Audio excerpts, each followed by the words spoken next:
Yeah, but I've got some planning here. Go on then. Quizzes. What I did was, when I was on holiday, right, you said, come up with a new idea, right?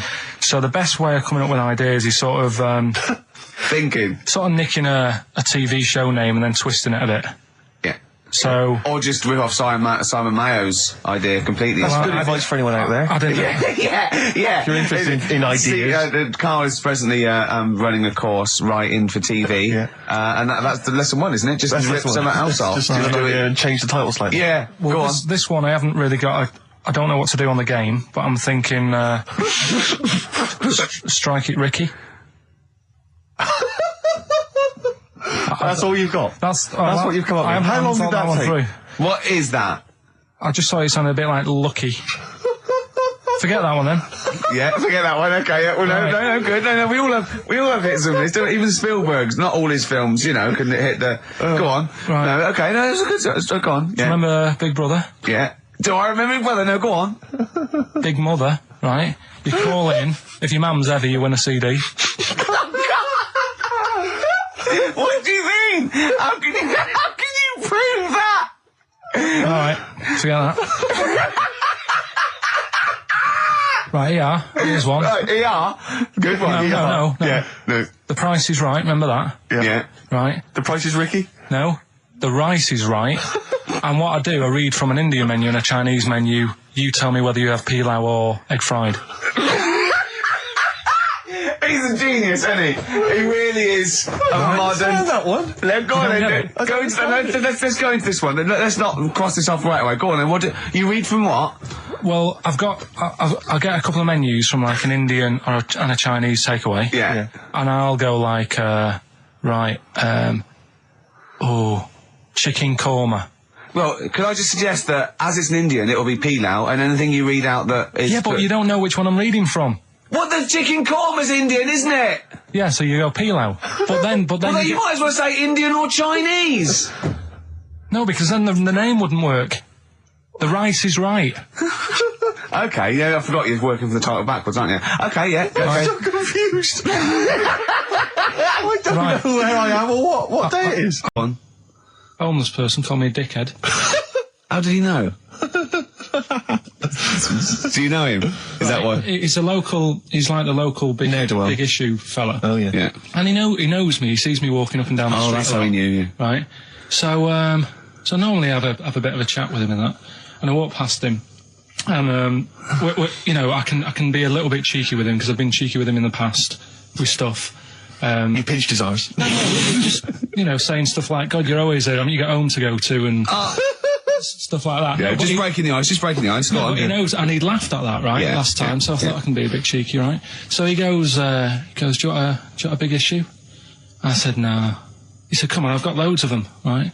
So I sort of said, when I was a kid, and I used to do a free paper around the free papers one, I said, just put them in the bin and go home, right?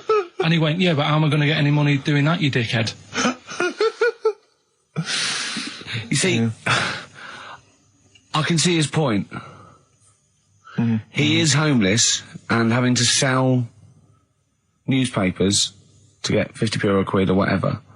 Yeah, and sometimes I treat him, right?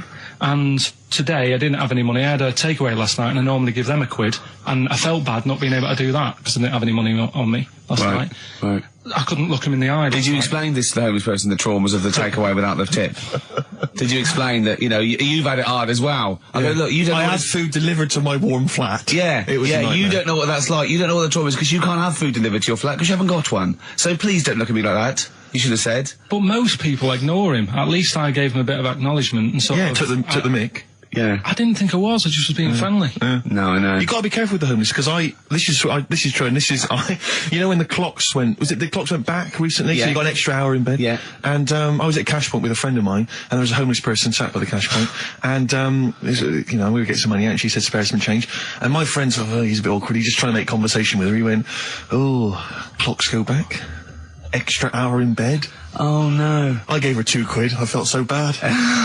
He didn't do it intentionally. He didn't realise what he'd said. Just making conversation. Bumbling. It's tricky making conversation with the homeless because there's so many areas you've got to avoid. What was on the telly. Yeah. You know. Although I get recognised by homeless people and think, are they? I don't know where. But you got to remember that's very much your demographic, Rick. Yeah, You know, people who watch TV through the window of Dixon's. In Dixon's. Yeah, there was a Ricky Gervais is on. Yeah. Pop the telly on. They can smell the alcohol on you. They think you're one of them. There's a fella who was in a coma for 20 years. Just they kept like taking him through like the normal day. They take him to Alton Towers and stuff. Doesn't know anything about it. Just kept going through the motions. Don't know if they kept charging him. Kept putting him through all that. He eventually came out of it. 20 years. And went, stop taking me to Alton Towers, it's shit. I just thought, imagine how much post he had. Eh? How much post?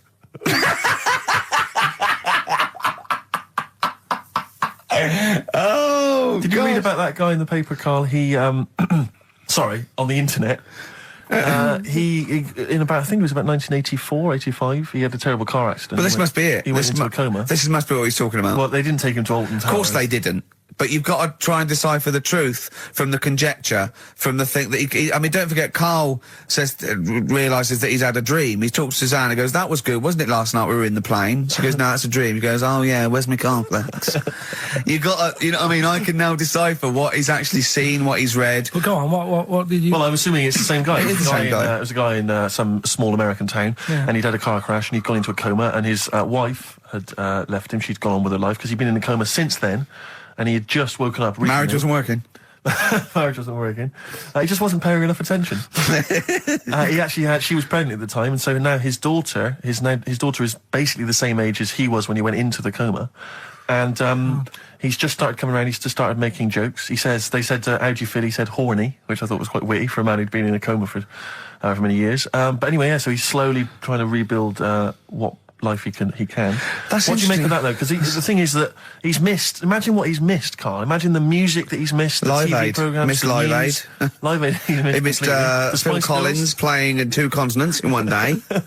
Frankly, I'd be devastated if I discovered that. Missed Bros. Yeah. Yeah, so he doesn't. So he put on ripped jeans and they go passe. They just have to send him a series of those I Love 1986 Exactly. programs with Kate Thornton filling him in on what he's missed. Exactly. Peter Kay reminding him of space operas. Yeah, he remembers Richard Blackwood those. talking rubbish. Yeah. So extraordinary though, isn't it, Carl, to think? No, obviously. So, had he aged much? Because he hadn't had any problems or anything, no worries. well, he probably wouldn't have, physiologically, he probably wouldn't have the wear and tear of a 43-year-old man. Was that a good Because kid? he wouldn't have had sun, he wouldn't have had sort of nicotine, beer. Unless they were just feeding that to him. Anyway, to try and still. bring him round. Yeah. Yeah. So You'd feel groggy though, wouldn't you? yeah, you might feel a bit groggy, yeah. Well, he's not fully back to normal. I mean, there's some kind of residual brain damage. Yeah. But nevertheless, he can form sentences. He's got no real memory, so he can't remember a lot of things. It was just when I saw Carl, that, have you been in an accident? monkey, that's... It depends. That can live forever. No, wait. It's either a chimpanzee with a typewriter with an infinite amount of time. He would eventually, by definition, mathematically, type everything ever possible, okay? Or it's an infinite amount of chimps with typewriters, and one of them will type it first time. But already that's not right. You either need to have What do one you mean? monkey. What? You mean let's hear employment his point. laws? He What do you mean can't- it's not right? Let's hear him out, please. Okay. If it's one monkey Yeah. with a typewriter that's got loads of ink in it and that, right? At least it knows what it's done in the past. It's not. Keep going. Crime. If you've got a load of monkeys, it's like if you have too many. What's that saying about too many chefs? Too many chimps spoil the soup. Right. Well, it's the same thing. It's like, well, I didn't tell you to put salt in it. I was going to put salt in it, and it messes it up. Whereas if it's just one, they know what's gone on. So what I'm saying is, honestly, leave him go. I can't be bothered. I want to hear. I want to hear the rest. This blows my mind. He doesn't know what this does to me. It's a mathematical problem. I want to hear the rest. well, it's just I just don't think it will happen. What I do you mean, mean you don't think it'll happen? Infinity works it out for you by definition. Well, what's stopping them typing the same thing again? They would. In fact, the problem should be if you had an infinite amount of time that it would type. It works for Shakespeare an infinite amount of times and everything else an infinite amount of times. But you know, that's not as. But not Shakespeare. Oh, shut up, you idiot! Rick, do you know what he said to me? I said to him, I explained it to him. I said, God. you've got an infinite number of monkeys, infinite number of typewriters. They will type the complete works of Shakespeare. He said, have they read Shakespeare? You're an idiot! Play a record. said, no, I'm not having this they're not conversation. doing it from I'm not memory. having it because it really, really winds me up. But you're saying they'll do it with no spelling errors. Well, they do it an infinite amount of times. And they do it wrong an infinite amount of times. And they spell the last full stop wrong an infinite amount of times. And they get one thing wrong in Hamlet wrong an infinite amount of times. They do everything an infinite amount of times. But are they going off a story that they've... Play a record, Carl, because I'm going to knock you out. I'm just saying... Shut up! Do they know the story? Oh, They're monkeys! Oh, Christ. No, Right, but- okay. Right, Carl. She's a girl and I'm a man. Good that, innit? On XFM, 104.9, Ricky Gervais, Steve Merchant, Karl Pilkington. As ever, Rick, there's always someone who steps in to defend Carl. Okay, what is the defence? What is the defence? Here's an email from Scott Coomer. He says, Carl is actually right. I've got an A-level in statistics and probability. It doesn't matter how long they have and how many monkeys you have. You cannot guarantee they would type the complete works of Shakespeare. Infinity makes it probable they would get it right, but not definite. Yeah. Well, yeah. Yeah. That's what I was saying. No, you weren't saying, Carl. You don't understand it. Infinity sort of sorts it out. That if they do anything, they nearly do everything, won't they? No, I mean, they'll give it a good shot. No, that's not the point. But the I'd point be is surprised if they did one page right. Right, listen. It's not to do with consciousness. It's not to do with them aiming. They are just bashing away at the keyboard. It's like they're used to show that there isn't consciousness. They chose the chimpanzee because it can type, presumably, hit the keyboard. It's because they hadn't come across you at the time. Yeah. It's to take out thought out of it. It's to take out reason and trying, right? It's just random. They're saying that if you typed enough things, if the computer was left typing everything, if you left it for an infinite amount of time, and they chose Shakespeare because there is meaning behind it, and it's difficult to get it exactly right, to show you that Infinity would come up with it's not just Shakespeare, it's every novel. It's everything. Fairly eloquent there from Gervais. A quick riposte, please, from Karl Pilkington. No, I'm just saying, what I don't understand, if it hasn't read it, then how does it know where it's going? Listen, right, listen, right, Can I just explain to people, right? Some people have said, why are you cruel to Carl? He drives me mental with things like that. What do you mean, let me just take a breather. How do I do your editing? He keeps coming in the week. You know that I work here properly, in the week, don't I? Yeah. I've got a proper job, Yeah. Should be 9 to 5, but I normally get in at about 8 o'clock and work A lot till of people about getting 8. 8 o'clock. Working hard, trying to do my job. 3 times this week, I've been rushing around. I walked past my little studio. He's sat in there, all right?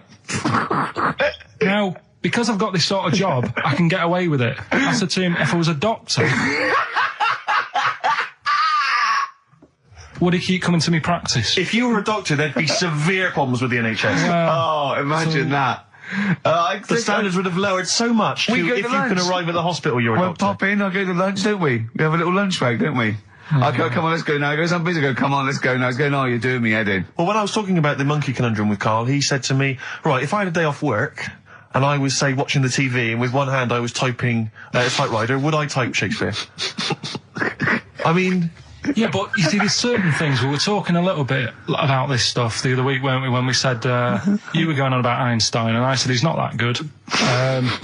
You know, E equals MC squared. You know, it sounds good, but I've never used it and that. Right? I've never used it! You haven't used 2 and 2 equals 4, Carl! The fella with an apple fell on his head. You know, it could have been anyone sat under that tree. Do you know what I mean? It's just annoying. Lucky. And It just happened to be a genius. Newton gets all the credit do you know for what his I mean? laws of the universe. Well, other people were working whilst he was having a lunch break under the tree. Okay. So in a way, it's like he didn't deserve to have that success story. Again, forget the apple and the tree and whether he was sitting down having a lunch break. It's totally irrelevant. Yeah, but what I'm saying is there's certain things that will just happen. You know, it's like, I think we were talking, when we were out eating the other week, we were talking about Noel Gallagher. Well, this is reason the monkey discussion came up, right? Noel Gallagher... I don't know what to say. I don't know what to say. Rick, I don't want to misquote Noel. I'll be like Herbert Lom in Clouseau. I'm going to get a twitch whenever he opens his mouth. I don't know where to start with some of his statements. Well, as I say, this discussion began because we were talking about a quote that Noel Gallagher supposedly gave. Now, I don't want to misquote Gallagher, but the gist of it was that he said, had I written Wonderwall or whatever, instead of the Beatles writing Strawberry Fields or whatever, I'd be the one that was considered the great songwriter and it wouldn't be the Beatles. You know, it's just the fact that they came first that meant that they get all the credit as being the greatest band. I don't know where to start with that statement either. I mean, that's Gallagher's thing, and he's, you know, well, whatever. We know what we think of that. What was your point, Carl? You agreed with him, didn't you? Yeah, I reckon, right? Do you know we've talked about putting a baby in a room before and it'll know what colour it is and stuff? If you got a room that's painted red, right? But forget that, because that's going to confuse Hear him out. Listen to me. Say if they did some new TV show, right? Like, what's that film with Jim Carrey in where The Truman Show. The Truman Show, right? So they make up a little room and some woman has some kids and you say, right, let's put the kids in this room, and they don't know what's going on outside. They don't know anything about, like, EastEnders and that. It's like their little world, right? They don't know anything that's gone on. How could a child survive without EastEnders? Right, listen. So you sat in the room, right? And then when they're all asleep, right? Wait for this bit. Someone Have you heard this? Yeah, bit? wait for this bit. They're all in a room. Yeah. They're asleep. Yeah. Someone pops in, puts a guitar next to the bed, right? Nips off out again. They wake up in the morning. And one of them goes, what's this? They don't even know it's a guitar because they've never seen one, right? They're talking English, though. Yeah. We just left guitar out of the vocabulary. Right, so... There's plenty more to come. So, one of them will pick it up, and they'll go, I don't know what it is, and they'll start strumming, they'll go, that sounds good, doesn't it? Give them a few weeks, they could come up with Hey Jude. Whereas, type in Shakespeare, a monkey that can't even spell... I see that. Listen, I'll call you can't answer it, can't answer I might come with you, Rick, if that's all right. We've got to sort out that Christmas special as well. Yeah, no, sure. All right, I'll see you later. I'm shooting off then as well. Cheers, Carl. Flaming Lips.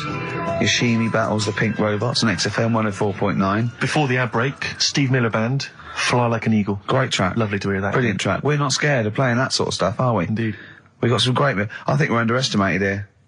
People think we're just like, you know, two guys and a buffoon in a room. But we're so much more than that. We try and put together a whole package for them, don't we? For their Saturday afternoon listening pleasure. If there was an infinite number of us three in an infinite number of studios, broadcasting for an infinite number of shows, would we ever do anything half decent? Yeah, we eventually... Would we ultimately come up with something quite good? What was that email that you were laughing at? I can't, it's too rude. What does it say? It's too nasty. Oh, God, give me the gist of it. The gist of it was that it would mean that if there was that infinite number of monkeys, eventually, besides the fact that they would type the complete works of Shakespeare, they would also type the sentence, Karl Pilkington is a genius. But the email also said it would also type, Ricky Gervais is I can't say the word, but... I know. Yeah. But the number of times they type it and write, Karl Pilkington is a genius, and Ricky Gervais is a cund. Exactly. Yeah, that would be there a lot. Come on, someone talk. I'm looking at his face, his headphones are too loud. Instead of turning them down, he's just grimacing, going, these are too loud. I don't understand it. Yeah, how have you lived this long? How did you make it to 30 without getting squashed or eating something deadly poisonous? I told you, I used to choke a lot. We've had an email from... placebo, the bitter end. We've had an email from Andrew Forrest, who has just simply entitled it, Karl Pilkington. Oh, Karl Pilkington. What do you think of that? That's got to be your new name from now on. I had a mate who used to use it. What, he used to call you that? Yeah. Was that your nickname at school, Pilkington? No, it's not my nickname. It is now. No, it's not. It is now. Pilkington. Pilkington. Oi, Pilkington. Oi, Pilkington. Pilkington, do my homework. Where do you live? Where do you come from? Pilkington? No, there's this lad who called Mark, right, who I used to go to school with, who used to call me that. Carl's in a bad mood already. He's been in about 3 minutes and he's in a bad mood, getting stressed. If you can't hack it, leave. What's the matter with you? No, I'm just saying, I was meant to enjoy last Saturday off and I didn't. Why not? Why is that our fault? Because you weren't here? Just because, I don't know, but... Are you not in the Christmas spirit? Why didn't you enjoy last Saturday? What did you do? I went all the way back up north again, right, because it was Suzanne's dad's birthday, right? I was busy last week, didn't have time to get him a present or anything. Didn't have time to get him. So I got to Euston Station, bought a card for him, which was a Christmas card, so he wasn't happy because he was saying it's my birthday, and I said, well, I won't be seeing you again. So I've got a joint card. And then we went out. Did you get him a present? Well, no, because we went out on Saturday night for something to eat at this pub that he likes. It was nice steak and onion rings, right? Lovely. So he should have been happy anyway. Yeah. But What, you paid for it? no. But you should have been happy anyway. Suzanne paid for that because it is her dad, right, not mine. So I said, all right, what can I do? I said to her. So she said, just buy a few drinks or something. Anyway, I didn't get around to getting drinks. I can't believe it. Didn't get round to getting the drink. Right, so I said, right, I'll pay for the cab. Right. Oh, what a lovely Christmas gift that is. Yeah, So, £2.50. I paid, no, it was like in £3 Manchester there, it is. £3 back. So £6 you spent on him? Well, no, I spent more. You see, that's what he said. He You said, get the Bolton and back, can't you, for that? He said, oh, you spent on me £6 for my birthday. I said, no, I haven't, because I gave the taxi driver a tip. I'm a little bit worried about his attitude as well. Because even, I mean, that is a stingy present, but you don't say. Well, that's, I mean, let's be honest, that's the worst Christmas gift ever, because, I mean, you're pretty bad, like we discussed in the past, but at least you spend a bit of money. Yeah. It's just thoughtless. Yeah. This is nothing. I know. You haven't given him any time. I mean, I would... And I knew my demographic. They loved it, my family. the They couldn't scratch believe their luck.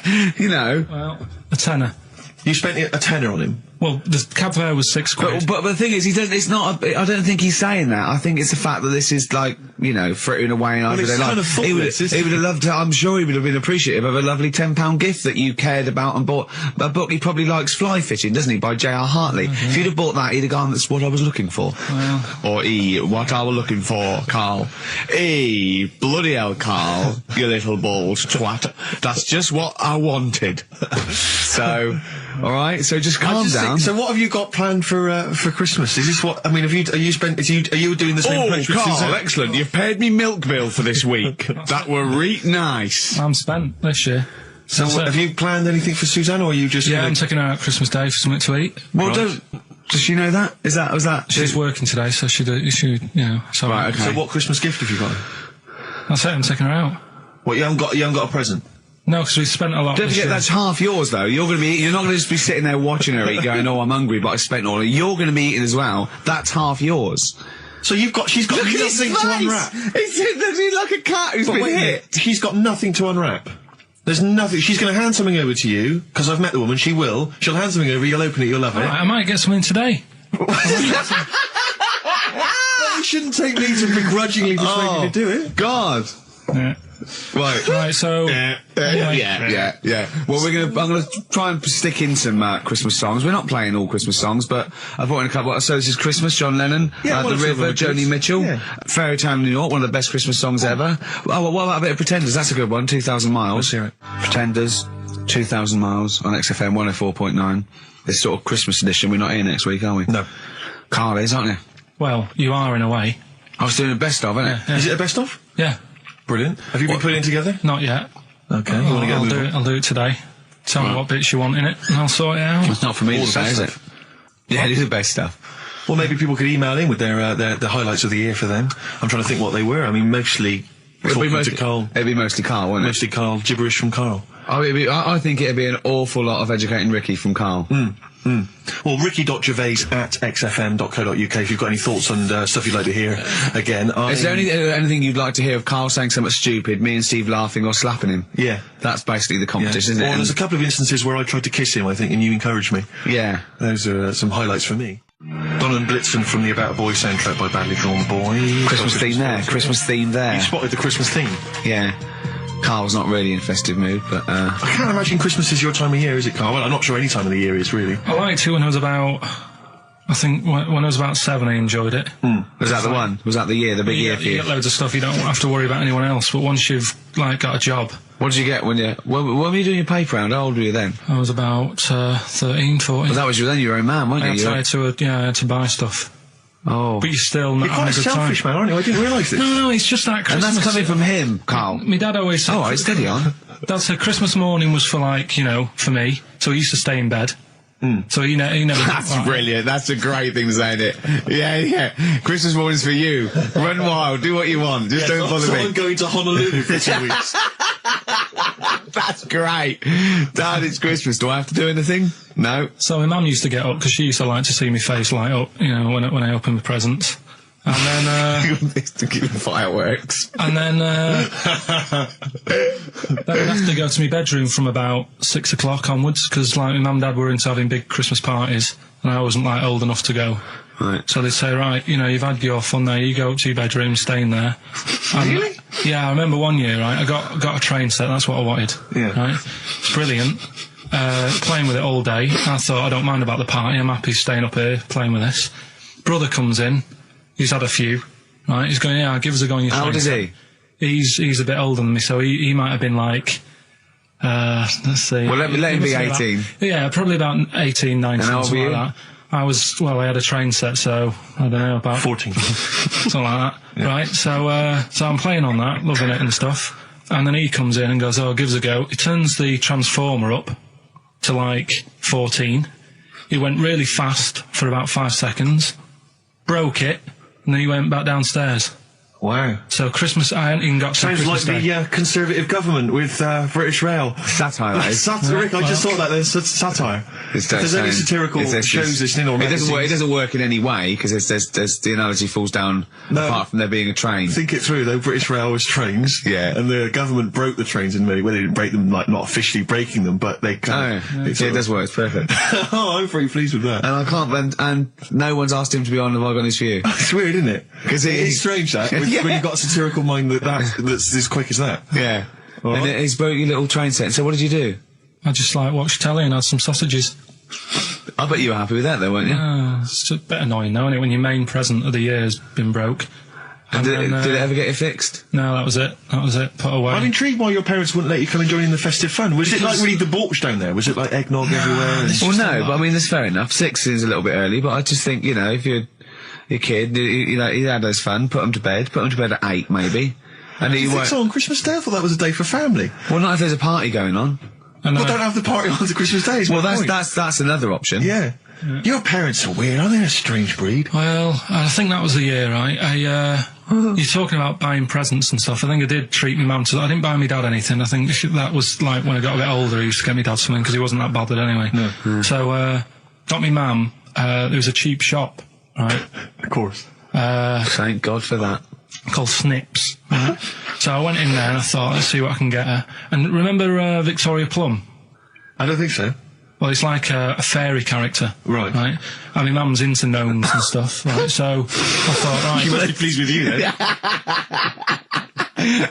Victoria Plum. I was thinking, is that one of the neighbours? Is it like a brandy Do you liqueur? remember Victoria Plum? Victoria Plum. Victoria Plum, yeah, it's like a little fictional sort of character, right? Okay. So I saw it, I thought, yeah, she'll love that, right?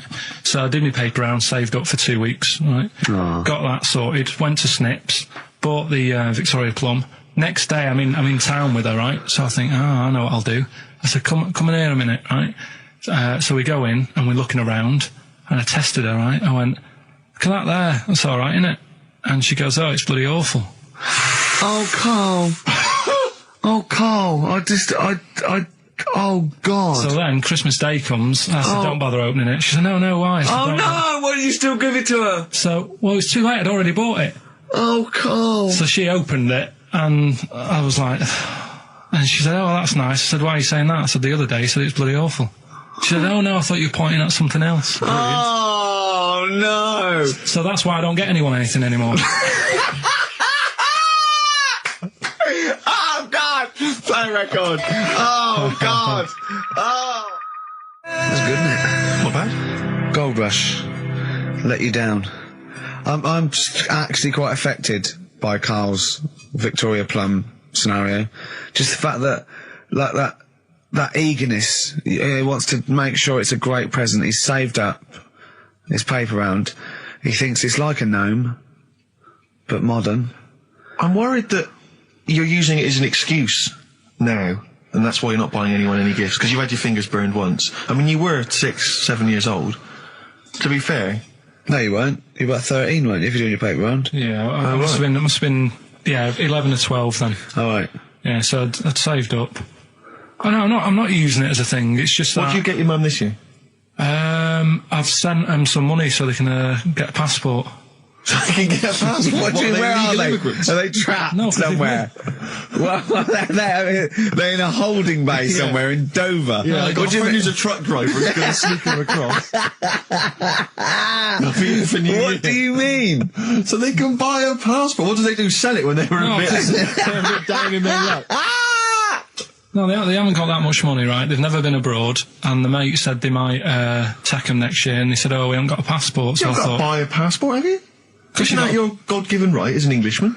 No, you've got to pay for them. They're 30 quid each, so you better do, otherwise they're conning me. Right. So you send them 60 You don't quid? get born with a passport, of course You send them 60 quid in an envelope, have you? Well, check. Right. I love that. He'll be watching telly and France will come on and he'll go, oh, what do you think of that? She goes, it looks bloody awful. Yeah, Don't open it. no. Don't open it. Yeah. Don't open it. So you've not paid for a holiday for them. No, I've just sorted out it's the better prize, isn't it? Because they can't go anywhere without it. Well, the passport keeps on giving. Yeah. It's perfect. 10 years. That is, yeah. So, but no, I never used to. I mean, I can't think of other things. I used to get me dad once I started getting him stuff. It used to be a dressing gown, and then. But as an extra surprise, he used to put like a cigar in the pocket, so he'd think that was it. Yeah. Then he'd put it on and put his hand in the pocket. Right. And then he just hit you because he thought you'd nicked it. Yeah. Oh dear. So you bought him a jacket with a cigar? That's quite thoughtful. Did you sneak a cigar once one Christmas? Yeah. Well, that's when they used to have like the big do's, like I say. You know, they were known for it. Like the whole estate used to know that. You know, we were having a party. Yeah. So they'd all come round. So they'd all come round and just have food and drink and that. I can't imagine. I cannot imagine how unpleasant that must have been. Awful. And you locked in your bedroom with a broken train set. Yeah. And looking at Victoria Plum, whatever that was. In the bin. Oh, in the bin, yeah. And hear a mum saying, and he got me this. Isn't this piece shit? of rubbish. You could hear him just throwing it against the wall and laughing. And all the neighbours laughing. Yeah. And you'd come down and just be in pieces with loads of spit on it. Yeah. Just loads of gob on it. Eyes. And all the Polaroids of them just like laughing at it and pointing. stamping on it. Yeah. All right. It's all flooding back. But no, I used to get up in the morning and then like they'd still sort of all be there asleep on the floor and on the sofa. Oh, that's awful. Oh. That's terrible. Christmas is surely the one day a year which is a family thing. It's for the kids. They're the ones that was Boxing Day. Well, I know. Oh, that's all right. It's over. Yeah. Back on the Christmas bike. is over. All right. Who's going to pay for this? What, me? Yes, Carl. You're doing 2 rounds today. Yeah, was your paper round supporting the entire family? Yeah. No, so I used to get up and like go downstairs and they'd be asleep, so I'd be mooching about trying to find like another present that's still working. I love the idea that these people from the estate had like squashed his presents. So I found a cigar that had been sort of lit up and then put out, so I thought, I'll have a go at that. I went outside and had a go, and that's the last time I smoked. Right. I tried it, I thought, I don't like that. I love the fact that he does everything once. Yeah. In his life. It's a line of, I've done everything once. I don't need to do it again. Oh, dear. You know, I've said in the past to you, Rick, that my grandparents, so I love them dearly, but it's like, for the last 30 years, they've been waiting to die. I know, It's like they just sort of, it's like, you know, the novelty wore off of life. Life in the 50s. Yeah, they got kind of bored of it. Life, in the 40s, it was brilliant. All sat around the old Joanna's, the bombs fell, singing. They loved that. The 50s, you know, that was great as well, because that was the post-war years. It was, you know, it was a bit tight in the pocket, but it was alright, everyone pulled together. And then the 60s came along, all the crazy music, the funny hair. Let's stay in bed. Exactly, they basically stayed in bed. And it was one Christmas when my grandmother said to my dad, what do you like for Christmas? What do you fancy for Christmas? And this must have been, I don't know, 20 years ago. She said, what do you fancy for Christmas, Ron? And he went, well, you know, I could do with a nice big kind of warm winter overcoat. She said, don't worry about that. She said, don't worry about that, because your father will be dead soon. It's right, you can have his. Meaning my granddad. Well, to be honest with you, my father's still waiting. Which is good news. Good news for my grandfather. Less good news for my dad. He's freezing. He's freezing. He finds out, how is he today? He's fine. Oh, okay. Oh, I'm freezing. It is it's such a weird mindset, that. I think it's that, to me, is what sums up people from that older generation, the 40s and 50s. And it seems to me that you've got that kind of mindset. It's like you were born in the 30s. And whenever you talk of your childhood, it's like you had like a baked potato to take to school.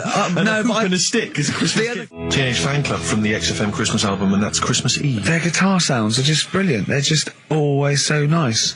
All right, Carl, do you like that? Do you like Teenage Fan Club? Yeah, they're good. Carl, I feel like you've never kind of enjoyed the wonder of Christmas. I can't ever get the sense, maybe except when you were very, very young, you know, that kind of bright-eyed, you know, thinking of Santa, you know, kind of landing on the roof and coming down the chimney and drinking the sherry or whatever. So I like the idea of it, right? Sure. The sort of, you know, I used to get a couple of annuals every year, you know. So did I, yeah. And I was allowed to open one on Christmas Eve. Oh, that's brilliant. So they could throw it on the fire. I think it If you said Well, have a quick skim through, do the word search right. Yeah. I think that's to light a cigar off the cooker.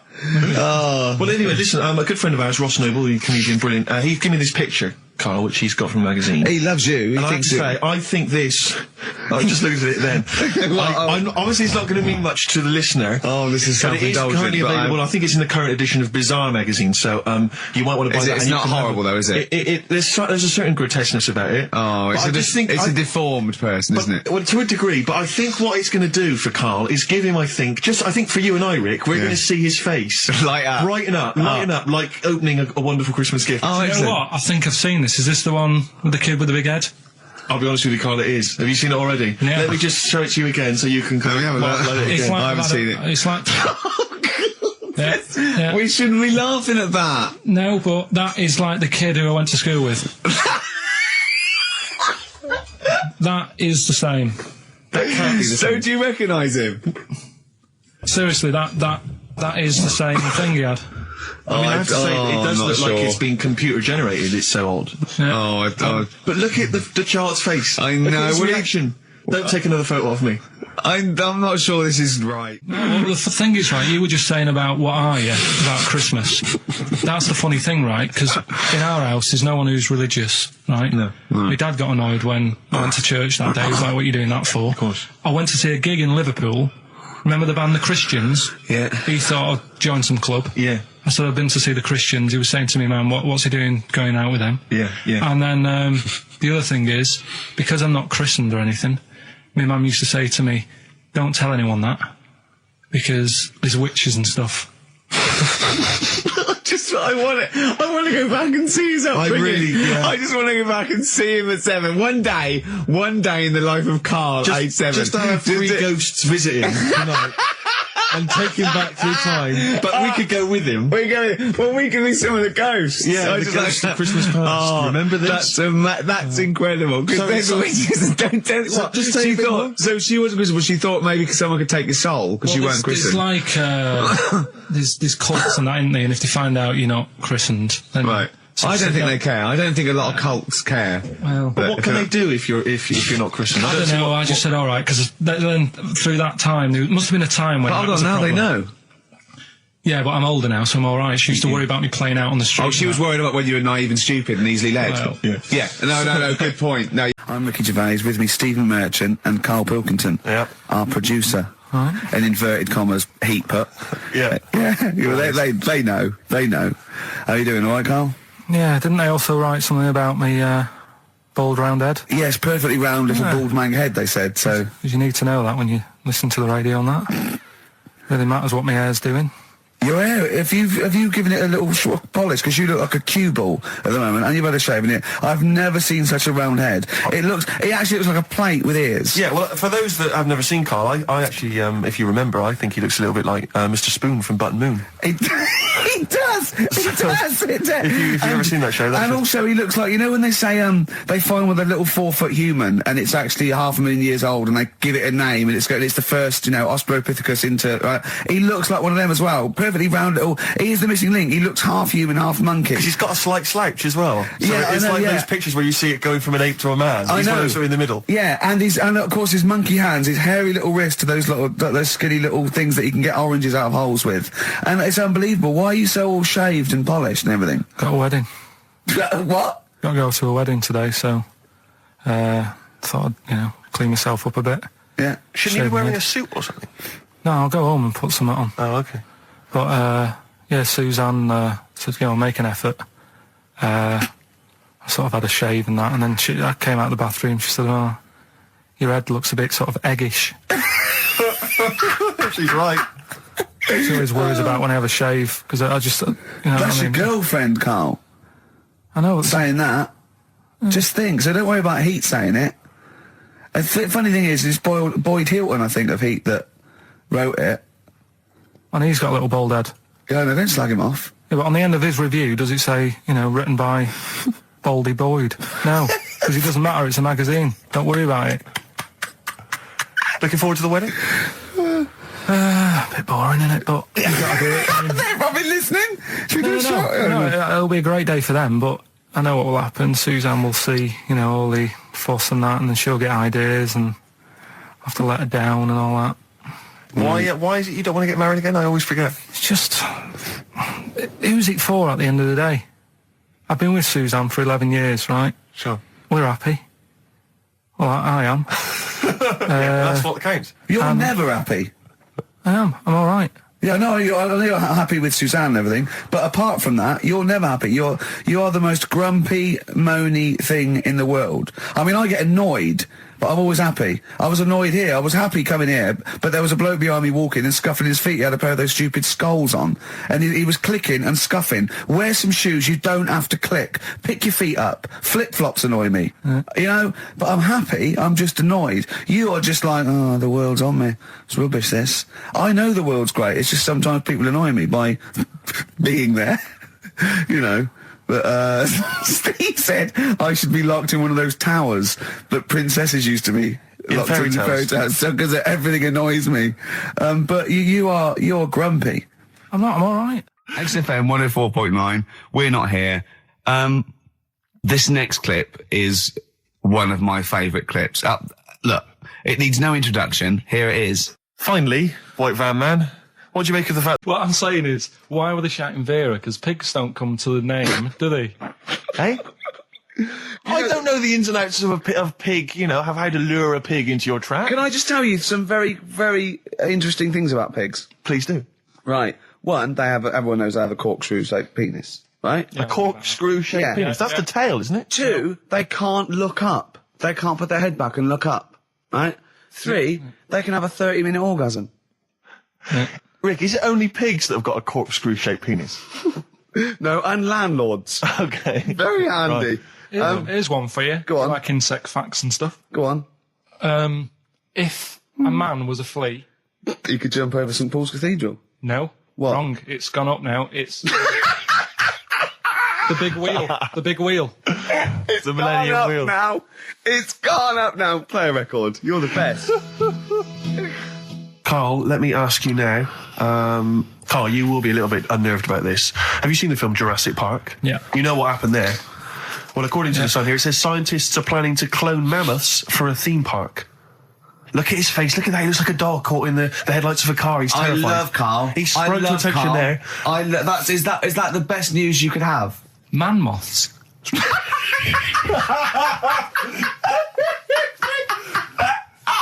Right. Yeah, man moths. I man love moths. the fact that that's why he was so excited that they bred a man moth.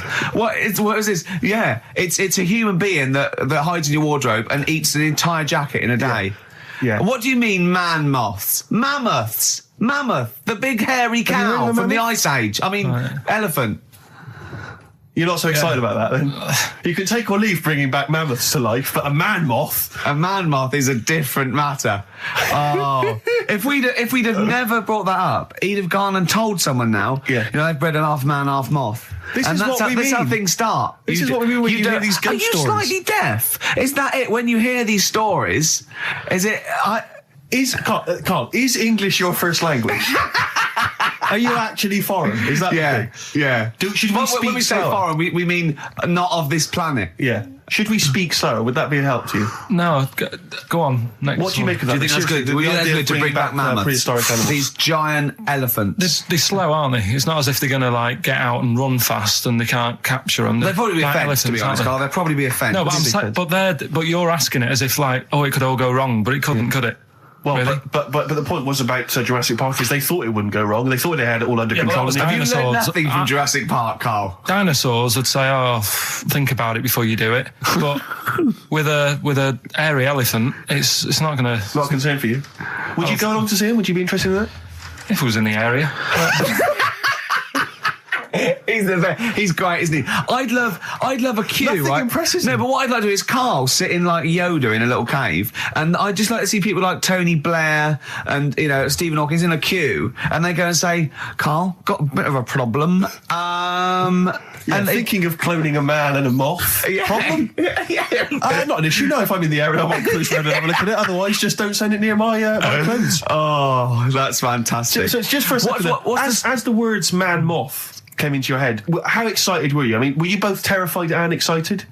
For the moment when you thought that they'd cloned a man and a moth? I pictured. What kind of face did he have? Did he have the moth's head, or was it a man's head? Just a little man head. Right. What was his face? What did it look like? He just was like a bit shocked, perplexed. Yeah. So it was like he'd been grafted onto the body of a moth without his consent. And when he was asleep, he'd woken up. he just went in to have a goiter removed, and they said, "We've replaced your goiter with the body of a giant moth." Yeah. Is that all right, Mr. Jenkins? So he had the head of a little. Was it a little boy or a man? Little man. Right. Okay. And he's just bumping into a lamp. He's just bumping into a lamp. If you went into hospital and they'd done something, what's the worst thing they do, right? What would you rather have done, right? You wake up and you've got lobster claws for hands. Right. You wake up and you've got duck's feet. Or you wake up and you've got one horn coming out of your head. The worst thing, Yeah.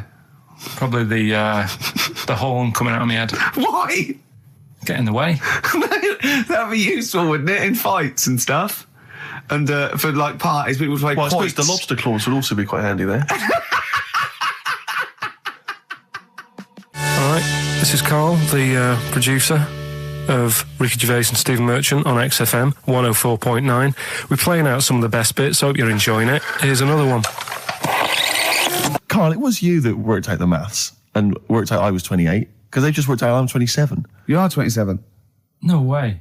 4.9, I'm Ricky Gervais, with me Steve Merchant and Karl Pilkington. We've had quite a lot of emails, as ever, Rick. I should just say, because we're very lazy. It's a much listened to show. We're very lazy people, and we rarely reply or read out the emails, but we do. I never read the emails. Absolutely so never I read rely, if I haven't replied to them, or my mail, Steve opens my mail and reads my emails. So if I haven't replied, it's just because he hasn't passed it on to me. Yeah. Okay. But I haven't passed it on to you because I know you'll never reply. Sure. So, you know, I'm just cutting out that. But I just want to say thanks for the emails. We do read some of them, and we do appreciate the fact people send in jokes. I appreciate it. I love it.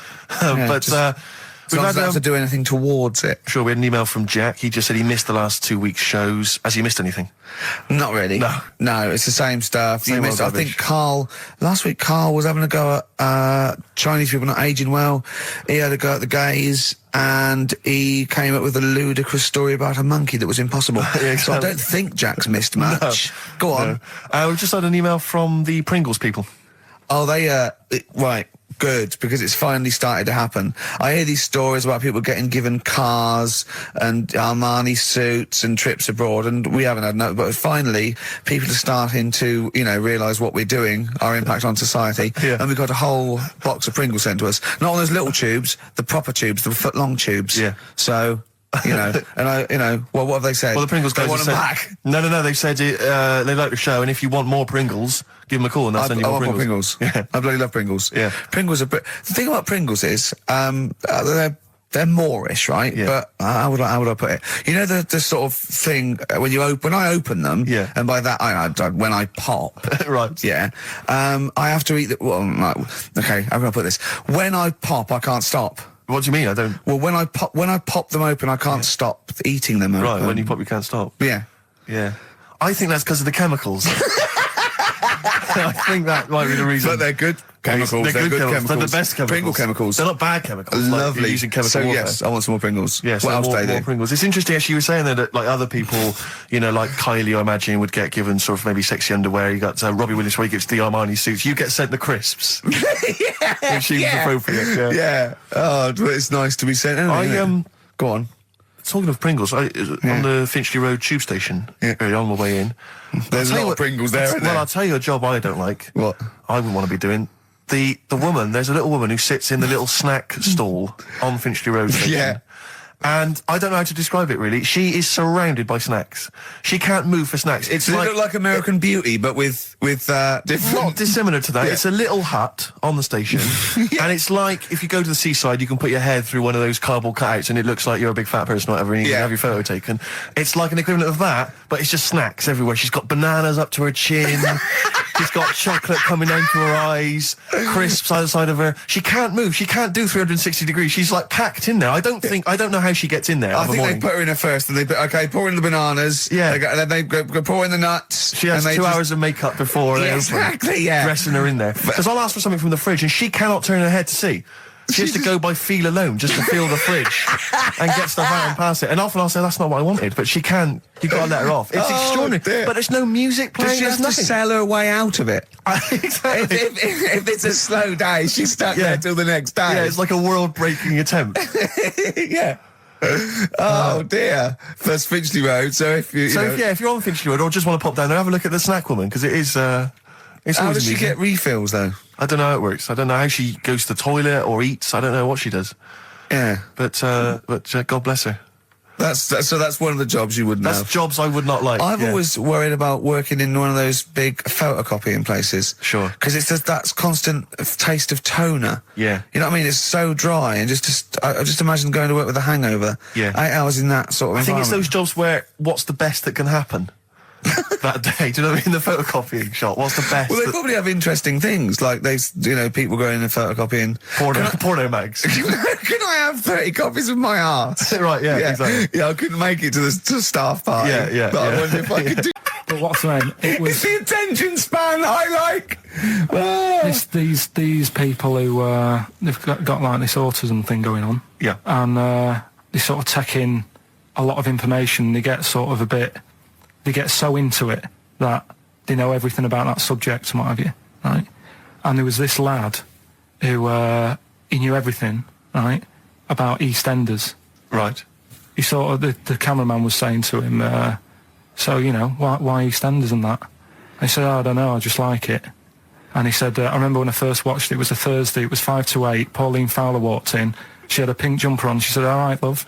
And he remembers everything from that moment on. Yeah. Right, and everything, which is great. But then the way the programme was making out, it was almost like they were saying it's a disability. Right. When in a way, it's more like a superpower. Sure. Like Rain Man. But if you can take It's it, Rain Man. No, I'm he not. has special autistic powers. Oh God! We must send for Rain Man. I don't know what to do. So I don't know what to do. So he would be a But great there's contestant other on Mastermind. things. So if autistic Sorry. Mastermind, he'd Well, be what I'm dynamite. saying is, don't be watching EastEnders though. Sort of, why didn't they give him an encyclopedia and say, get into that? Sure. That'll be useful. Yeah. Keep him away from EastEnders. Wasting his time there. But I don't think it is a disability. No. Yeah, I always- there are other things, and they're not. It's also autism is a matter of degrees, from what I know. And I'm sorry to have to do this, but I feel that I have to at least be the voice of reason, as ill-educated as I am on the subject. But I think there's degrees of autism. I think some are higher performance than others. There's other issues with it. It's not they're just got good memories. They don't go around doing tricks for people because they can remember stuff. There are other issues with it. Do you know what I mean? Right, well, I mean, they seemed a bit... But you watched the programme. What did you learn? That he knows when Pauline Fowler came in. Yeah, I mean, there was other bits where they couldn't control their emotions and stuff. Oh, that other little bit, yeah. But the main bit of it was he can soak up information and stuff, and I'm just saying it didn't seem really bad. Do you know what I mean? There's disabilities where people say that's a bad disability. It's like how people say about... This is I don't brilliant. know. This is just like this is amazing to be in a room with this man. It's incredible. You just wind him up and listen to what comes out.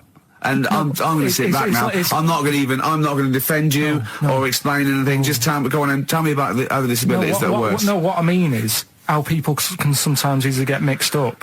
How people are scared of like a cyclop. When at the end of the day, he's got a disability. A bloke with Who's scared of a cyclop? No, it's apart just from like that. Jason and his Argonauts. Where's this cyclop that you're scared of? No, I'm just saying in history and in books and that. No, not in history. History happened. Yeah. But What are you thinking of? You're mixing history with Greek mythology and Roman mythology and every other type of mythology. What do you mean there wasn't really a giant cyclop that went round picking up ships and throwing them around? That's not history, Carl. Do you think Batman's history? No, but this was it was ages ago, wasn't it? When we were sort of forming. No, I'm not saying it didn't happen ages ago. I'm saying it didn't happen. Well, he might have done. There's no. I mean, what's so ridiculous about a fellow with one eye? In the middle of his head, and he's big and scary and lives in a Why is he cave. scary? Because he's got. What if he had 8 eyes? I'd be scared of him. At the end of the day, he's got a disability. We'll talk about it in a bit. Forward Inc. Gorillas on XFM. 104.9 on Ricky Gervais with me, Steve Merchant and Karl Pilkington. Karl, okay, we've got to sort this out. We didn't meet again this week, and this is a shoddy show. I thought we had a sort of framework for it, but, do you know what I mean? No, I thought it'd be, you know, Karl could sort of tell him what was going on. He doesn't know anything except watching telly, late night telly on strange channels. Like, he gets all his information about the news on Anna Nova, and, I mean, I even tried to help him because Monkey News last week was awful. It wasn't Monkey News. It wasn't Monkey News. It was. I can't remember it. I've been away on holiday. Brilliant. Yeah, and the Monkey News stops. I phoned him up. There was a front cover of the, I think it was the Telegraph one day this week, and it was an ironic story. It was a fluff piece, but it was a funny story. It was about a monkey in a zoo that had a ruck with its father because it's adolescent. It was like the equivalent of like 16 to 18, and it had a fight with its father, and it escaped. It ran away, and it was like, you know, an interesting story. Yeah. I phoned Karl up and said, "This is a Monkey News. A monkey has escaped from its cage after an argument with its father." And he said, "What was the argument about?" I mean, he thinks like Homer Simpson. Yeah. What was the argument about? Like, the zookeepers are going, "Oh, look, oh no, he's brought up his untidy room again." The father, "Oh, look, he's caught him smoking again." I mean, what do you mean, what was the argument about? They have fights. They have fights, and then it ran away. His dad wanted him to go to college, but he just wants to quit and get a job. Yeah, and he fancied a monkey in the other cage, and the father was saying, "She's not good enough for you." No. Oh. So what we've got was some it Monkey about? News today? Yeah, I got a little bit of Monkey News. You got a little bit of Monkey News, right? You've redeemed yourself then this week. We've got some stuff there and that. What else has been going on? You were, what are we going to talk about now? Sort of head's gone now. Your head's we've got gone. Monkey News. Yeah.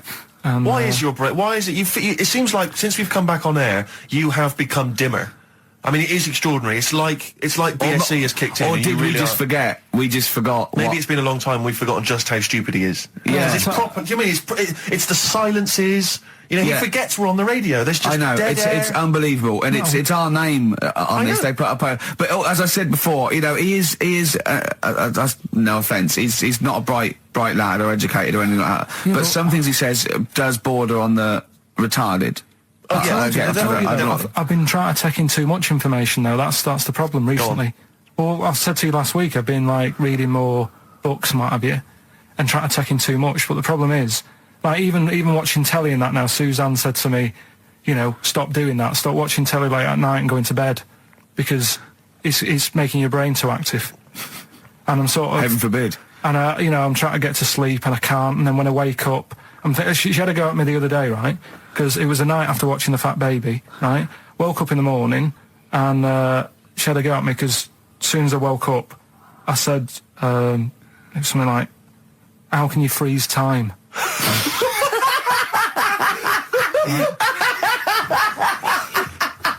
And she says, "Are you going to say good morning or whatever?"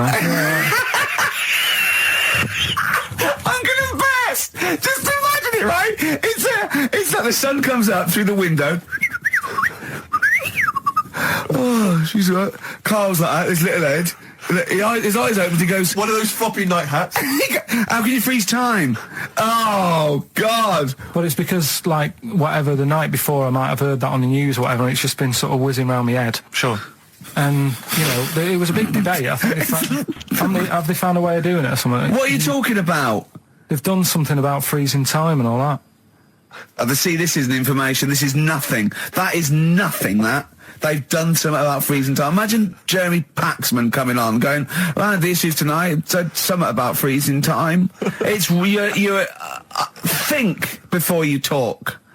No, but I don't worry about how to do it. I just think about what affects that. Oh, one. they haven't asked you to get involved. Well, this is what I'm saying, though. You can explain it. It's a tough thing, isn't it? But what's the point in me worrying It's not about a question. Do you know what he said to me the other day? This is unbelievable. This is one of the most stupid, incredible things I've ever heard. He was talking, and he suddenly stopped, and he was thinking about it, and he went, "Oh," I went, "What?" He went, "You'd never see a black ghost." Extraordinary. True, though, isn't it? I've never seen a ghost, full stop. There are no ghosts. There aren't ghosts. No, but I mean when you just see them in, like, magazines and that. Play a record!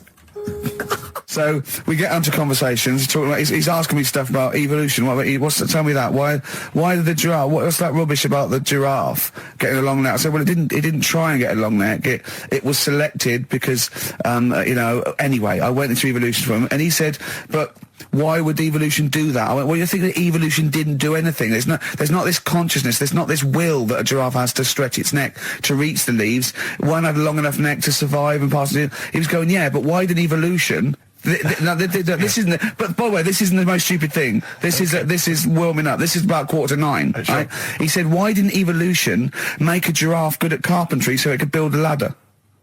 Right. Yeah. Okay. No. All right. Okay. So he's thinking around it. He's trying to pick holes in evolution. Yeah. We get on to, I said, well, things are, I said, we can see the speed of evolution in lower life forms like bacteria, viruses, they evolved.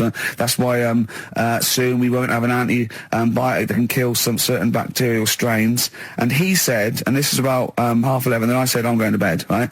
He said, in the future, they reckon that you'll be able to wake up and eat a yogurt you can have a chat with. I don't know what that means. Let's put a song on, right? No, and we'll come back to it. So you're going to explain that? Yeah. You've got an explanation? The Verve and Sonnet. By Rod Stewart, and this is a song for the gays. See, his father took it as a sort of personal slight, but you can't help it, it's not you his know. fault. And as he said, it's just gay. It doesn't make him a nasty person. Not at all. Are you enjoying this, Carl? Yeah, but I'm not gay. No evidence of him being Scottish. No, but... When he says they blew a fuse, they're not electricians. They mean And it's not a euphemism either. Oh, I'm worried. I'm a bit edgy. He's out late. I know. And he's taken a shortcut, which is mental. Not in New York City. Yeah. He doesn't know the area. He's from Scotland. I bet it was them that were screaming. Yeah. I'm suddenly worried. This isn't a true story, is it? Who knows? If it is, we don't know that. Just want to say that we're not... Oh, well, that'd be terrible. See, how come you think this might be a true story? I just got suddenly worried then. No, but how can this be a true story, but the bloke jumping out of a window and hearing his phone ringing? No, because Rod Stewart, I just suddenly thought, what if he's written a song about this and this bloke did actually exist and was killed? Then I started panicking. Yeah. I don't think it is it? I'm almost certain it's not. Okay. Is that it then? Is that it? Then we got to pack up and go home. Yeah? Well, I think we've enjoyed ourselves. Oh, I've loved it. I've loved every minute of it. Karl.Pilkington@xfm.co.uk for your suggestions as to what you're willing to swap for the signed bag. See you next week. Bye. Carl, what was that? That was your little song with a story, That's wasn't another little feature that we do every Saturday. So make sure you tune in. It's a song that's got a good story in it. There's a lot of music about these What's days. that story about then? What's that story You about? don't know what they're going on about. Whereas that, classic from the Kinks, called Lola. Yeah, what's it about? I'd listened to it for the first time properly this morning. Yeah. And what I've worked out from it is a fella who goes out for a normal Saturday night out. He's in Soho. Yeah. He's having a Coca-Cola or whatever.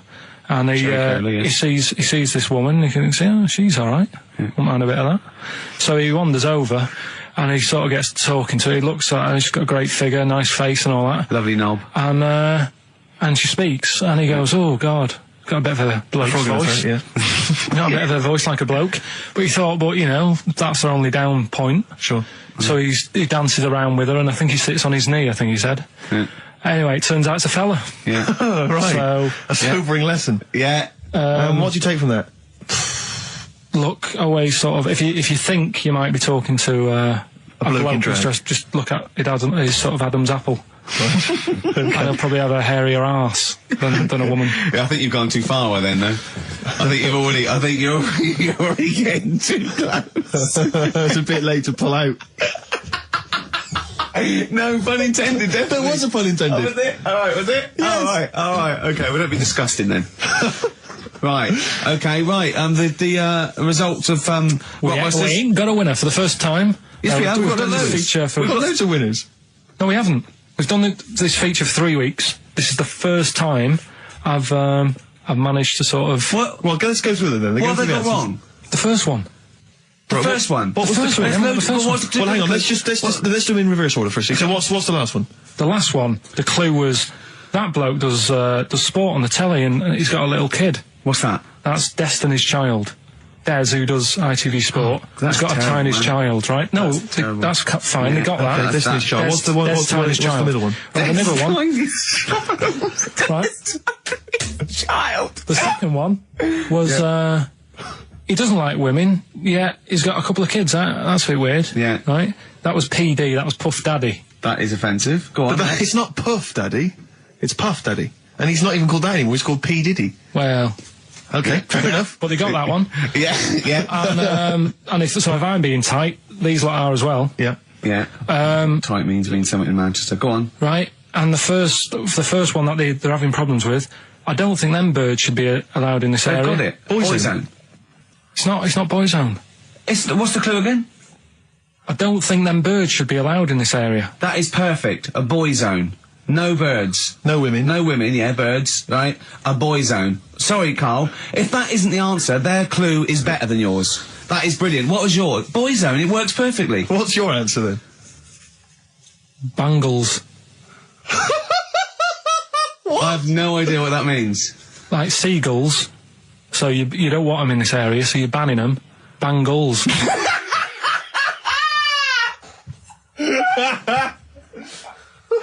Oh! Well, give it to Boyzone, because Boyzone's better.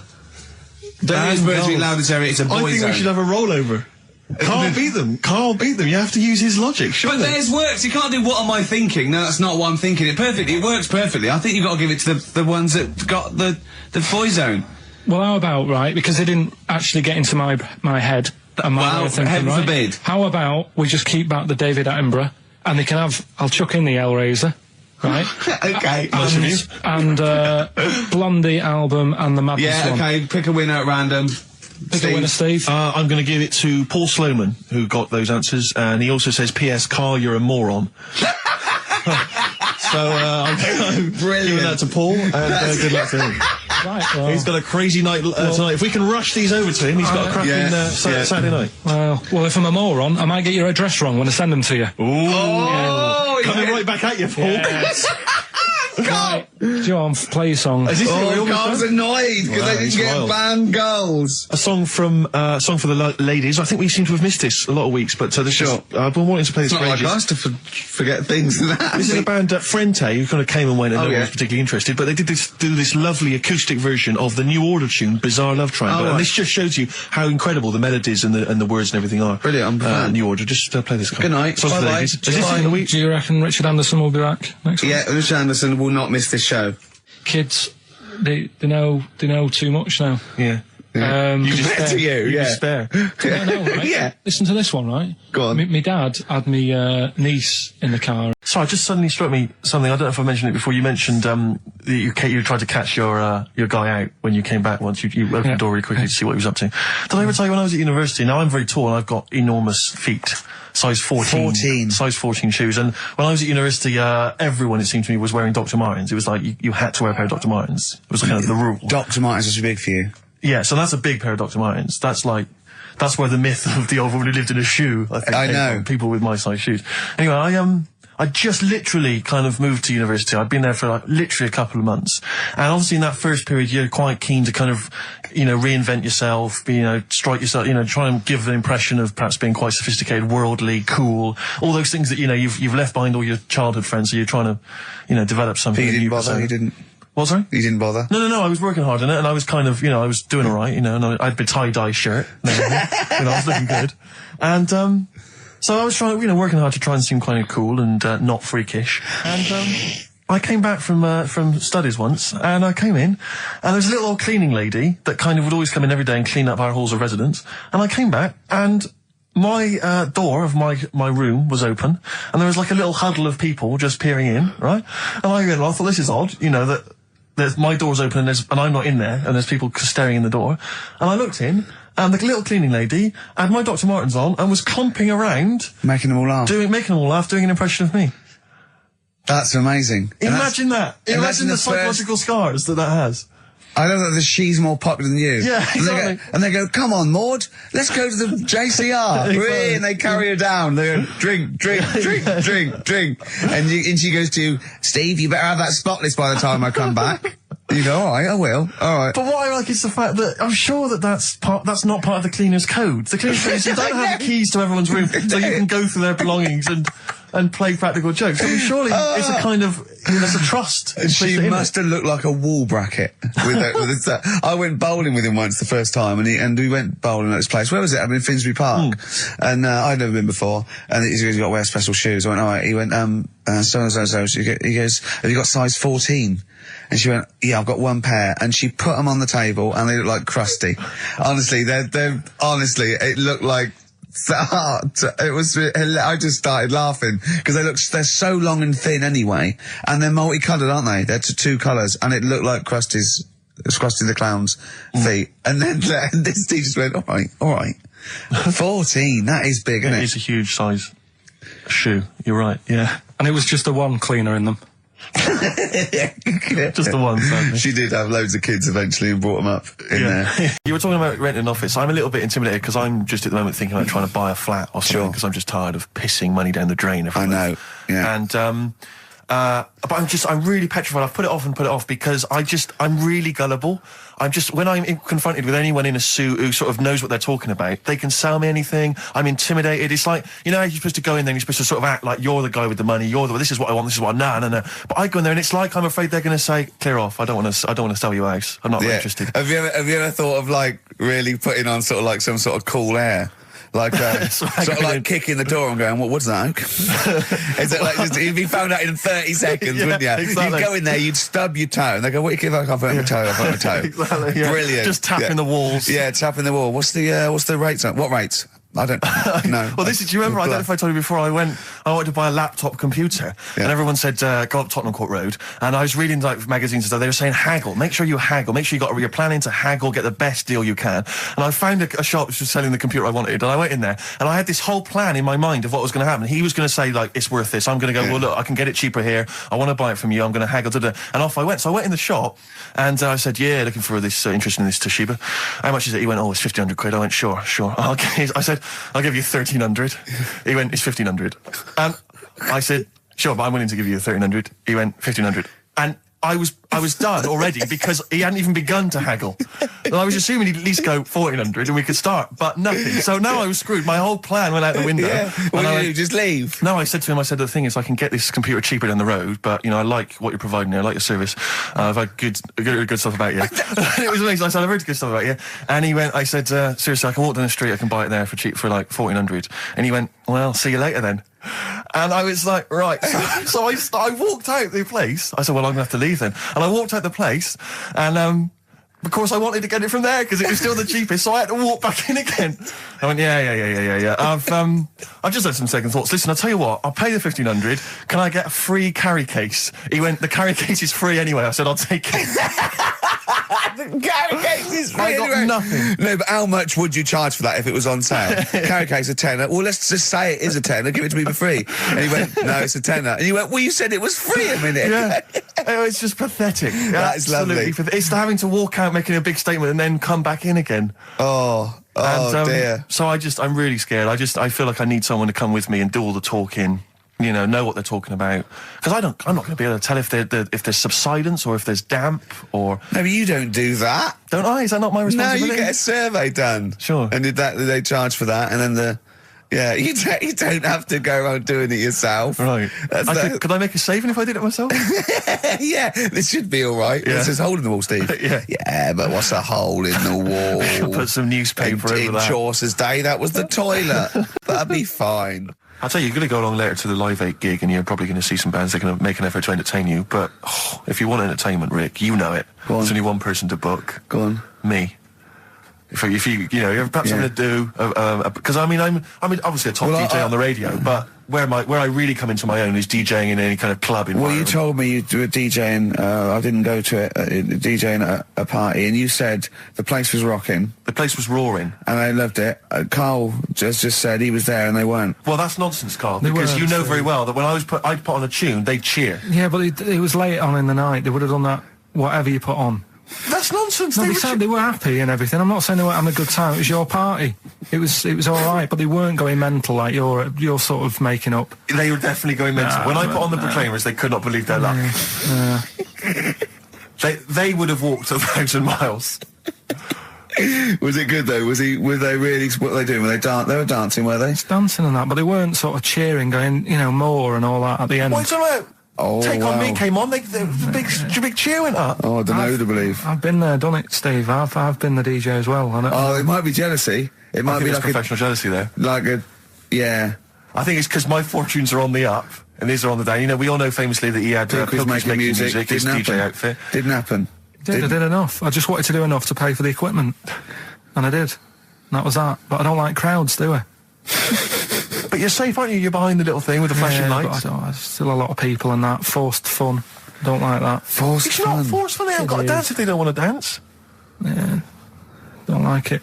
What do you mean your fortunes are on the up? Anyway, DJing. Well, I'll tell you, I was hired. Well, I say hired. I did it as a favour to a friend. His wedding the other week.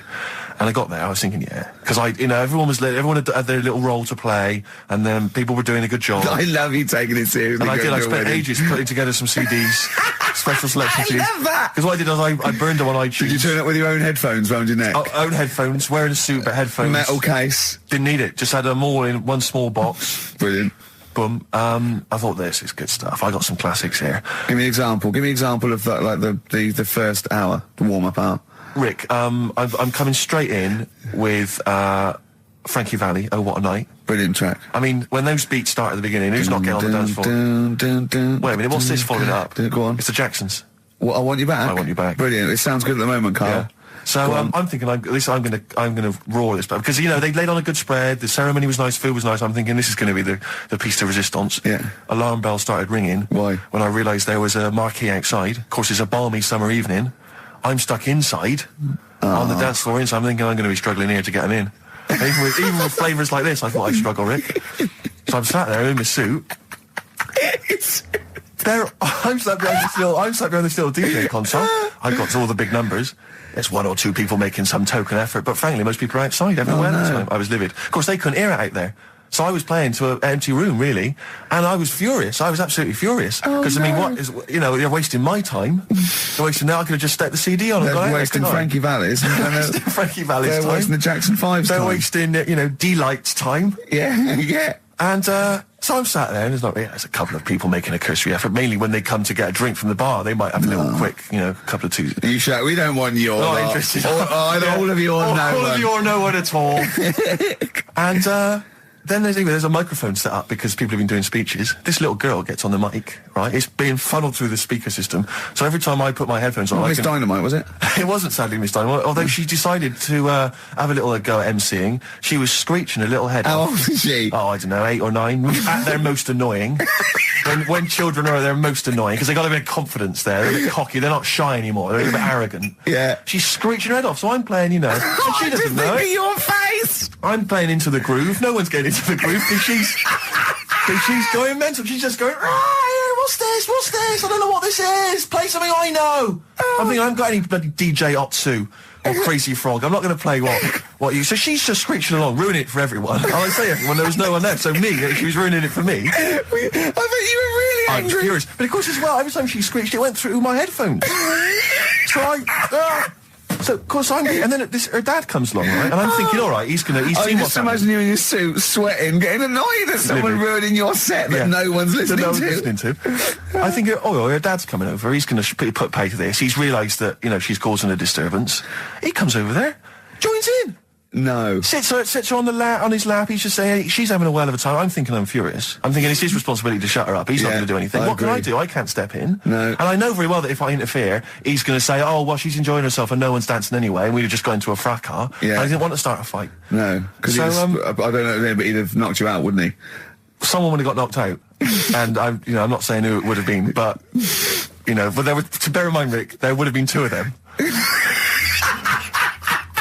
And, so I didn't want to get into a fight with him. And, anyway, so I'm playing. Anyway, so my friend came along. He realised what was happening, and I didn't have the guts to unplug the microphone because he'd have known. You see. Yeah. So I got my friend to do it when she had her back turned. So he pulled the plug out. The microphone went dead. She went, "What's going on?" I went, "I don't know what you're talking about." I said, "I don't know." She said, "Where the microphone's at?" I said, "You must have broken it." I don't know what's going on. Someone will probably make you pay for that. And anyway, at least we shut her up. That is great. But it really went from bad to worse. And You know, there's that thing when you panic, you start panicking, so you're putting on a lot of flavours that you would have saved till the last hour. What are we talking? Boom, boom, shake, shake. Exactly, you're throwing him in early. Love Shack's coming on way too soon. Really? Oh, Love Shack before 11. It's heresy, but I had to do it.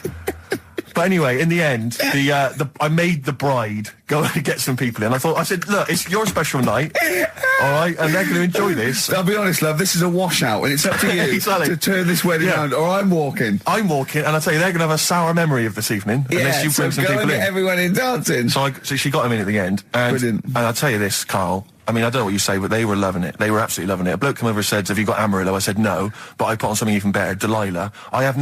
Wedding crowds always go for Delilah. A song, of course, about old man killing his wife. But it always goes down very well, strangely, at weddings. They get into a sort of hokey-cokey thing. They went berserk for it. And I was following it up with, I had the monkeys, I had all sorts going on. Brilliant. Of course, you know what happens. What? I'm going great guns. People are absolutely loving it. They're rocking it. I throw in, I had something cracking on at the end. Come On Eileen, of course, was on. People were going berserk for it. Which is unfortunate because the bride's name was Eileen. Yeah. And then the bride pipes up. I'm throwing the bouquet. So they all traipse off outside again. I was furious. Oh, no. I plugged the microphone back in. I said, what are you doing? We got, but they went out there. And, of course, you can't get them back once they've done that because all the women are running around. I got the thing. And then they got to wave everyone off, throw the confetti. They ruined your day. I was having a great time and they ruined it. She ruined your special day. She ruined my special night. Oh, no. It's on her head. What would you put on about now, Carl? What if I was DJing? Yeah. Probably a bit of a world party. Go on. Interesting. Before we get into that, before we get into talking about maybe some of the hijinks we've had, looking back, looking forward as well. Yeah. I came in, Carl was sitting at the desk, he went, all right? I went, all right, yeah. He went, see that Alan Clark diaries? I went, no, I didn't. He went, no, I heard a lot of people talking about it. He went, I've never kept a diary. Keeping a diary will always get you into trouble. And I said, like Anne Frank. What did you say, Carl? The woman in the cupboard? That's what he said. The woman in the cupboard. And I went, save it. Save it. You never speak to Carl off air. Save it all for when we're on the wireless. He went, but what did she do? What did she do except be in a cupboard? What did she have to write about? And I said, well, her thoughts. Do you know Anne Frank? That's all I know about Anne is. There's no point pretending it. Anne! That I know stuff. Yeah. Right, well, tell us everything you know about Anne Frank. she was in a cupboard. Yeah, what else? If she didn't do that, I wouldn't know about her, seriously. That's all I know about her. Yeah. So what did she do? But how do you think we know that? We know about her cupboard because of her book, don't we? But hang on, what in the bigger scheme of things, why was she in a cupboard? I don't know. Right. I honestly don't know. You don't know anything else about Anne Frank beyond the fact that, to quote you, she was in a cupboard. Well, what's she done then? You tell me, why should I know more about her? Firstly, I don't think she was in a cupboard. She wasn't in a cupboard. She was in an attic. All right. Yeah. So what was she doing? She was hiding from the Nazis. She was hiding from the Nazis. But isn't that the first place they'd look? Sort of work from the top down. Oh, they weren't specifically looking for Anne Frank. They weren't going, where is she? Where's Franker? If she gets that book out, we are in the deep shit. We've got to stop the book. They were just looking generally. She was 13, 14, she was hiding, she was Jewish and she was hiding, lived in Amsterdam, didn't she? Yeah, as much of her family were having to hide, being helped by, friends, non-Jewish friends. In a cupboard. Cupboards, And how long did she sort of hide up there for? Until she was caught. Long enough to write a book. So she even got caught after all that? What do you mean, so she even got caught? We're talking about one of the great, humanist tragedies of our times, and you're going, she couldn't even stay hidden. What do you mean, didn't she get caught? No, I'm just saying, it's not a great tip then, is it? Do you know what I mean? She didn't do it well. She didn't hide and say, well, I escaped it. Her diaries are not a manual on how to hide from people. It's not how to win at hide and seek. I don't know anything about her, and we might be going down some ground that's a bit dodgy. I don't know enough about it. Maybe it's best just leaving it. All I was saying is diaries. Do you know, what do you do them for? Have you kept one, Steve? Never kept a diary, no. Right. I can understand your fear that it might get discovered, someone might read it, find out all about your inner secrets. Of course, the good thing about you is you tell everyone what you think about them. Yeah. Yeah, but... No one's going to find a diary and go, oh, God. Can't believe it. Carl doesn't like my haircut. Yeah. Carl think, Carl thinks I look like Dave Hill from Slade. Yeah, I told you that, didn't I? Yeah, I told you that. Do you think they'll last, though, diaries and that? No, because they were a bit of a time killer, weren't they? It was something to do at the end of the day, whereas now there's iPods and that. Do you know what I mean? He's fantastic. The you know what I mean? the iPod of Anne Frank. Yeah, well, that's what I mean. New from Sony. That'd be great, wouldn't it? All the greatest hits. Who could forget? Oh, well, dear. Leave that then. I didn't Should know we it was leave that deep. I thought it was just like a, you know, You thought it was like, didn't you? Adrian Mole type thing. Yeah, what are we doing?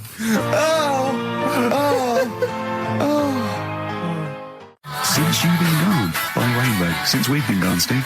What's been going on, mate? Well, so much has happened, hasn't it, in the world? You know, politics and stuff. There's been an election and the like. I'm Ricky Gervais, with me Steve Merchant, and our producer, I say producer, Karl Pilkington. All right. Yeah, very good. We've been away for a while. I think the last show we did was January 2004. Yeah. And nothing's changed. Nothing's changed whatsoever. Nothing's been mended. I mean, I'm pretty sure I threw that away in the bin before I left. Yeah, there are some of your old bacon rinds. yeah. The spare ribs on the floor. Yeah, nothing's changed at all. Oh, no, that's not true. The listenership has changed. It went down slightly, didn't it, on the last radio? Well, I don't know. I don't know. Is that what happened? Did it go down slightly, Carl? A little bit, I think. I don't think XFM gets new listeners, because I think what happens is, because the reason it goes down just very slightly each time is that their old listeners die. Yeah. You know, Definitely. old Cure fans dying of... Yeah, you know, smack addictions. Gout. Yeah. But anyway, well, I haven't listened to this station for a year and a half, so that's increased by 1, which is probably quite a high percentage. Exactly. I mean, I suppose that my question, I suppose, to you, Rick, would be, you know, why now? Why have you come back now? You know, I was a bit bored of sitting at home, you know. Okay. Yeah. Because we're just here for 6 weeks. 6 weeks. Well, we're standing in for Adam and Joe, aren't we? Yeah. Yeah. How the tables have turned. I remember when they were standing in for us, but... Yeah. I don't know. But the only reason I'm here is because my housekeeper cleans between 1 and 3. Oh, right, that's a good idea. So I got to get out of the house. And, are they listening to XFM? Well, no, she doesn't speak English. You know, I'm not made of money, Rick. You know, if I can help out, you know, a young immigrant lady, then I will do. And there are so many things I can do for her in so many ways. Yeah. But her, you know, picking up my old tea towels and stuff is ideal. So that's why I'm here. But all I'm worried about is I think people kind of associate with the name Ricky Gervais. They associate a certain level of quality. You know, your live stand-up DVDs, there's a level of quality. You've put a lot of work into them. You've honed it. The TV work you've done, likewise. Should people expect the same from the radio show? Definitely not. No. Definitely not. Those things that, you know, you sit down, well, you know, we sit down, we write them for a long time, write them for a year maybe, then film them, and we worry about everything. This is, I'm not even sure I'm talking into the mic at the moment. I was actually doodling, as you saw there. Yeah. I'm eating a sandwich as we speak. Yeah. You know, although we do like music, that is true. That's absolutely right. Should we play some great records? Let's play a great record now. Coldplay, Speed of Sound. Steve, I know you like an insight to my musical taste, Always. But that's my favourite Coldplay track of all time. I just thought I'd just throw that in. Not a fan of clocks? No, I think I've overplayed Parachutes a little bit, and but that's my favourite one. Like it. I'm afraid to say I'm a bit of a Philistine when it comes to Coldplay. That sounds the same as all the other ones. I'm sorry to say. Oh, you'll have to meet these boys one day. Yeah, and well, I'll tell them to their face. I don't care. A little bit rock and roll. I don't care. Well, I'm Ricky Gervais. That little funny little Wurzel type voice over there is Stephen Merchant, and with us our producer Karl Pilkington. All right. Whenever we say producer, of course, that is in inverted commas. Yeah. Done with the fingers. Well, he didn't have it. I wanted to play some off my iPod today to record it because they didn't have it here. It's a great track called Anthony and the Johnsons. He didn't even have the lead. He went, right, it's difficult. And he went, is it any good? I went, yeah, it's really good. He went, well, why haven't we got it here already then? Oh, that's the paradigm, is it? If XFM hasn't got it, it's no good. Four Non-Blondes doing well, is it? That's still in the cupboard, is it? Unbelievable. We're a little bit annoyed today, aren't we, actually? I'm really annoyed. Yeah. All that stuff we did last week, that Landau, I sent us some sparkling wine, and we thought, right, we're well, you shamelessly plugged it. Yeah. How many times you mentioned it? I Like must have 20 mentioned it about times? 20 times. Well, the finale was hitting Carl on the head with a cork. That's on the website, by the way. Okay. RickyGervais.com. Go there and see Carl being hit in the head with a cork, right? Yeah. We said, look, send us free stuff, we'll talk about it. Nothing. The cupboard literally is nothing. empty. The cupboard is bare.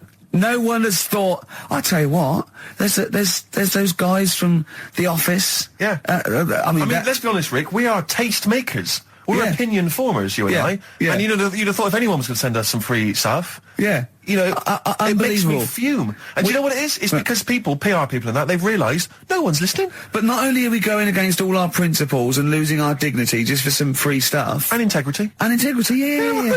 We're going against XFM policy because obviously they would have got thousands of pounds for Landauer to be mentioned last week, come on, 20 times. No, it wouldn't. Thousands. It's 40 It's quid, isn't it? XFM, Rick. It's 40 quid Yeah. for 40 quid for a 9-minute advert. Exactly. So advertise your quality stuff here. Yeah. Jeff's Garage, cheaper than some other garages. Anyway, actually, if Did there we was a play an advert once for a tattoo parlour? Yes! Do you remember that? I'm sure we played an advert for a tattoo parlour. What tattoo parlour can afford to advertise on a radio station? Unless it's a tin pot one like this. Oh, God. Oh, I've got some good music today, though, Steve. Oh, really? I hope so. I'll be the judge of that. Go on. Yeah, what have we got? well, AC/DC. Oh. Look at I his told you face. it was really light, right? We've had the parrot, right? These are things that I found. Found the parrot, right? I've told you about the dog in the car wash. Right, you didn't tell me about that. You said there's a car wash for a dog. That's all you told me. Yeah, The but parrot, you said there's a parrot. What? It's a problem at funerals. Yeah. That's nothing. That's nothing. That's nothing. Do you understand? And They used to eat cats. what else have we got? There's an elephant in India with sore feet. Why? There's an elephant in India with sore feet. No, I'm interested. Why? Tap dancing. Why? I didn't write that He's much trying down to about it. break Roy Castle's record. He's still going. Go on. What is it? What is it? Think. It's an elephant, and it was really old. It was about 76. Right. And it had sore feet because it's old, and They don't make stair and lifts the that roads big, do they? roads are bad and that. Yeah, go so they said, "What are we going to do?" And the town was like, "Oh, you know, we're used to seeing it around. It's part of the thing. You know, we don't want it to have sore feet." Yeah. So they got some slippers made for it. And it had like a picture of the elephant looking happy wearing some slippers. I love him. I love Carl. His world. Think. Where did you see this picture? That was on the internet. Right. That's a lesson, though, for any elephants listening. You know, don't wear stilettos to work every day No. because you can do your feet in. So that But it's don't elephants have really bad memories? no, they're great really good memories. memories. Oh, do they? Yeah. Oh, well, that's good then. No, I just thought they'd forget where they put them. I thought there was something about elephants having bad memories and that. It goes on. Where's my slippers? Yeah. I'm sure I left them by the test. So, So, sorry, there's an elephant walking around wearing slippers. yeah, there was that's in What kind India. of slippers? Those sort of old man ones with the sort of checkered well, round design. ones, I imagine. Yeah. Big round ones. There was that going on. And is it happening? Is it happier? I mean, does it feel No, more it satisfying? looked it. Did it look? How can you tell? How can you tell the elephants, please? What else is there? There was a woman who's had a breast insured for 150 grand. Right. Okay. Any Okay, more what? information there? What? Third party fire and theft? Don't know. It had a picture of her with them, like, you know, out. I just thought, yeah, he should get them covered. He's done another real joke! Brilliant. That's a proper joke. He's done, look at his little face, he smiles. I'd like to see you on one of the sort of TV panel games. If they could bring back sort of celebrity squares, Yeah. he'd be amazing as the centre square. Oh, that would be Wouldn't that be incredible. extraordinary? Or on Countdown in Dictionary Corner. I imagine him in Dictionary Well, Corner. I'd come up with cat. If that helps at all. Yeah. Memblent. Yeah, what does that mean, Carl? Just anything you want it to mean. Oh, what I've got, there's a dog that's got a cough in Singapore because it smokes 20 a day. Right, okay, another one. Good looking, is he? Well, no, he's got to, he is in a certain way, isn't he? That sort of non-threatening sort Yeah, of... but he's not stunning, is he? Do you know what I mean? No, but no. Well, what's well, your definition of a son? Yeah. Who do you like? Someone who you look at and you go, God, they're good Which looking. bloke do you fancy? What bloke do you think's attractive then? So if I was into men, Yeah. in fact, you can still say a bloke's a good looker without fancying him. And that. Who do you think You is know what I mean? attractive? Probably. I mean, it depends what you're looking for. No, just look. just You think there's different looks as of well, course, isn't yeah. there? No, who did you say was Um, attractive? Who did you say was like stunning in your definition? A good-looking lad. Yeah. good-looking lad. Oh, look at him over there. He's... Ooh... Do you find, Robbie Williams, do you find him attractive? Boy next door, look. No, who do you... Carl, hurry up, because it's, we've only got 2 hours. Probably... do you know, I can't think of one offhand. Mark Owen is pretty good looking then, really. What, there's not... Just name one bloke that you think's an attractive guy. There must be one bloke that you've either met or that you've, seen in a pub Who do you or think on a is poster. attractive? Tell you what. Go on. Tell you what. Works here. Young Alex Zane. Well, we know Alex, maybe we can fix you up. Oh, I love you, Alex. You got Brilliant. I love that. That's like a ride song or something. That's my favourite one. Ride-ish. Ride-ish. Feeder. Just the way I'm feeding on XFM 104.9. Rick, quick question for you. Go I'm on. thinking, a lot of people maybe are tuning in for the first time because of the advertising campaign. Sure. Should we reintroduce Karl again? I know we've done this a few times in the past, but just worried that people are going to not really kind of get the measure of him. I'm Ricky Gervais. I'm the one off The Office. Yeah. Steve Merchant. He's not the one in The Office. He's not Gareth. Some people think he is. He's got a funny, weird West Country accent that actually Mackenzie was affecting for the role. Steve wrote it with me. He's the tall, lanky fella. Karl is our sort of, I say producer, but he's the one that pressed the buttons because I was Dog's Body. Yeah, but I mean, it was just because I was too big to run the desk. Yeah. I used to have to do. Literally too big. You couldn't get behind there. Yeah, and then we discovered that, he looked a bit like a boring sort of, alright, yeah, but then when we sort of, poked him with a stick, he came up with, he doesn't realise, but some of the I think, some of the funniest extraordinary things I've ever heard. Say hello, Karl. All right. Yeah. Well, classics, I think, so far, that have gone straight to the list include, have you ever used a Y-front correctly? Yeah. Brilliant. You never see an old person Eating a Twix. eating a Twix. These are sort of things. He's back on his campaign to get rid of jellyfish. Why is that, Karl? Oh, did you see the paper yesterday? Go on. There's a jellyfish, right? It's about 15 foot long, about 5 foot wide, and there's a fella swimming next to it. And the paper's going, oh, look at this we've found. There's loads of them in Japan. Yeah. And it's because the water's getting hot, so it's making jellyfish really big. Oh dear. How's the campaign going to get jellyfish get rid of them? What was your point about jellyfish? They don't do anything. There's no point. They get in the way. Jellyfish, yeah. It ruined me holiday because I got stung by one. Yeah. But you think the same thing about Liverpudlians, and we can't just go around, wiping out things that ruin your let's holiday. do the jellyfish first. And then we'll move on to the Scousers. Yeah. But yeah, I don't know what they do, and I'm trying to look on the internet. I've been busy this week. You're jellyfish now, not Scousers. Yeah. You don't know what I don't know what they do either. To sort of try and work out what would happen with the sea if it didn't work, because they say like if there's no... See, Carl, this is what we're talking about. Let's do it. People who've listened for the first time, they've got to listen to every word you say. You want to find out what would happen with the sea if it didn't work? If jellyfish weren't in there, do you know what I mean? Because stuff like coral, apparently the sea would be in a right state if you didn't have any coral in it. Fish, do you know what I mean? I always worry about how many fish we're sort of eating. Because you go past... Sorry? No, do you know, like, you go in Marks and Spencer's or Selfridges... There's loads of fish in there. And there's really fancy stuff that you think they've killed that, and it looks good on the counter, pretty impressive. Yeah. But is anyone going to buy it? Yeah. Do you know what I mean? It's a big, like, a shark sat in ice. Yeah. And you go, yeah, they've got like, a lot of fish... So you won't go around the Tate Gallery? Do you know what I mean? I've never seen a big shark sat in ice in Selfridges. They do it. And it's like... You go in the morning and you can go back at night and the same shark sat there, and it's. So you know it's the same shark, do you? It's the same one. So what? Same face? Are you sure he just hasn't lost his mum? And he's just like, he went shopping with her Christmas shopping, and he's just like, he's drowned, he doesn't know where, he's just waiting. You know I'm right. I've never seen a shark in Selfridges. Well, all right, then say maybe that's one day a week, but on other days they'll have like... Shark Monday. I think, Selfridges. Today at Selfridges is Shark Monday. Yeah. No, it's just that... So your point is that there's all these fish not being eaten. Yeah. So and they're being killed. They're taking them out of the sea, no one's eating them. And you're worried, that the sea's going to rise because the more things you take out? Well, we're just going to run out. Because the fish drink it, don't they? And that keeps the water level down. Yeah. No, well, you know what I mean? There's stuff that worries me. You're worried that... Was it you who said that you were worried that... Because, there's sponge in the sea. Yeah. But if they took it all away... No. Was it? Is that him? That's a Stephen Wright joke. Is that Stephen Wright? What was the joke? Sponges grow in the sea. That kills me. How deep would it be if they didn't? I love the fact that he confused you with Stephen Wright, who for a living purposely says ridiculous things. Yeah. Does that worry you, Carl? Well, think about that and play a record. What do you want? I'd love to. A classic, a beautiful song by Simon and Garfunkel called April. Right. Do you know the monkey that went into space? Yeah. Yep. It happened in 1958. Right. Now you know that. Yeah. Yes. What did he do next?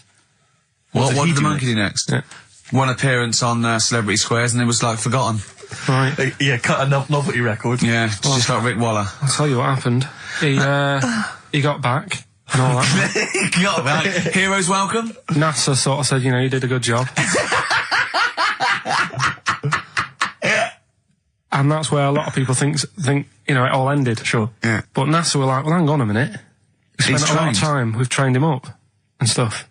So he's like, you know, he's saying, sure, you know, I've learned a lot, I've still got it all, I've kept it all, I know what to do. So they said, right, we'll use you. So he turned into like a bit of a trainer at NASA. We wanted to send you out on the top of an organ. You put on this little bellhop outfit. Could you smoke fags? Yeah. I'll have a go. So they were getting in new monkeys. You know, the main man at NASA was saying, can you teach these the same? He's going, of course I can. Do you know what I mean? I remember it all. I know what's going on. I'll tell them what buttons to press, what to do in emergencies, that sort of thing. It was technically sort of employed by the army.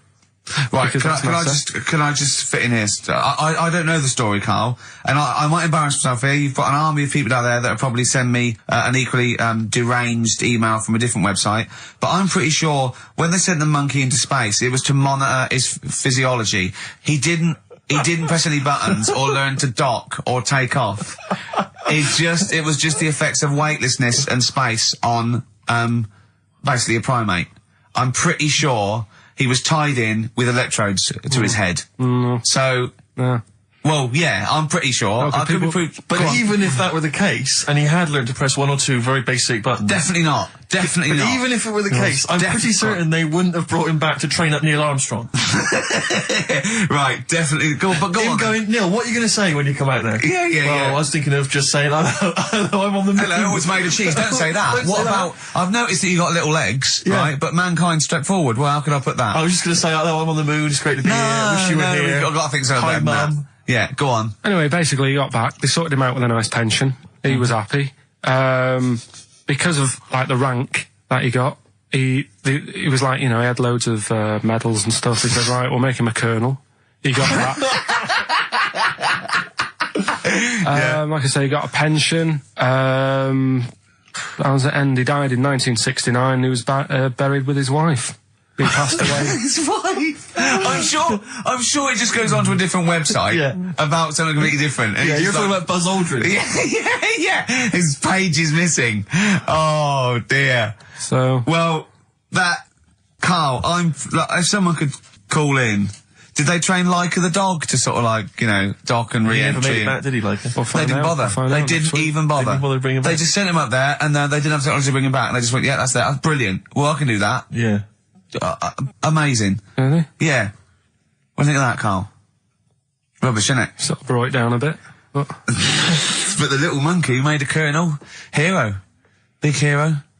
What was he in? What craft was he in? Sputnik. Just hang on a minute. He was in Jupiter AM. Yeah.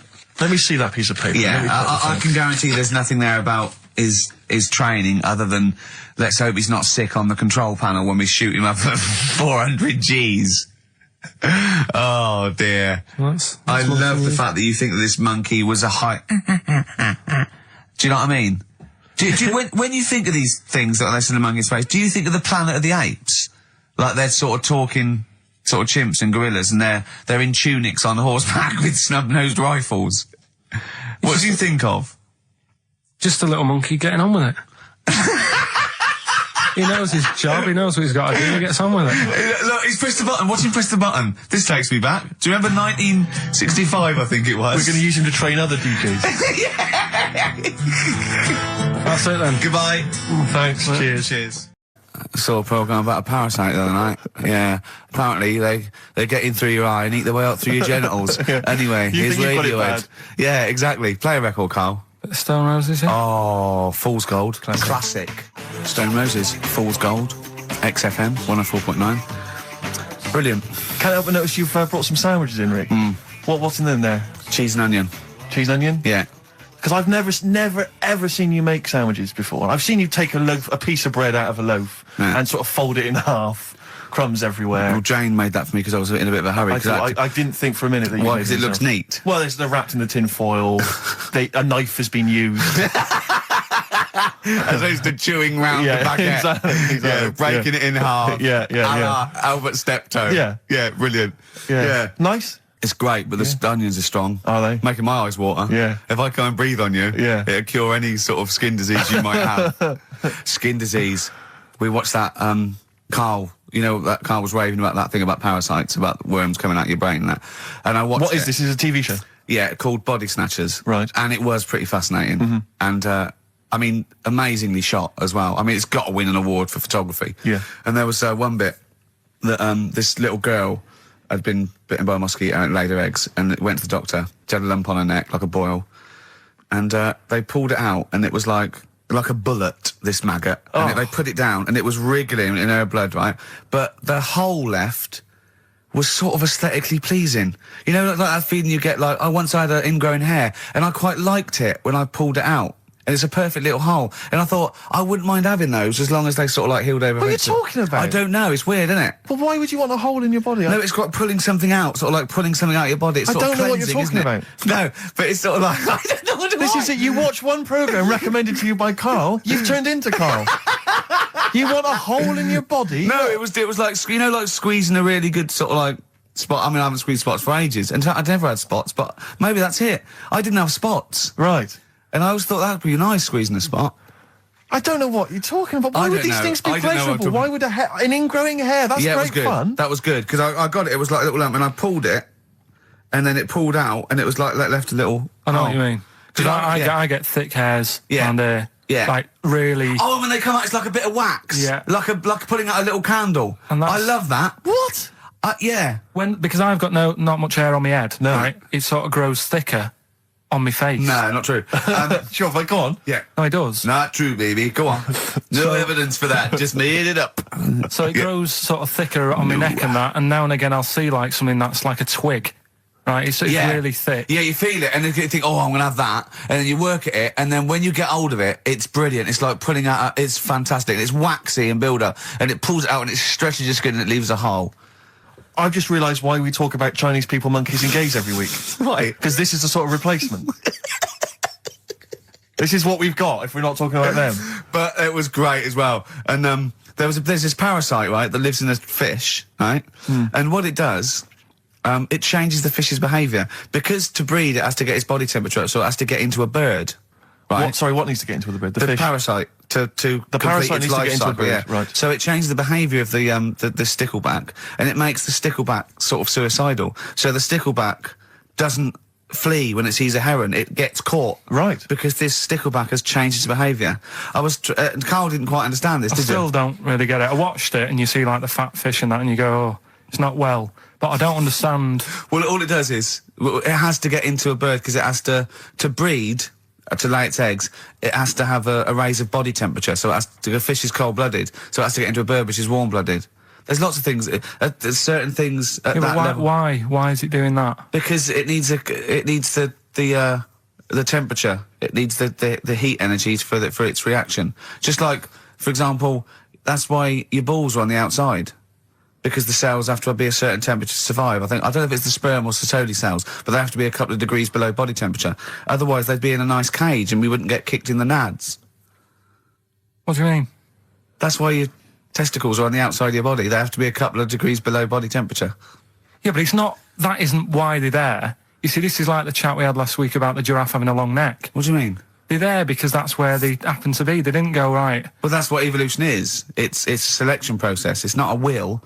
The balls didn't say, look, I'm too hot, let's get us outside, let's get outside of here! All right, hang on a minute then. What? So a little man monkey, right? Theirs are in the same place as ours. Yeah. But they're walking around naked, so it could be anywhere. They could be, like, on the back. It doesn't matter where they are. They call it... Well, they could be on the back, yeah. So why aren't they? This is a completely different... Steve! You started it! I washed my hands of the whole affair. And we're not only back to balls, but we're back to monkey balls. Yes. In one thing from about parasites, we're back to monkey ball news. Yeah. And we're back to chimp testicle news. All right, then. So this worm's in a fish. Yeah.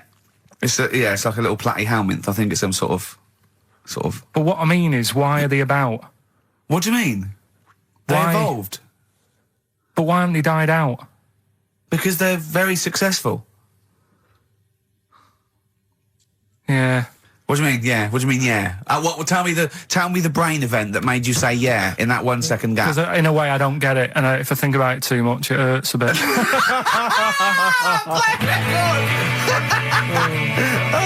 They've just been around for years, Carl. Yeah. Like Cliff Richard or something like that. Yeah. Roll Over DJ by Jet on XFM 104.9. I'm Ricky Gervais, with me Steve Merchant and Karl Pilkington. All right, Karl? Yeah. Bit miserable today, Karl. Let me explain why. Go on. Steve, and to you, the listeners. Oh, chimpanzee that monkey news. Okay, monkey-related news from Karl Pilkington. Right. Do you know the monkey that went into space? Yeah. Yep. It happened in 1958. Right. Now you know that. Yeah. Yes. What did he do next? What he did the do monkey do next? Yeah. One appearance on Celebrity Squares and it was, like, forgotten. Right. Yeah, cut a novelty record. Yeah, just like Rick Waller. I'll tell you what happened. He got back and all that. He got back. Heroes welcome. NASA sort of said, you did a good job. And that's where a lot of people think it all ended. Sure. Yeah. But NASA were like, well, hang on a minute. We spent He's a lot of trained. time. We've trained him up and stuff. So he's like, he's saying, sure, I've learned a lot. I've still got it all. I've kept it all. I know what to do. So they said, right, we'll use you. So he turned into like a bit of a trainer at NASA. We wanted to send you out on the top of an organ. yeah. Put on this little bellhop outfit. Can you smoke fags? Yeah. I'll have a go. So they were getting in new monkeys. The main man at NASA was saying, can you teach these the sound? He's going, of course I can. Do you know what I mean? I remember it all. I know what's going on. I'll tell them what buttons to press, what to do in emergencies, that sort of thing. It was technically sort of employed by the army. Right, Because can I just fit in here? I don't know the story, Karl, and I might embarrass myself here. You've got an army of people out there that will probably send me an equally deranged email from a different website, but I'm pretty sure when they sent the monkey into space, it was to monitor his physiology. He didn't press any buttons or learn to dock or take off. It was just the effects of weightlessness and space on basically a primate. I'm pretty sure he was tied in with electrodes to his head. So, Yeah. well, yeah, I'm pretty sure. Okay, I could be proved. But even if that were the case, and he had learned to press one or two very basic buttons... Definitely not. Definitely But not. even if it were the case, I'm pretty certain they wouldn't have brought him back to train up Neil Armstrong. Right, definitely. Go on. Him going, Neil, what are you going to say when you come out there? Yeah. I was thinking of just saying, hello, I'm on the moon. Hello, it's made of cheese. Don't say that. Don't What say about... I've noticed that you got little legs, Yeah. right? But mankind stepped forward. Well, how could I put that? I was just going to say, hello, I'm on the moon, it's great to be here, wish you were here. I've got to think so Hi, better than that. Mum. Yeah, go on. Anyway, basically he got back. They sorted him out with a nice pension. He was happy. Because of, like, the rank that he got, he was like, he had loads of medals and stuff. He said, right, we'll make him a colonel. He got that. Like I say, he got a pension. How was it end? He died in 1969. He was buried with his wife. He passed away. His wife. I'm sure it just goes on to a different website about something completely different. And Yeah, he's you're just talking like- about Buzz Aldrin. Yeah. His page is missing. Oh dear. So, Well, Karl, if someone could call in, did they train Leica the dog to sort of like, dock and He never made re-entry? it back, did he, like? we'll They find didn't out. bother. We'll find They out didn't next week. even bother. They didn't bother to bring him They back. just sent him up there, and they didn't have technology to bring him back. And they just went, yeah, that's it. That's brilliant. Well, I can do that. Yeah. Amazing. Really? Yeah. What do you think of that, Karl? Rubbish, isn't it? Sort of brought it down a bit. But But the little monkey made a colonel. Hero. Big hero. What was he in? What craft was he in? Sputnik. just hang on a minute. He was in Jupiter AM. Yeah. Let me see that piece of paper. Yeah, I can guarantee there's nothing there about his training other than let's hope he's not sick on the control panel when we shoot him up at 400 Gs. Oh dear. I love the fact that you think that this monkey was a high... Do you know what I mean? When you think of these things that are less in the monkey's face, do you think of the Planet of the Apes?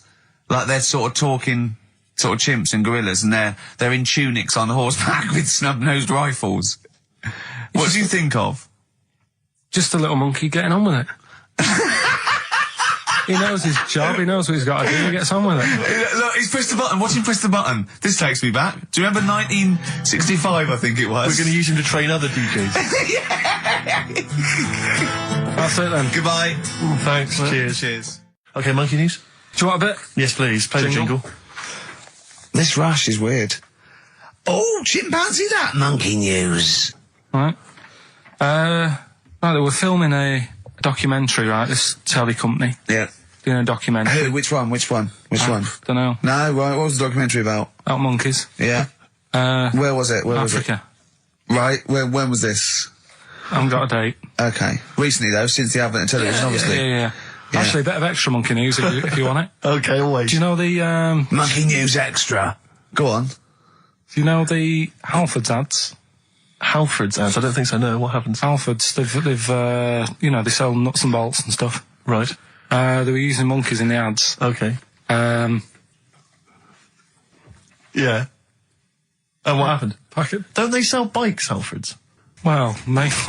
Bicycles and motorbike stuff in that. Okay, so they're using monkeys in the advert. What happened? I can't handle it. What? I can't do this. Look at him. Look at him. I don't care what he's doing. Well, basically, right, there was a load of hassle because they were using these monkeys in this Halfords advert. Yes. Right. And what happened? Get to the point. It turned out there wasn't a problem because they were mechanics in the first place. Well, they were monkey mechanics? Yeah. What are you talking about? Mental. What are you talking about? That's not a story. Right, anyway, listen, let's get back onto They were mechanics in the first place. Right, listen. Right, so they're making this documentary. Right? And stumble across a little gang of... Come on! Get on with it, please. Little gang of monkeys. That's Yes. the first time I've ever laughed. I'll hear that. I know. Well, brilliant. What do you want, a cake? Come on. Can we play a song? Oh, I don't understand what is wrong with you, you freak. It's making me laugh. Just tell us the story. All right, then. All right. So anyway, right, so there's this documentary being made. They found a little gang of monkeys. Right, play a song. I don't know what's going on here. I apologise. It's just if you were looking forward to monkey. Got to hide your love away. According to the Beatles on XFM 104.9. I'm Ricky Gervais with me, Steve Merchant. Right, Carl, come on. Monkey news. Everyone's composed. The jingle, please. Oh, chimpanzee that monkey news. Excellent. Okay. Right, where were we? We would just start again. There's some people making a documentary. For what? Okay. Making a documentary in a jungle and that. Right. Stumble across a little gang. Okay, come on. All right. A little gang of monkeys. Yeah. Oh, come on. So the camera crew are there filming it. Yes. Everything's going normal. It's all fine. Nothing odd about it. Okay. They're not running a restaurant. They've not got any barber shops. Nothing. No. Just regular monkeys going about their business. Yeah. So anyway, what normally happens is the monkeys stick with the partner. They already do what? They don't sort of sleep around and that. Once they find the girlfriend or the boyfriend or whatever, yeah, they stick with them, right? Okay. But anyway, they were watching this one, right? And it's going around a bit, sleeping around. Oily. And it was getting fatter. They thought this is a bit odd. Yeah. Right? So followed it round and see it having it away. Turns out, little prostitute.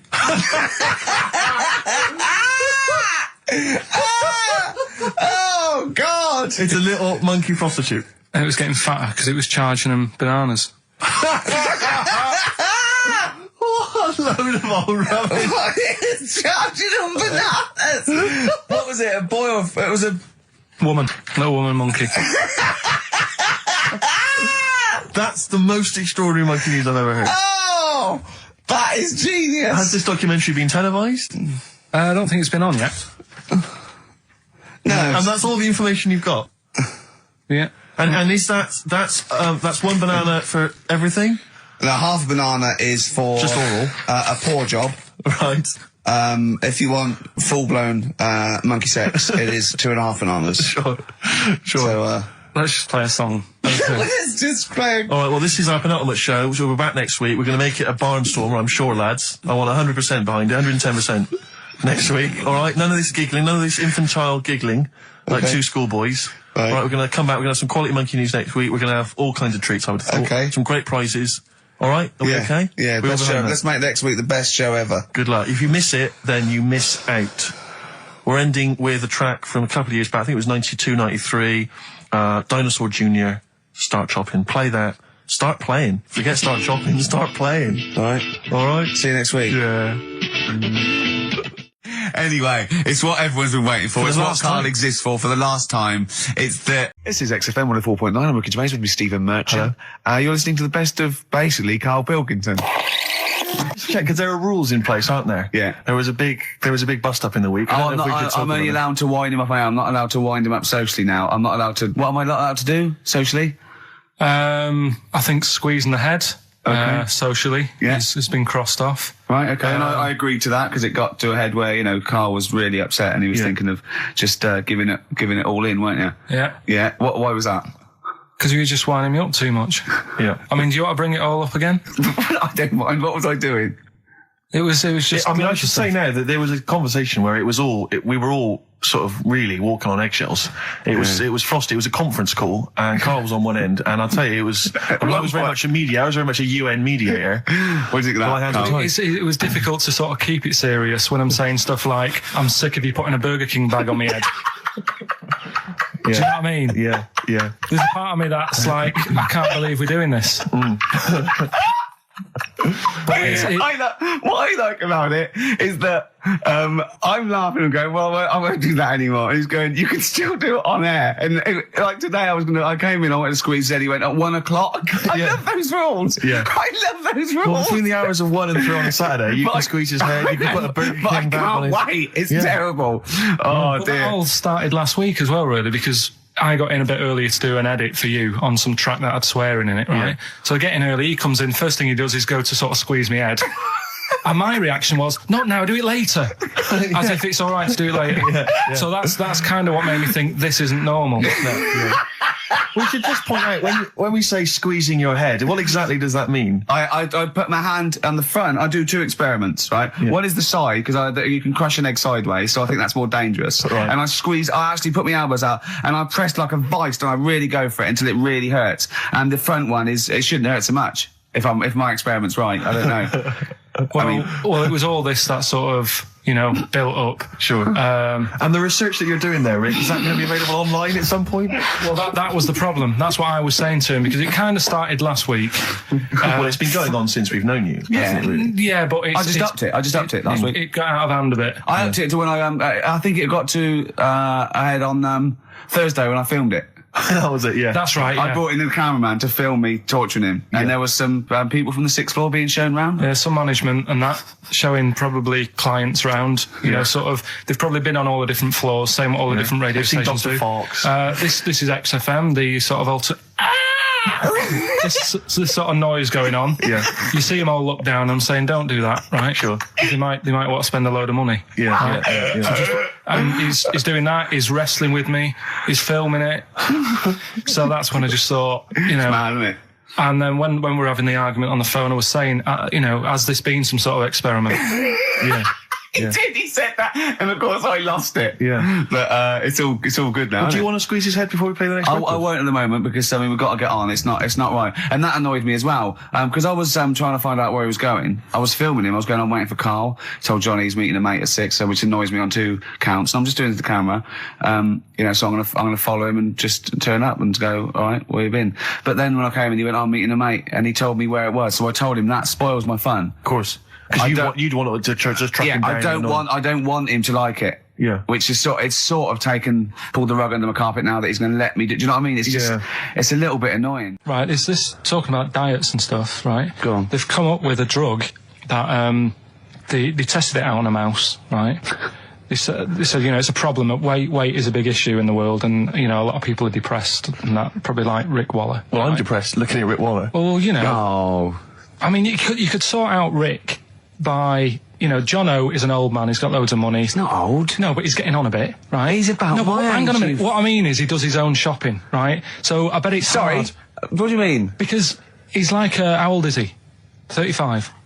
Right, he's got loads of money, he does his own shopping, so when he goes to the supermarket and he passes, you know, the sponge cake section, it must be tough when you've got loads of money to burn that you go, oh, just one more. Yeah. One more. Look, so just sorry, we are getting close to libel here, I think. No, but I'm saying how it is, because Right. I've tried, like, losing a little bit of weight. Have you? And it is difficult when you know, you're in Waitrose and you see a little chocolate muffin and you think, well, one more and I'll do without... Do you like a little chocolate muffin now and again? Yeah, right. Is that your favourite thing? So the thing chocolate is- and Let him muffin? finish his point. So the thing is, right, now with Rick, he lives at home with his mum, so why doesn't his mum just say, I'm going to buy less this week, and if you eat it all, you're not getting any more? Yeah.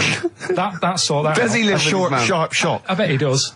I bet he does. 'Cause So he- you don't actually know if this is true or not. No, but anyway, right, so this drug they've come up with... They've tested this on mice, haven't they? They've tested No, I'm worried if they haven't tested it on mice. Thank God for that. It's definitely been tested on mice. Definitely. They fed a mouse a load of cake, Yeah. right? And it went a little bit chubby, and he said, right, stop a minute. And then they gave it this drug that makes you lose weight. Yeah. And its weight went down, but the only bad side effect was its eyes were popping out. Well, that seems to be fine then. Let's give it to Jono. There doesn't seem to be any problem. Oh, Rick should get some of that.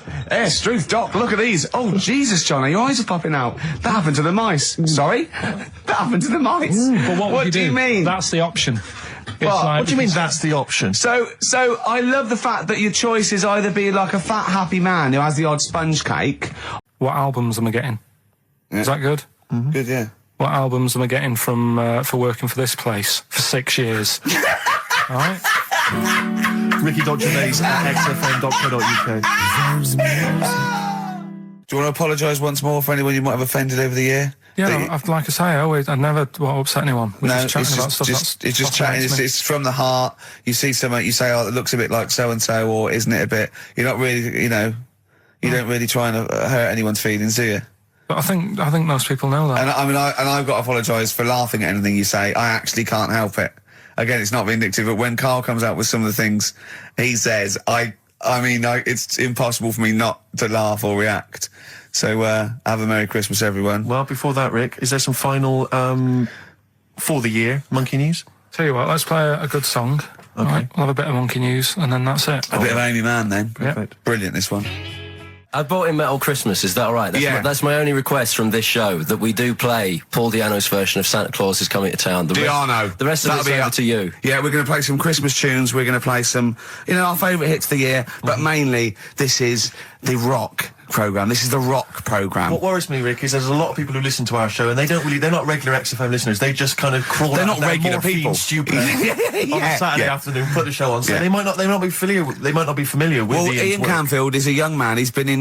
He's about 14. He's been in radio. It's weird. He's 14, but he's been in radio for 15 and a half years. He was weaned on the milk of Avant. Yeah. Right. And he's going to be the new. He's going to be the new rock god, aren't you? Well, I'm trying. Yeah.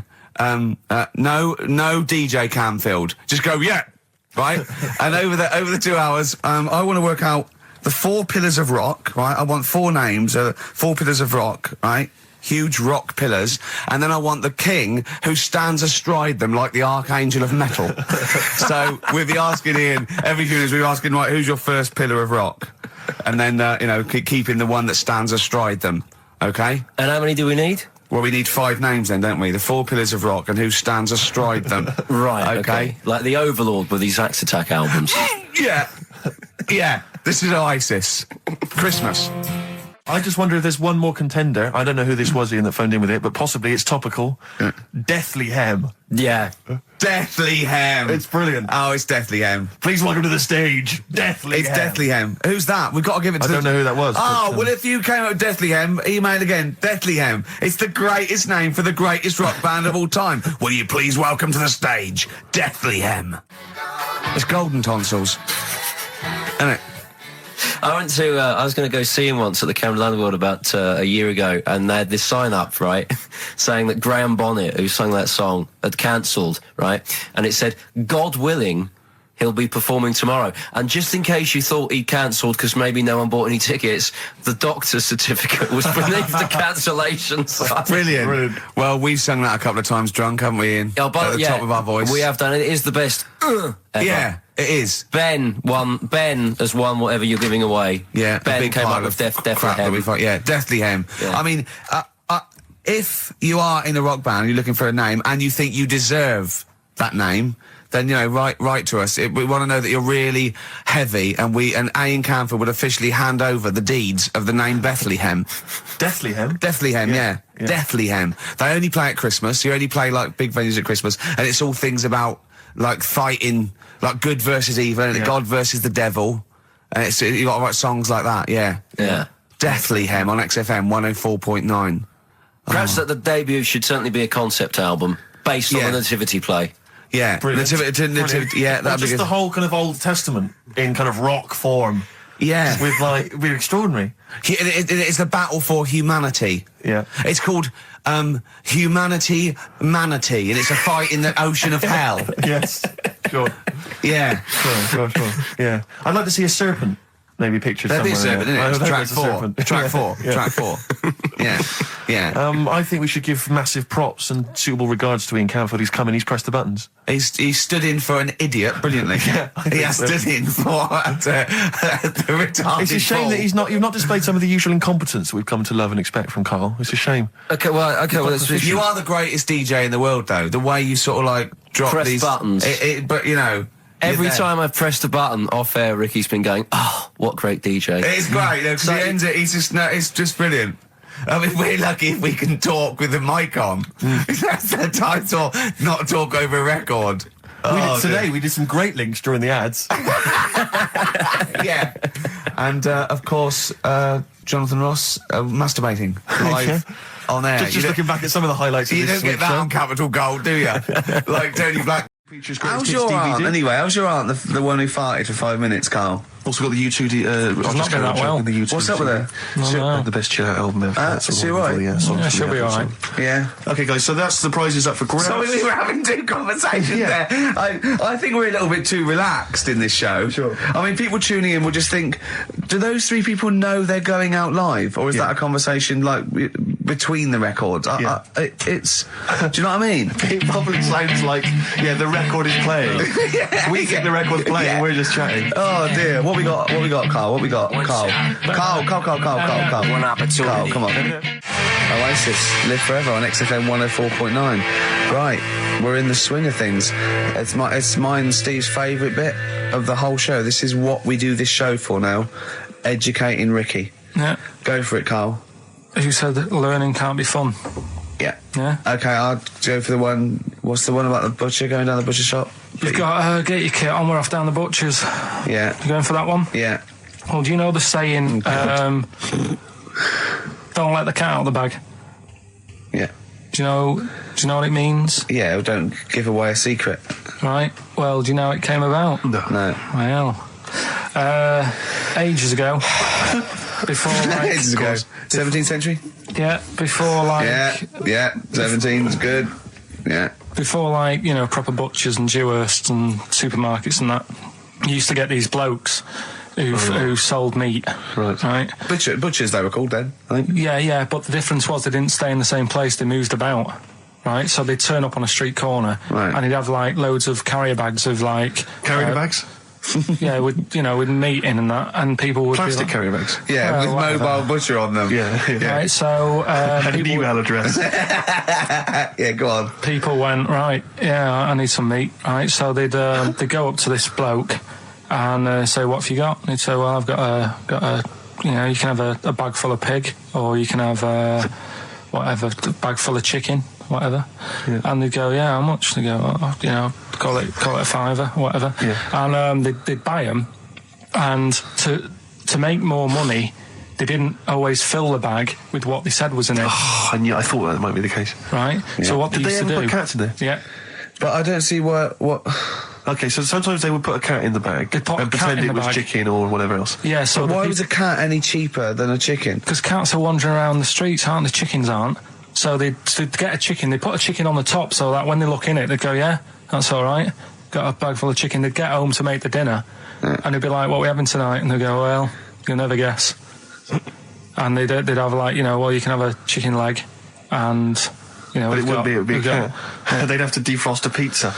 Yeah. Did they mind that they were eating cat then, in those days? He didn't say. He just was saying about the saying, don't let the cat out of the bag. It's like, you know, if they see that, they're going to go mad. I'm mildly disappointed with this story. It's all right if it's true, but, you know, there's something about it, it's just... I want to know more. He always leaves it... Is it Karl doesn't quench your thirst for knowledge, he creates more. I don't know if that's a good thing or not. Well, yeah, he's like the pot noodle of information. Yeah, do you know, he never... I want to go... I'm not nourished by it. It's if for every fact he tells me, there's 10 others that spring up that I have to get clear. Well, so it was the people that were doing this, it was the dodgy butchers that coined this phrase. Were they saying to each other, don't let the cat out the bag? I.e., what I mean by that, Jack, is don't let them see the cat, what we've stuffed in there. Yeah. Dodgy butcher, there's another phrase, isn't it? So that's the first one. Is that a euphemism, or is it dodgy butcher? As his meat delivered round the back. Sure. So that's that one. So let's get your kit on. What does that mean? Show, is it? I just suddenly caught myself. This is nothing. I told you that before. It's been bad today. No, but I mean, it's the way, this casual way that it's like we almost have no regard for our listener, and I'm not proud of that. I just don't know what to do about it. Do you know what I mean? I don't know how to do this properly. I mean, we're just chatting here. I mean, it's only Anderson who's seen through us, and that surprises me that more people haven't. I mean, what are the figures like? Do people listen to this show? I'll find out for you. You keep saying that. But, there's this parrot, and, apparently it lives... I mean, Rick, it's unique, if nothing else. I mean, when you wake up with Woken tomorrow, you're not even going to hear him start a line with there was this parrot. Go on, there was this parrot, go on. And it can talk and that. Someone's obviously... you know, taught it how to speak and that, and it flew away, and it's living in this church, right? And people are at the church doing hymns and that, and then trouble's brewing. In between the hymns. That parrot was owned by an old miner who used to swear a lot. Yeah. Well, then the vicar is going to be really annoyed. That vicar, that vicar's going to go on. I just hope it stays quiet, Rick, during the vicar's sermons. Yeah, go on. Have you read it? No, go on. Have you read it? No, because that's what happens, right? Go on, tell us, Karl. During the hymns, it's sort of effing and jeffing and stuff. Effing and jeffing? Yeah. And everyone's like going, oh, you know, it's quite funny, really, you know, it doesn't know what it's doing. Everyone's having a laugh. Yeah. But it's causing a havoc at funerals. There's an elephant in India with sore feet. Why? There's an elephant in India with sore feet. I'm interested. Why?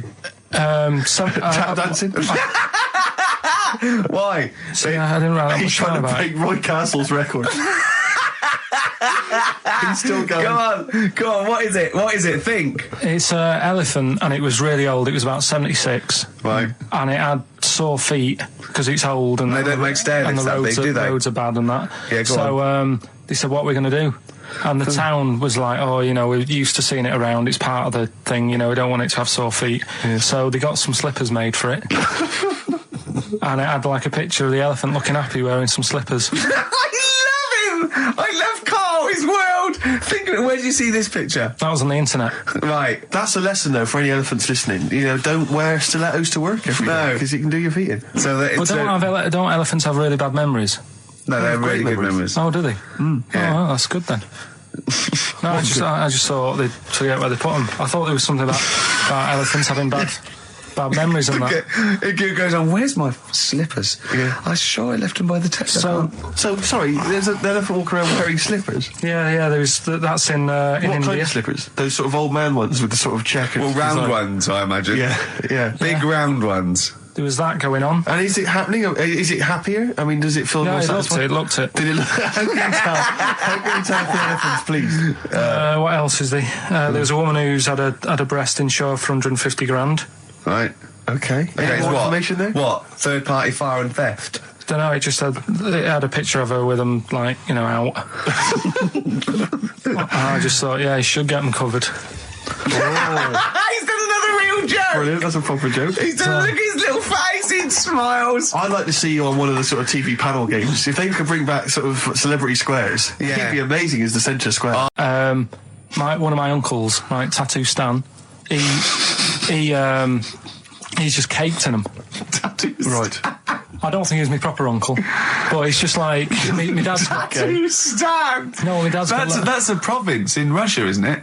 My dad's got loads of mates who. When you like, say he's not your names. proper uncle, Do you know how, like, when Just a bloke who someone used to comes hang around around, with you're the school? alright, Uncle Stan? Yeah. Do you know what I mean? And there was my dad had loads of mates like that. There was John the Screw. Right. So he either works in a prison or he likes to have sex. Cabbie. Cab driver. okay. There was Jimmy the Hat. I don't know where he Jimmy did. the Hat. Yeah. And, Did he wear a hat? No. No. There was Fred the Veg. You sure he wasn't a relative? Sorry. Fred the Veg used to get us like big bags of potatoes and that. Fred Veg, okay. And there was Tattoo Stan.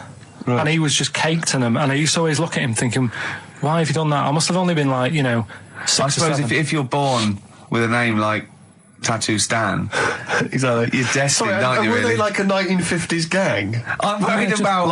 I'm Who worried were about... doing a bank job? What was his name? The Hat? What was his name? Jimmy the Hat. I'm worried about Jimmy the Hat. Yeah. Not having a hat. I don't understand Are it. you sure he didn't have a hat? Not when I met him.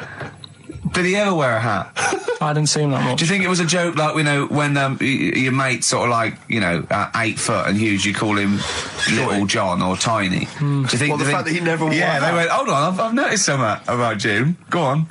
No hat. And I go, oh, true, let's call him Jim the Hat. Jimmy the Hat, yeah. But my Uncle Stan, he had like loads of them. He did them himself. Oh dear. And it was always that thing. God.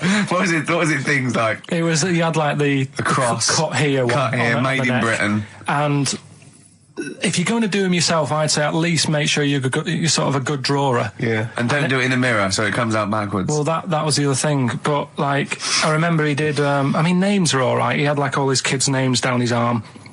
And, what are they called? Yeah. oh, God, it's Tattoo Stan Jr. Yeah. and Paul shits the bed. I'm trying to. Oh, Wabbai Kate. yeah. But he had. Frankie never amounts to anything. Oh, God. So he had like. Johnny, I don't think he's mine. So he did all this stuff you've got to do by law when you're buying, right? I was looking at one in London, right? It's haunted. They've got to tell you now.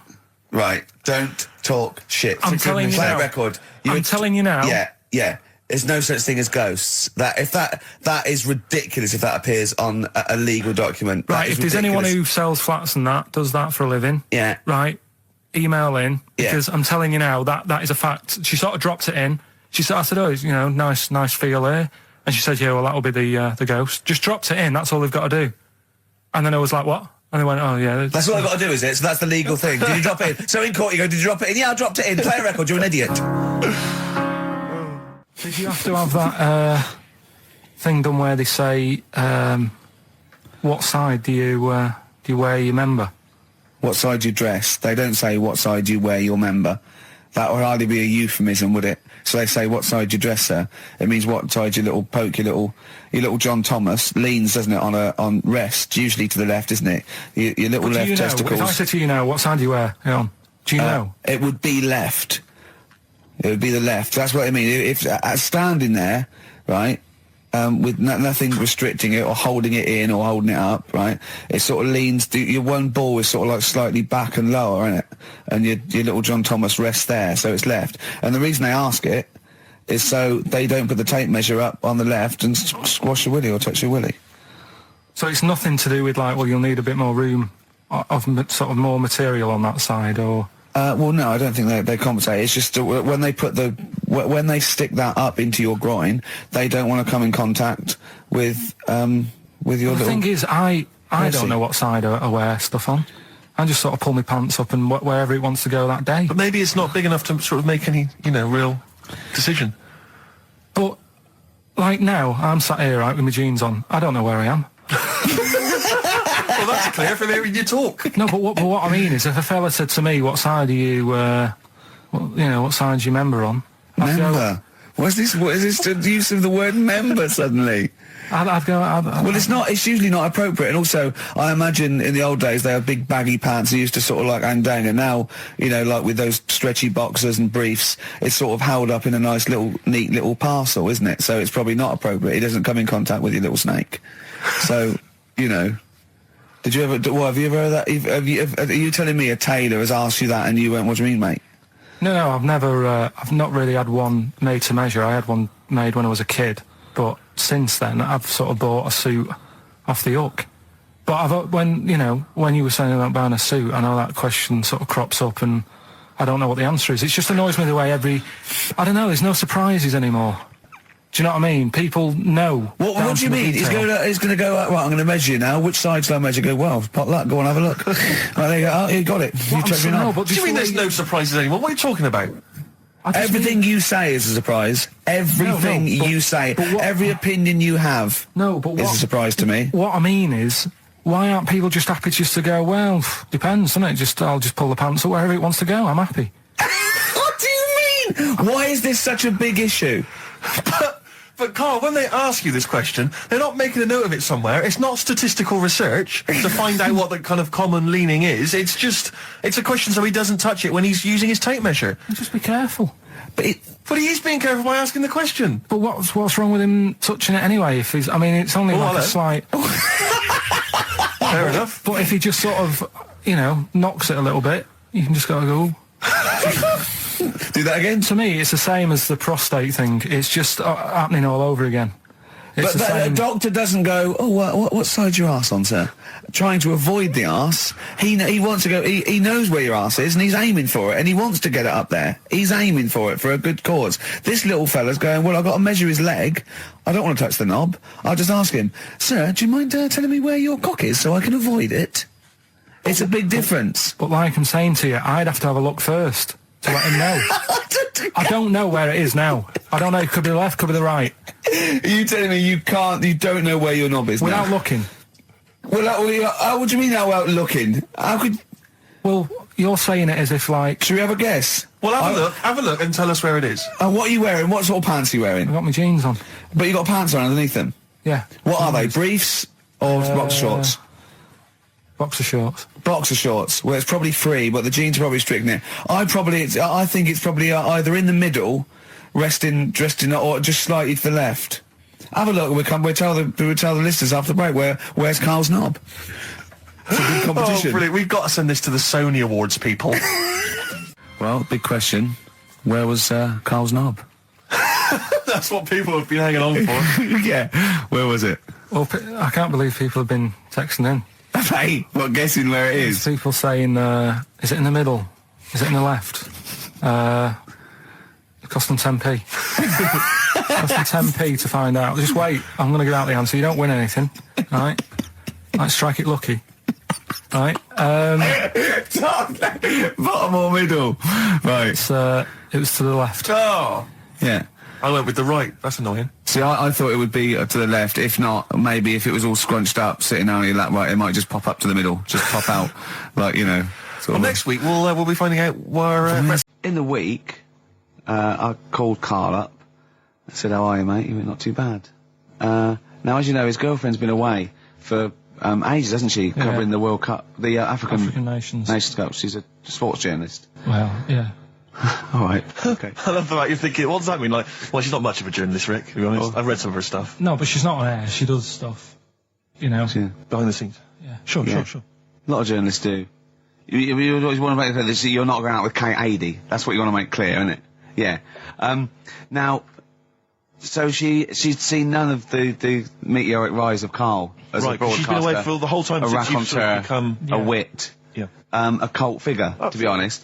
And he hadn't told her this, so apparently he went home and she was sitting there, looking a bit grumpy. He went, all right, so yeah. She went, should we go out then? She went, I'm not sure I want to go out with an idiot. Right? Oh, no! Yeah. And she went, Loch Ness Monster. Why don't you just think, of course the Loch Ness Monster lives in Loch Ness. And she was giving a bit of a hard time. And she went, that's why he said, that's why I didn't tell her. I didn't tell her really. Same thing happened when I was at school and I had to play drums in Little Donkey. I didn't tell my parents, right? But my dad turned up anyway. And what happened? He, How old were you, Carl? well, it was the school that I used to go to. Oh, yeah. Like, Oh, yeah. So- You went, well, you used to go to the school you used to go to? No, but what I mean is, on. I didn't go to secondary, did I? Sort of missed a lot of that. Sure. But primary, I liked. Oh, it was okay. all colouring in and stuff. Yep. And it was a Christmas play, and I managed to get a part in it. And, Did you audition? got a part in it, and I should have been playing the drums to the one about Kings. The We Three Kings. yeah, I was meant to be doing that, but Little Donkey came on, and it was one of the. What do you mean came on? That was like next up on the next song, Right. and it's one of them songs that you can't help sort of. Tapping along to. Yeah, do you know like if I was to go Yeah, you'd have to finish it with... yeah, do you know that they actually send that into space? Do they? And What, hoping that aliens will respond with that? yeah, they do that because apparently it is one of them things that you can't help. What, even if you're an alien life form? Yeah, They know that, do they? but anyway, What, because they watch Star Trek or something? Hello. Knock, knock. Yeah. seriously, Is it true, like, if you who's send there? out knock knock into space, yeah, they have to say that? Oggy, oggy, oggy. Oh, that do this, that you is look great. into it. Seriously. Oh, hold on, what's something out there? What's a little green fellow? That is great. Yeah, so anyway, That is Little Donkey is like one of them tunes that you can't, and I was there and I had the drumstick and I thought, oh god, The drumstick. I could feel myself, and anyway, Just wanting to do it, yeah. I started going along and playing Little Donkey, which I wasn't meant to do, but it went down such a storm. What, were there people like parents and that dozing off, and then suddenly they heard your version of Little Donkey, and they thought, wait a minute, now it's really picking up. What do you mean? I'm glad we paid £1.50 for this. What do you mean it went down such a storm? I'm going, hold on, was it like when People have Ringo... lighters in the air. You know, like when Ringo joined the Beatles, now Yeah. going, boo, Pete Best, but he went... Yeah, And I went, whoa! Oh, No, God. but the teacher just said, oh, it went down really well, you can do that again tonight, Right. when you're in it again. But anyway, so my dad was there, and... And you hadn't told him about this performance, so no, I he never just did. turned up I off never his own did. back. I never took the letters home and stuff to No. you know, show my mum and dad, because it just put me off. So, anyway, he turned up, don't know why, he must have heard from someone else's dad. Yeah. He turned up, and he swore about me, which Did he? I don't... Could you What- use Do you think a word it's allowed that's... to be said? The word? Of course it is. Right. If you got a kid in the car or anything, you can turn it down now. can't you? Yeah. Right. But he said, there was a guy stood next to him with a camera, big video camera, filming it, and he said, "Yeah, film it, but try and avoid getting the twat in the hat in the shot, because I had one of those porters, you know, the little round pork pie hats on. Right. This is so sad. What, was this a nativity play?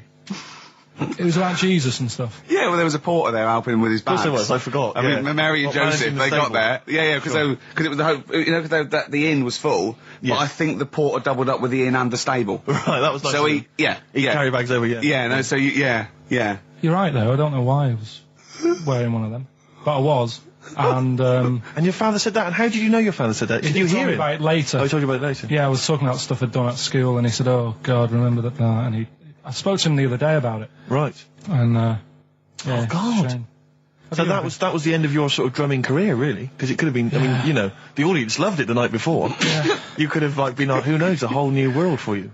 Yeah, I've that never is. done any stuff. I've never drummed. I wish I had, man. I wish But I had. that is That's a movie story, but is that, and that's why you don't tell, your mum and dad don't know you on the radio, do they they? think when they were down the other weekend, they had to come in. I just said, "Oh, just go in and press the buttons." Because they could listen on Sky Digital, couldn't they? They could do. But you wouldn't want that, would you? I don't want that. No. Play a Carl- record, and I want to talk to you again a little bit about this later. yeah. This is the Best Of Show on XFM 104.9. I'm Ricky Gervais, with me, Stephen Merchant. Yes. On honest mistake by the bravery on XFM 104.9. I'm Ricky Gervais, with me Stephen Merchant and Karl Pilkington, our producer. In inverted commas, heat put. Yeah. They know. How you doing, all right, Karl? Yeah, didn't they also write something about me, bald round head? Yes, perfectly round as a bald man head, they said, so... Because you need to know that when you listen to the radio and that. Really matters what my hair's doing. Your hair, have you given it a little polish? Because you look like a cue ball at the moment, and you've had a shave in it. I've never seen such a round head. It actually looks like a plate with ears. Yeah, well, for those that have never seen Karl, I actually, if you remember, I think he looks a little bit like Mr. Spoon from Button Moon. He does. If you've never seen that show, that's also he looks like, you know when they say they find with a little 4-foot human and it's actually 500,000 years old and they give it a name and it's the first, Australopithecus into. He looks like one of them as well. Perfectly round little. He is the missing link. He looks half human, half monkey. Because he's got a slight slouch as well. So yeah, it's like those pictures where you see it going from an ape to a man. He's one of those in the middle. Yeah, and of course his monkey hands, his hairy little wrist to those skinny little things that he can get oranges out of holes with, and it's unbelievable. Why are you so all shaved and polished and everything? Got a wedding. What? Got to go to a wedding today, so thought I'd, clean myself up a bit. Yeah. Shouldn't you be wearing a suit or something? No, I'll go home and put something on. Oh, okay. But Suzanne said, make an effort. I sort of had a shave and that, and then I came out of the bathroom. She said, "Oh, your head looks a bit sort of eggish." She's right. She always worries about when I have a shave, because I just, That's your girlfriend, Karl. I know. Saying that. Just think, so don't worry about Heat saying it. The funny thing is, it's Boyd Hilton, I think, of Heat that wrote it. And he's got a little bald head. Yeah, no, don't slag him off. Yeah, but on the end of his review, does it say, written by Baldy Boyd? No, because it doesn't matter, it's a magazine. Don't worry about it. Looking forward to the wedding? A bit boring, isn't it? But you gotta do it. They've probably listening. Should we do a shot? No, it'll be a great day for them, but I know what will happen. Suzanne will see, all the fuss and that, and then she'll get ideas, and I'll have to let her down and all that. Why is it you don't want to get married again? I always forget. It's just... Who's it for at the end of the day? I've been with Suzanne for 11 years, right? Sure. We're happy. Well, I am. That's what counts. You're never happy. I am. I'm all right. Yeah, no, I know you're happy with Suzanne and everything, but apart from that, you're never happy. You are the most grumpy, moany thing in the world. I mean, I get annoyed, but I'm always happy. I was annoyed here. I was happy coming here, but there was a bloke behind me walking and scuffing his feet. He had a pair of those stupid skulls on, and he was clicking and scuffing. Wear some shoes. You don't have to click. Pick your feet up. Flip-flops annoy me. But I'm happy. I'm just annoyed. You are just like, oh, the world's on me. It's rubbish, this. I know the world's great. It's just sometimes people annoy me by being there, But Steve said I should be locked in one of those towers that princesses used to be locked in fairy tales, because everything annoys me. But you're grumpy. I'm not. I'm all right. Oh, right. Okay. Listen, we better play a record soon. But coming up, Steve, I went away with Karl. Okay. It was a little present from Jane. It was a golfing day. I could take someone, took Karl. It was a brilliant day, absolutely brilliant. But it ended with us sort of drinking and chatting and me saying, right, I'm going to bed. Because Karl said the most ridiculous thing he has ever said.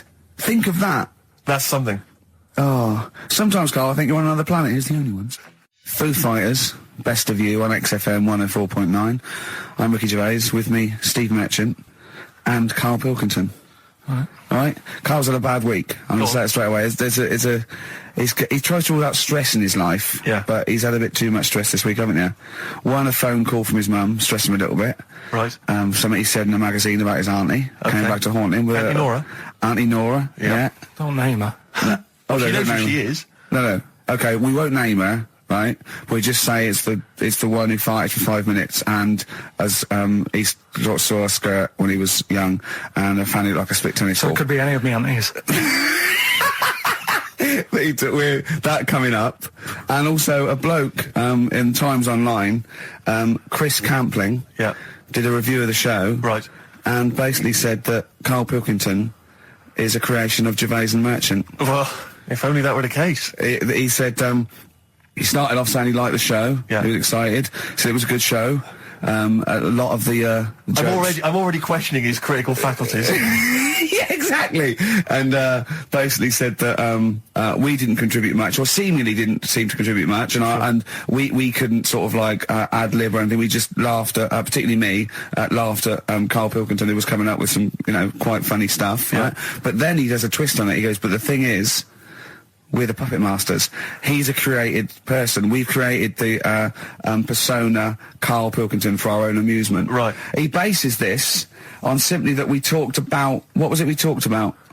The Chinese not aging well, and Right. he heard him talk about that on my DVD. But clearly I say, Karl, remember when you were talking about that? It's a news, or remember in the week, and so he thinks it's all scripted now. Imagine if this show was scripted. I'd be ashamed. Yeah. If this show was scripted, I would send back the BAFTAs for the actual shows we've written, and I would say... I'm not having a go at Chris Campling. He's nice about our other work. He likes The Office, and he likes my stand-up and everything, and he likes the show, but he's saying... Because we're not spontaneous, we scripted this and invented Karl. So he's like, we've invented another Gareth. If we had created Karl, I would not have squandered a character that good on this poxy radio station. Absolutely. Also, does he know that we spend about 3 months on half an hour script? So how long does 2 hours of drivel? But the main thing is, as if this could be scripted, it's dreadful. It's shocking. Or maybe this is scripted. Hang on, you've lost me there. Let me just check the script. Maybe Chris Campling does not exist. Maybe I've made him up. I don't know what to believe. See, the name doesn't wash with me. What was his name? Chris Campling. Sounds odd. That's something that I made up, isn't it? Campling's almost like a joke. It's almost like a gay name, isn't it? Oh, he's a Campling. So I think this is scripted. Yeah. I think I've probably made this whole link up, and Karl is a creation. Campling, that's not a real name. I made it up. I should have come up with something better. Yeah. Sorry. Forever Lost, the magic numbers, and the magic number is 104.9. Oh. XFM. I'm Ricky Gervais, with me, Steve Merchant and Karl Pilkington. Right, 2 more shows. 2 are off air for don't know how long. Is that 2 more including this one? Yeah, no. 2 more after yeah, this one. yeah, no. No, it's this is one, and then there's another one. Right, 2 more and that's shows. the last one. There's Okay, 2 right. more shows, yeah. Including this one. Well, starting now. Starting now, it's 2 If more I'd have said this at the end, it might have been ambiguous, That was but I've why said I it at the was beginning, there's 2 hours, that's a whole show, Right. so there's 2 more shows. 2 more shows including this one? Yes, well, Okay. obviously. So 1 more show after It's this only one. 1:05. After this show, 1 more. Yeah, one more, yeah. Next week there's 1 more show, that means 2 altogether. Oh, no, now it's only 1 more show. Good night. Okay. Now, it better be a good one, Karl. Have we got, Rockbusters? Yeah. To win those prizes? Check. Have we got Monkey News? Check. Is it a real Monkey News, or is it something that's is. slightly made Always up that is. you... What? Always is. Check. Okay, Knob News? Yeah, we've got a bit of knob news, yeah. I'm worried that Knob News, because it's only about penises, is a little bit sexist. Have we got any fanny facts? Can we sort that out for next week? I don't want to alienate our female audience. Welcome to Minge London. Good, I'm glad that's out. Well, brilliant. We've got a song with a story? Yeah, doing that. What is it? I don't want to sort of tell you what it is yet, because the song isn't that great. Do you know what I mean? It's good. not a song Good. that's like an XFM song, but every time I hear it on, say, like Magic or whatever, Yeah. I have an argument. 105.4. Yeah, I have an argument with Suzanne that, what I think it's about, and she says, don't be stupid, it's not about that, and I'll say, no, it is. And so we're going to decide who's right. Yeah, Well, I don't know what song you're talking about, and I don't know what the argument is, but Suzanne's right. Definitely. No doubt about it. We'll have a listen, but I'm hoping that once people sort of listen to it again with my thoughts, every time Well, they this hear it, song sums up what people should think of you. It's don't believe a word. All right? That's the sort of links I'm capable of. If that doesn't bag us as Sony, then nothing will. Landed, Mr. Ben Folds. We've landed on XFM 104.9. Ricky Gervais, Steve Merchant, and little Karl Pilkington, and his magical little manky, round, baldy head. He was described as a wacky mank in one of the papers this week. Really? Brilliant. Well, remember we were talking about it last week about he came round to my house and I popped out my Mr. Johnson, sure, to take a little look at. And his 2 that made daughters. the papers. That made the papers. Wow. What paper? It wasn't front page of the Times. It must have been like the Daily Star or something.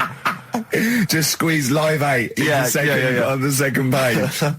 Yeah, so wacky mank. Wacky mank. That's Wacky great. Mank. Wacky mank. We had an email from someone that reckons they remember you from body popping round Salford way. Yeah, Eccles Precinct, apparently. You know that, don't you? I wasn't doing it round there, though. What do you mean? I was round Stretford. Stretford Arndale. And what were you doing? What sort of body popping was it? Just a bit of everything. Caterpillar. Bit of moonwalking. Do you have a little piece of line there you used to carry around? Well, mates had that. Right, you didn't Followed bother theirs. Followed theirs. Were you any good? But you weren't breakdancing, well, you weren't spinning on your head and stuff, you were more body popping. Well, I hope he wasn't spinning on his head, because you know that can sort of give you little brain damage and things. Well, it can give you brain damage. Also, it can wear your head down, and also makes your head perfectly round. Yeah. Because the gravity is pulling on. But if you keep on doing it, obviously it's going to wear your hair out, yeah. So you become sort of like a stupid, bald, and roundy headed. Yeah. So I very much doubt that you did do any of that. Did you, Carl? Didn't do any of that. Well. So you're shooting off in a minute, aren't you? Well, yes, because we were trying to make poverty history, Carl. Yeah. People are making poverty history all over the place. They're putting on a wristband, and it seems to be working, because I haven't been poor for ages. I haven't been poor. And Alex had a stop bullying. Alex was wearing a stop bullying wristband, and as he himself said, he seems to have sorted that out. You haven't been bullied I for haven't been ages. bullied for years. So wristbands work. I saw one in a shop window the other day which said, stop child abuse. And I bought one, obviously, because a lot of people say, does it make a difference? But it was only £1, and I'd only spent it on kiddie porn. So, I think I've made a little difference there, in a small way. On a serious note, though, I like the idea that stop child abuse. You're a paedophile, and you're walking along the street in your Mac, right? You got a puppy in one hand, a bag of sweets in the other, and you see this wristband, and you go, "Oh, stop it." Oh, okay then. Yeah, I hadn't thought before. That's what you think. Okay, fair enough. Yeah. Well, I won't be doing that again. Yeah, he was hanging around in Topshop for unsavoury reasons. You saw them in there for only £1. Carl, we haven't got long, have we? We've got an hour and a half because we've got to shoot off. I've got to shoot off down to Live 8 and introduce Rem. So we got a lot to pack in. We got the Rockbusters, and then we give away. I just saw those. I'll finish the sentence in a minute. I look forward to it. I'm getting excited. Yeah. I'm getting excited. So we got so much to pack in. Yeah. I haven't got time to finish all my. So listen, right? You know the things we're giving away. The signed little Homer.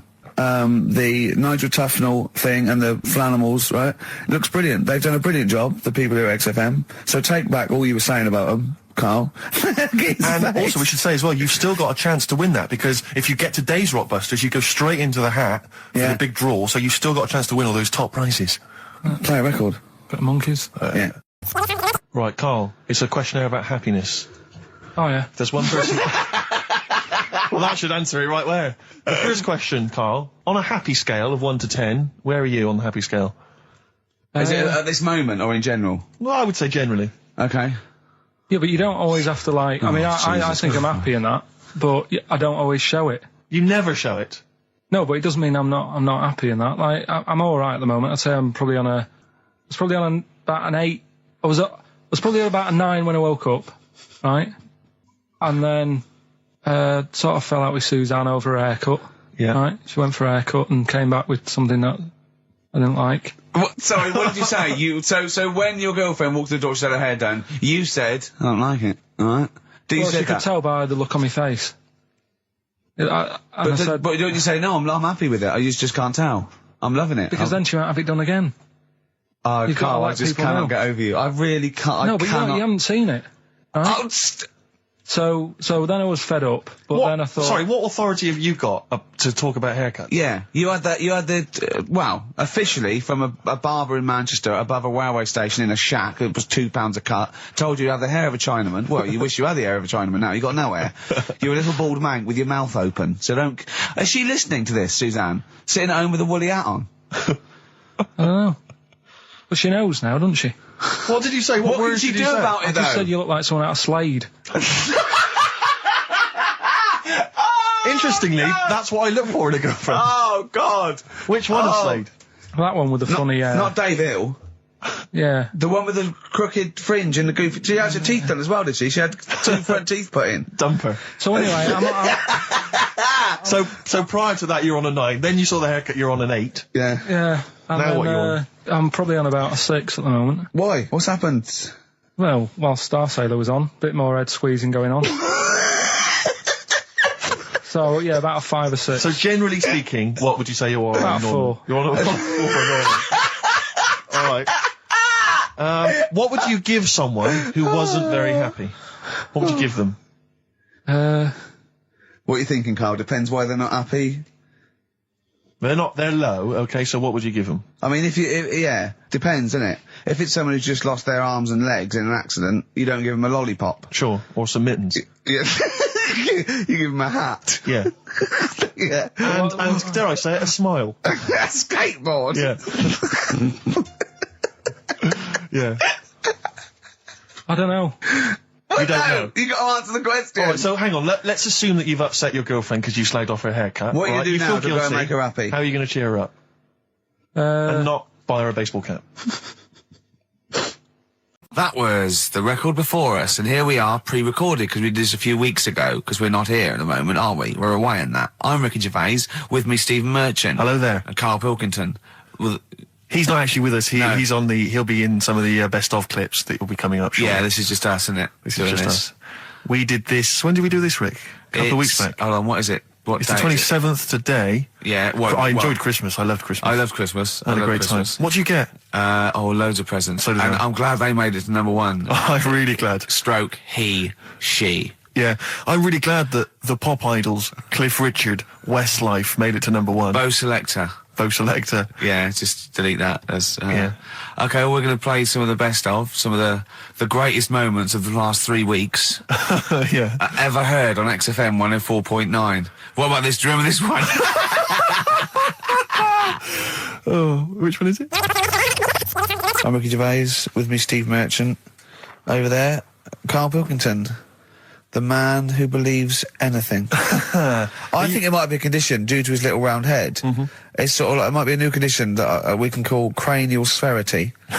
And because it presses on his lobes, and the only sort of upshot of that is he's normal in every way, but he believes everything he reads or sees on Anna Nova. Alright? Talking of which, Rick, I don't really follow the news. No. It's mainly boring, isn't it? Wars and stuff. Yeah. But I didn't know. Well, yeah. Well, it is a war. It's all this nonsense before and after. When it's a war, it's, it's in the middle of the war. You can watch it on telly. True. You get results. You know what I mean? Like, do you know what I mean? Yeah. Like a test match or something. But it's all this rubbish before and after. It drags on. This recent war seemed, I thought, just generally, it was better presented than the previous one. Because I remember the first Gulf War, it was often during the night, and I couldn't stay up. Yeah, because I think the American had rights to it, like the Tyson fight, so we had to get it at 2 in the morning. Exactly. Which is annoying. They had it at, their prime time and that. Yeah, and a lot of it was in black and white as well, when the bombs went in. When the bombs went in. So, this time there seemed to be a lot more colourful stuff. Yeah, it's much better coverage. I think they should win awards. Yeah, well, I'd like to see for it. awards, So, yeah. like Channel 4 won for cricket. Yeah, I mean, a few times as well, I was quite pleased to see they actually had footage of the bombs exploding. Yeah. No, good. Well done. Generally, good on you. Well done. Good on you. Yeah, It costs a lot though, doesn't it? It isn't a costly War's thing. a lot more. When you got something like, a Jimmy Carr game show, which probably costs about £100,000. Yeah. Like half an hour war costs millions. It's almost man. as expensive as like Terminator 3 or something. Yeah. But I mean, But then, you got to have variety. Exactly. Sorry, Steve, you were talking, mate. Well, no, I just wanted to make sure you're aware that the World Elephant Polo Championships have taken place. I did get it. I think they mentioned it on. Yeah, we won, didn't we? England won. Yeah. Well, my question is, where have they been practicing? I don't know. Do you remember ever at school anyone ever saying to you, "Are you interested in playing polo with elephants?" Do you reckon it was 5 blokes in pith helmets kept sneaking into a whipsnade? Possibly. What are you doing, lads? We're practicing. Get down. Yeah. Get off them elephants. Yeah. I didn't even know we had a team. I can't believe it. No, but it's like Johnny Wilkinson and the rugby lads, they're going to get MBEs, all sorts. The elephant boys, the elephant polo boys, nothing. They're going to get nothing. I haven't seen the son talking like to them. be fair, it's not like horse polo where I don't think there's a stick long enough. I think the elephants kick it, don't they? I think you might be right. I think they're not allowed to use their tusks. They burst it, weren't they? I think They go, start again. Raheem! Yeah. What do you mean the elephants kick it? All right, I've opened a can of worms here. Normal polo on a horse, they have like... stick and that. Yeah, they whack them, right? But I think it's obviously they're too high up. I think I might be wrong, but I'm pretty sure they just train the elephant to kick it. So why are people something about? Why not just let them have a kick about without? Imagine that! And why does horse racing have to have a jockey? Well, they just let the horses go, okay, lads, on your no cheating, on your marks, get set, go. You get back here, get back here. Brilliant. Play a record. Right, Adams? Yeah. Yeah. Oh, this is absolutely fantastic. His version of Wonderwall. If you've not heard it Beautiful. yet, you'll be loving it. You'll be loving this. Kings of Leon. California Waiting. Steve, the public have been waiting for us to return. That's true enough. All right? Yeah. They had the best of Oh, I bet last that week. was a joy. They had Camfield and us without Carl the week before. But it's been a while since we've all been together.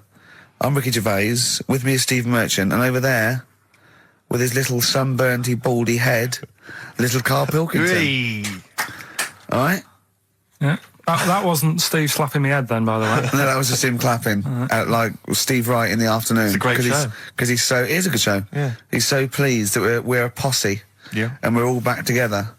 3 holidays Carl's had this year. Last year. Yeah. I'd love to have 3 holidays. You've got to start putting the work in I there. had 2 holidays then. No, you had 3 holidays. You went away with Suzanne and her parents. Yeah, well, that doesn't count. It does count. If you book 2 weeks off the firm, you go away and you go on XFM 104.9. I'm Ricky Gervais, Steve Merchant. Karl Pilkington is in the middle of educating me. Then, educate me. Did I tell you the time when the doctor said I was going to die? All right, keep talking. Right, ages ago. Must have been about 15, right? And at lunchtime there was this. We used to have a choice of stuff to do at lunchtime, right? We used to have like a burger place that had an arcade machine in it, right? So we used to go there and play on that and have a burger. Or there was this baker's, right, that my mum worked at, and did great cakes and stuff, right? So she used to like bring some home and that, but she couldn't always bring them home every night because, you know, they'd cost money, and she used to get them for free. And they used to say they'd rather chuck them away than give them to the staff because there's a chance that the cream might be off. Right. Right, so they used to chuck them round the back. So I used to go round the back with my mate and eat a load. Brilliant. Eating out of bins. No, it wasn't out of bins. They were still in trays, but they just stacked them up near the bins, right? So this got out. I mean, it used to be chocker. Once the school found out, everybody used to go there, and it'd be like, well, have a cake. The headmaster fighting the kids off. Right, so I'd have, like, you know, you just eat, I don't know, 6 jam donuts or something, and then you'd spend your dinner money on the arcade machine. Brilliant. Right? So it was a good afternoon, really, right? So you'd do that, and this one day I must have had 6 or 7 jam donuts, a few Congress tarts. What's the Congress tart? I love them. I can't get them in London, right? So I'd have some of them. If anyone can get a Congress tart for Karl in London, please let him know. So anyway, this day, that was just a normal day. Do you know what I mean? You'd once, twice a week, you'd have a load of cake. In your life, yeah. So anyway, day you'll have. Were the frog boys there with the webbed hands and the big heads? So- and the horse in the settee? Yeah. But the day after one of these days, I had really bad cramp in my belly. Right? Okay. I was like in agony, could hardly walk. So I said to my mum, You could hardly stagger to the free cakes. So I was in absolute agony. I said, I don't like doctors, but you'll have to get a doctor in because I don't know what it is. I can't walk. She gets the doctor round. I won't say his name, but he said, well, doesn't look like he's got long left. Blimey. So I was a bit like, hang on a minute, I've only had a few cream donuts. Yeah. My mum was panicking. Sure. He went. My dad came in from work. She said, something's really bad with Karl. I think it's serious. You know, the doctor said he ain't got long left. So he said, what? He said that and just left? So she said, yeah. He said, I'll have to call him then. So he called him up, said, what's all this about? You know, Karl hasn't got long left. How long's he got? So he goes, I was only messing. He's just had some bad cream. Can you believe that? Well, the thing is, I like the fact your mum didn't ask any questions. I know. She didn't But go she into doesn't. detail. No, Can you explain more, doctor? No, I got a shoe off. But she doesn't. She doesn't like talking. you know, I don't want to diss you or your family, but I imagine if I was there, I'd have known the doctor was joking. Yeah. That's all I'm saying. I mean, I sound very arrogant there, but I imagine he went, what's he been doing? Yeah, I had about 6 cream cones. Oh, right. Oh, wow. He hasn't got long to live then. I'll see you later. Yeah. That's what I think the doctor did. Yeah. I just like the idea your mum just let him go. Yeah. Terrified, thinking, well, I'm not going to probe him. He's that's it then. Dad comes in. Hi, honey, I'm home. Anything happened? The doctor said Karl's going to die and then left. Did he? I'll call him. So, how was your holiday go? Well, it didn't really count. It wasn't a really good holiday. Can I have them days back, please? You my New Year's resolution is to be nicer to you, but Well talk done, sense. you've already broken that. No, but talk sense. Talk sense. You've had 3 holidays this year, and I'm just saying, you're in your 30s now, and 30s is when you should be really putting the work in. That's true enough. To reap the benefits in your 40s, 50s, 60s, 70s, 80s, 90s, and 100. Carl, what's your New Year resolution? What about think before you speak? It's worth. I mean, See, I'm consider it. allowed to laugh. I'm allowed to laugh at things other people say, Carl. That one, that is a good suggestion. How was your holiday, Carl? It was all right. Right, brilliant. But that I don't see on the kind of on the ratio of good to bad in Carl's mind. That might be amazing because we never It might hear be him amazing, singing the mightn't praises it? of anything. I'll tell you what, can we have, a cracking little tune and then come back and hear about Carl's holiday? I'd love to do that, Let's mate. keep it tight. Snow Patrol and Run on XFM 104.9. I'm Ricky Gervais. With me is Stephen Merchant and Karl Pilkington. Yeah. So that's 3 for 1. I don't know. All right? Exciting. News. Breaking news is that there was only 2 more weeks of us before we have to go away on a little extended break again. So, can't give any more details yet. We don't know when we can come back because, we don't know what we're doing. We're going to, America. We're doing the Golden Globes, and then we're going to watch the Office pilot being filmed. Yes. And then we got bits. I'm doing a bit of a tour, so it'll be sort of the summer times probably. Yeah. Yeah. I'm saying it like they care. Oh, they don't give a damn. Do you know what I mean? Don't give I a damn. sometimes think that because you think, you don't want to let down the people. You want to keep it consistent. You want to give, but really, I know I like doing this more than anyone listening. Definitely. Do you know what I mean? Definitely. I love coming in. I love squeezing Carl's head. Yeah. I love playing some records. I like sort of sitting in the room with you. I know you love it. Oh, I can't wait. I can't think of anything else I'd rather be doing on a Saturday. Yeah. So we got our Saturdays back though. Yeah, that'd be great. I mean, my alarm went off today, and I was a bit tired because we had a couple of drinks last night, didn't we? Last night, yeah, We had that's true. party. We were party animals. I've been looking for an office this week, as you know, and it's so stressful. Just walking around, just talking to agents, right, okay. So my method is this, right? I walk around the area that I want to be an office in because I don't want to hear anything else. I don't want to, you know what I mean? So I walk around. To be fair, it is about a square 500 yards. Yeah. Right? It's sort Your of house is in the centre. yeah. I walk, and so I walk around and look at placards. I go, that's a nice office, and I phone them up. There's loads of different people I'm dealing with, right? And they went, we got one in so-and-so street. I think it was 5th Street or something. I went, I went along to, I'll see you there in 20 minutes. I got there. You were there, if you remember. I looked around and I said to Steve, it looks all right. There's no pawn shops or anything like that, right? And Steve went, well, it is next to a brothel. And I looked, and there on the next thing, model, 1st floor, Susie, 03. I thought, and I phoned him and I said, do you know what? Don't bother coming here. No, I said, no. I said, because it's next to a brothel. He went, yeah. I went, right, okay. Just for future reference, I don't want an office literally next to a brothel, right? When I go to work, I don't want to walk past prostitutes. Call me old-fashioned. Yeah, right? as you're going into work, there's a prostitute. Yeah. Morning. Oh, she's got a cappuccino. Yeah, Starbucks, yeah. Business good? Yeah, it's a bit slow at the moment, but it picks up later this evening. Does it really? Good. And I said to him, I've got so my New Year's resolution is being like a little fascist when it comes to business. And I said, also future reference, no crack dens and no wild animals in the porch. And I just can't believe it. There's always something wrong. We went to one, right? It got there, right? And a woman said, I'm new here. She didn't know what keys she was using. And she went, it's the 3rd floor. And she went, there's no point, we won't both get in the lift. I went, right, will you get a desk in the lift? Right? She went, I've got a chair in the lift before. Brilliant. So, just find me an office, Rathbone Place, sort of Percy Street, Charlotte Street, Dean Street. Yeah. Yeah. 1st or 2nd floor. I'm worried we're going to get emails from estate agents, phone calls from them. You know what those people are like. I don't look at the emails. True. Fair enough. So, play a Fair record. enough. Fortune Faded by Red Hot Chili Peppers on XFM 104.9 with Ricky Gervais, Stephen Merchant and Karl Pilkington for the last time. Yes, we've said that before, of course. So don't get your hopes up. Yeah, we've had some highs, some lows, some laughs, some tears. Karl, you concentrating? A lot of tears, mainly from the audiences. Yeah. Now, before we get into that, before we get into talking about maybe some of the hijinks we've had, looking back, looking forward as well. Yeah. I came in, Karl was sitting at the desk, he went, all right? I went, all right, yeah. He went, see that Alan Clark diaries? I went, no, I didn't. He went, no, but a lot of people talking about it. He went, I've never kept a diary. Keeping a diary will always get you into trouble. And I said, like Anne Frank. What did you say, Karl?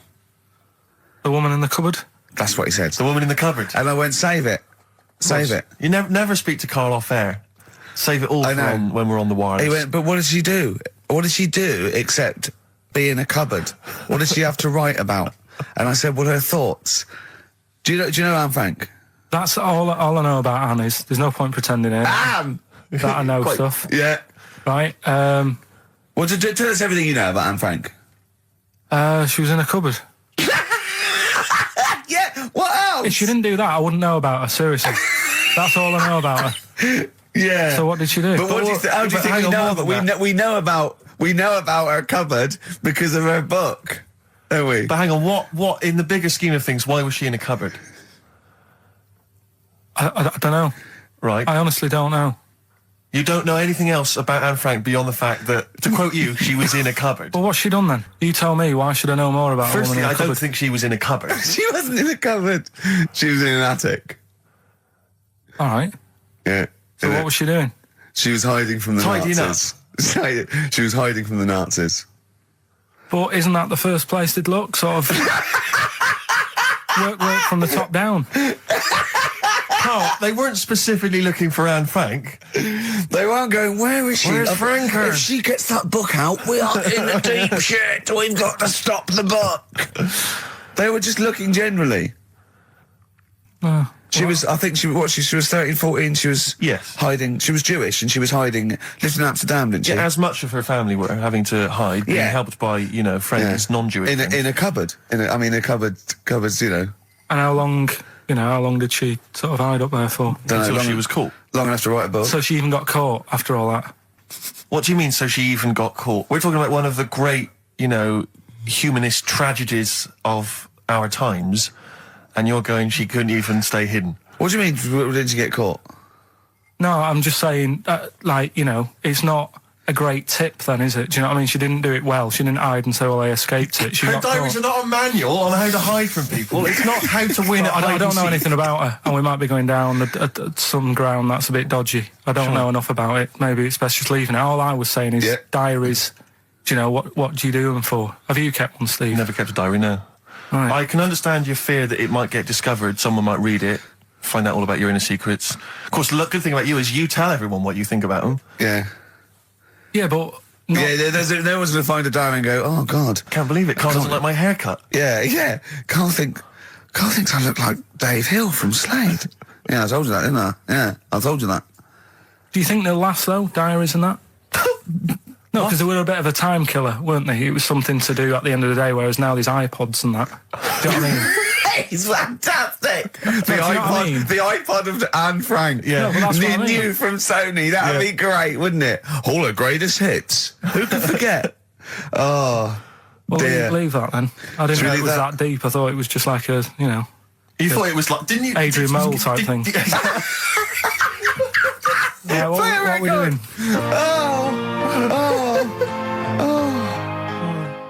Since you've been gone on Rainbow, since we've been gone, Steve, what's been going on, mate? Well, so much has happened, hasn't it, in the world? Politics and stuff. There's been an election and the like. I'm Ricky Gervais, with me Steve Merchant, and our producer, I say producer, Karl Pilkington. All right. Yeah, very good. We've been away for a while. I think the last show we did was January 2004. Yeah.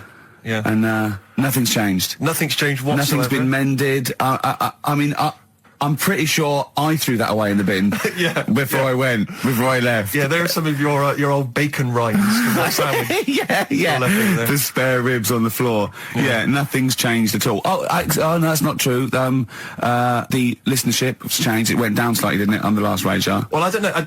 I don't know. Is that what happened? Did it go down slightly, Carl? A little bit, I think. I don't think XFM gets new listeners because I think what happens is, because the reason it goes down just very slightly each time is that their old listeners die. Yeah. you know, old Cure fans dying of smack addictions. gout. Yeah. But anyway, well, I haven't listened to this station for a year and a half, so that's increased by 1, which is probably quite a high percentage. Exactly. I mean, I suppose that my question, to you, Rick, would be, why now? Why have you come back now? I was a bit bored of sitting at home.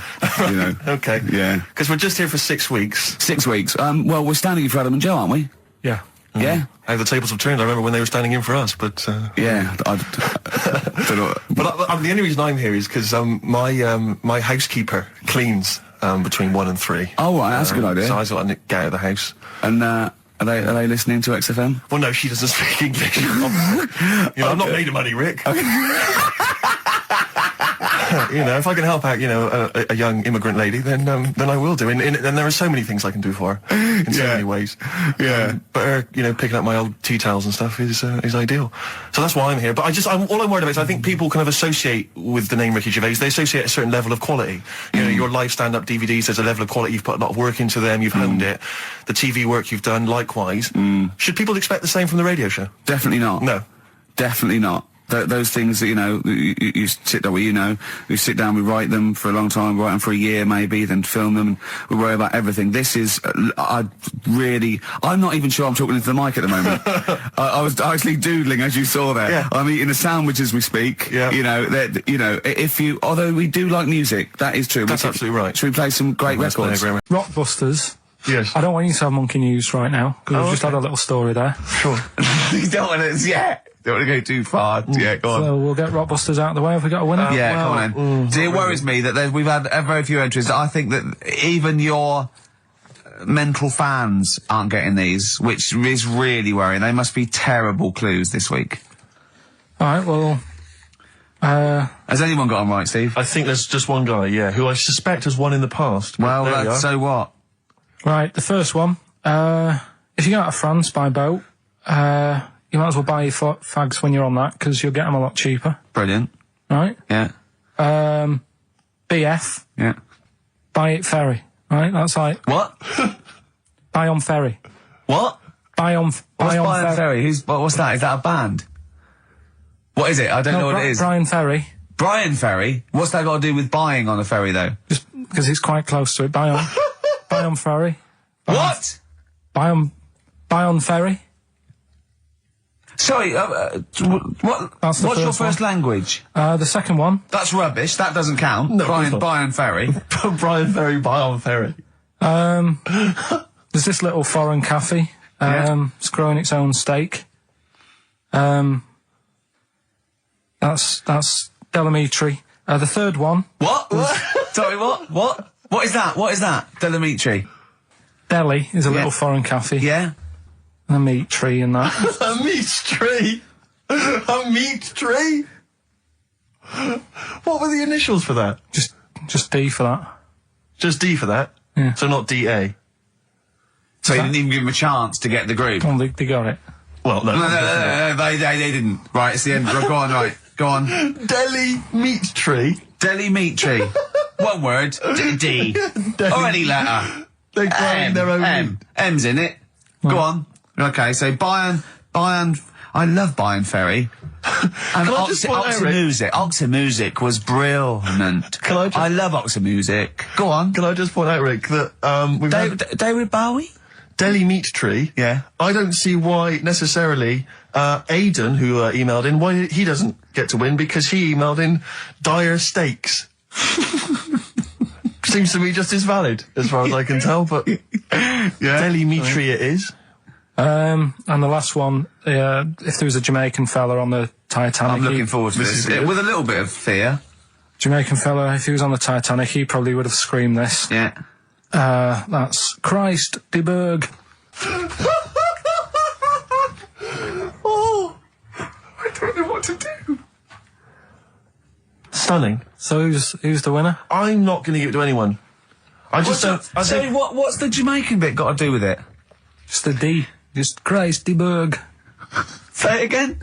No, I think they've worked it out now. Say it again? Christ de Berg. And who's that?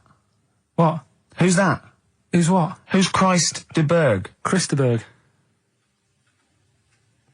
Who's the winner, Steve? Do you know what? I'm going to give it to Aidan because he just treated you with nothing but contempt. Steve Martin emailed in again. He got the first two, and then the last one he just emailed. I neither know nor care about this answer. I'm tempted to give him. Do you know what you've done there, don't you?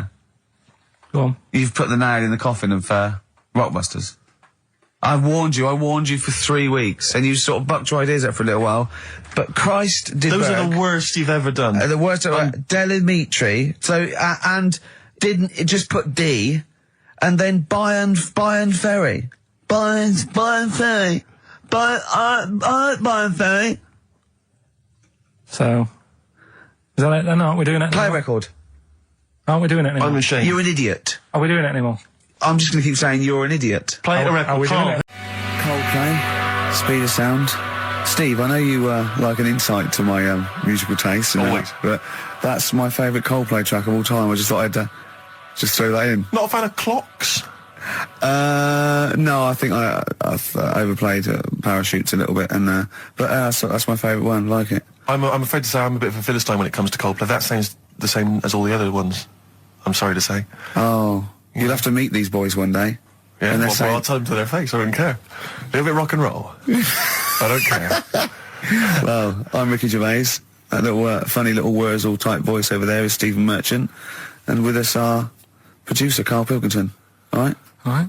Whenever we say producer, of course, that is in inverted commas. Yeah. Done with the fingers. Well, he didn't have it. I wanted to play some off my iPod today to record it because they didn't have it here. It's a great track called Anthony and the Johnsons. He didn't even have the lead. He went, right, it's difficult. And he went, is it any good? I went, yeah, it's really good. He went, well, why haven't we got it here already then? Oh, that's the paradigm, is it? If XFM hasn't got it, it's no good. Four Non-Blondes doing well, is it? That's still in the cupboard, is it? Unbelievable. We're a little bit annoyed today, aren't we, actually? I'm really annoyed. Yeah. All that stuff we did last week, that Landauer sent us some sparkling wine, and we thought, right, you shamelessly plugged it. Yeah. How many times you mentioned it? I Like must have 20 mentioned it about times? 20 times. Well, the finale was hitting Carl on the head with a cork. That's on the website, by the way. Okay. RickyGervais.com. Go there and see Carl being hit in the head with a cork, right? Yeah. We said, look, send us free stuff. We'll talk about it. Nothing. The cupboard literally is nothing. empty. The cupboard is bare. No one has thought. I tell you what, there's those guys from The Office. Yeah. I mean, let's be honest, Rick. We are taste makers. We're Yeah. opinion formers, you and Yeah. I. Yeah. And you'd have thought if anyone was going to send us some free stuff. Yeah. You know, it makes me unbelievable. fume. And do you know what it is? It's because people, PR people and that, they've realised no one's listening. But not only are we going against all our principles and losing our dignity just for some free stuff. And integrity. And integrity, yeah. we're throwing that We're away. going against XFM policy because obviously they would have got thousands of pounds for Landauer to be mentioned last come week, on, 20 times. No, it wouldn't. Thousands. It's 40 It's quid, isn't it? XFM, Rick. It's 40 quid Yeah. for 40 quid for a 9-minute advert. Exactly. So advertise your quality stuff here. Yeah. Jeff's Garage, cheaper than some other garages. Anyway, actually, if Did there we is a play an advert once for a tattoo parlour? Yes! Do you remember that? I'm sure we played an advert for a tattoo parlour. What tattoo parlour can afford to advertise on a radio station? Unless it's a tin pot one like this. Oh God! Oh, got some good music today, though, Steve. Oh, really? I hope so. I'll be the judge of that. Go on. Yeah, what have you got? well, AC/DC. Oh. An Honest Mistake by The Bravery on XFM 104.9. I'm Ricky Gervais, with me Stephen Merchant and Karl Pilkington, Yeah. our producer. In inverted commas, heat put. Yeah. They know. How you doing, all right, Karl? Yeah, didn't they also write something about me, bald round head? Yes, perfectly round little bald man head, they said, so... Because you need to know that when you listen to the radio and that. Really matters what my hair's doing. Your hair, have you given it a little sort of polish? Because you look like a cue ball at the moment, and you're better shaving it. I've never seen such a round head. It actually looks like a plate with ears. Yeah, well, for those that have never seen Carl, I actually, if you remember, I think he looks a little bit like Mr. Spoon from Button Moon. He does. If you've ever seen that show, that's and just... also he looks like, you know when they say they find with a little 4-foot human and it's actually 500,000 years old and they give it a name and it's the first, Australopithecus into. Right? He looks like one of them as well. Perfectly round little. He's the missing link. He looks half human, half monkey. Because he's got a slight slouch as well. So Yeah, it's I know, like yeah. those pictures where you see it going from an ape to a man. I He's know. one of those in the middle. Yeah, and of course his monkey hands, his hairy little wrist to those skinny little things that he can get oranges out of holes with, and it's unbelievable. Why are you so all shaved and polished and everything? Got a wedding. What? Got to go to a wedding today, so, thought I'd, clean myself up a bit. Yeah. Shouldn't you be wearing a suit or something? No, I'll go home and put something on. Oh, okay. But, Suzanne said, make an effort. I sort of had a shave and that, and then I came out of the bathroom, she said, oh, your head looks a bit sort of eggish. She's right. She always worries about when I have a shave, because I just, That's your girlfriend, Carl. I know. Saying that. Just think, so don't worry about Heat saying it. The funny thing is, it's Boyd Hilton, I think, of Heat that wrote it. And he's got a little bald head. Yeah, no, don't slag him off. Yeah, but on the end of his review, does it say, written by Baldy Boyd? No, because it doesn't matter, it's a magazine. Don't worry about it. Looking forward to the wedding? A bit boring, isn't it? But you gotta do it. They're probably listening. Should we do a shot? No, it'll be a great day for them, but I know what will happen. Suzanne will see, all the fuss and that, and then she'll get ideas, and I'll have to let her down and all that. Why is it you don't want to get married again? I always forget. It's just, who's it for at the end of the day? I've been with Suzanne for 11 years, right? Sure. We're happy. Well, I am. That's what counts. You're never happy. I am. I'm all right. Yeah, no, I know you're happy with Suzanne and everything, but apart from that, you're never happy. You are the most grumpy, moany thing in the world. I mean, I get annoyed, but I'm always happy. I was annoyed here. I was happy coming here, but there was a bloke behind me walking and scuffing his feet. He had a pair of those stupid skulls on, and he was clicking and scuffing. Wear some shoes. You don't have to click. Pick your feet up. Flip-flops annoy me. But I'm happy. I'm just annoyed. You are just like, oh, the world's on me. It's rubbish, this. I know the world's great. It's just sometimes people annoy me by being there, But Steve said I should be locked in one of those towers that princesses used to be locked in fairy tales, because everything annoys me. But you're grumpy. I'm not. I'm all right. Oh, right. Okay, listen, we better play a record soon. But coming up, Steve, I went away with Carl. Okay, it was a little present from Jane. It was a golfing day, and I could take someone. Took Carl. It was a brilliant day, absolutely brilliant. But it ended with us sort of drinking and chatting, and me saying, "Right, I'm going to bed," because Carl said the most ridiculous thing he has ever said. Think of that. That's something. Oh, sometimes, Carl, I think you're on another planet. Here's the only ones. Foo Fighters, Best of You on XFM 104.9. I'm Ricky Gervais. With me, Steve Merchant. And Karl Pilkington.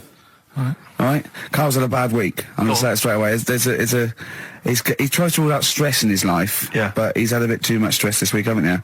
One, a phone call from his mum, stressed him a little bit. Right. Something he said in a magazine about his auntie. Okay. Came back to haunt him. Auntie Nora? Auntie Nora, yeah. Don't name her. No. Oh, she knows who she is. No. Okay, we won't name her. Right, we just say it's the one who farted for 5 minutes, and as he saw a skirt when he was young, and I found it like a split tennis ball. So it could be any of me aunties. That coming up, and also a bloke in Times Online, Chris Campling, did a review of the show, right, and basically said that Karl Pilkington is a creation of Gervais and Merchant. Well, if only that were the case. He said. He started off saying he liked the show. Yeah. He was excited. Said it was a good show. This is what happened.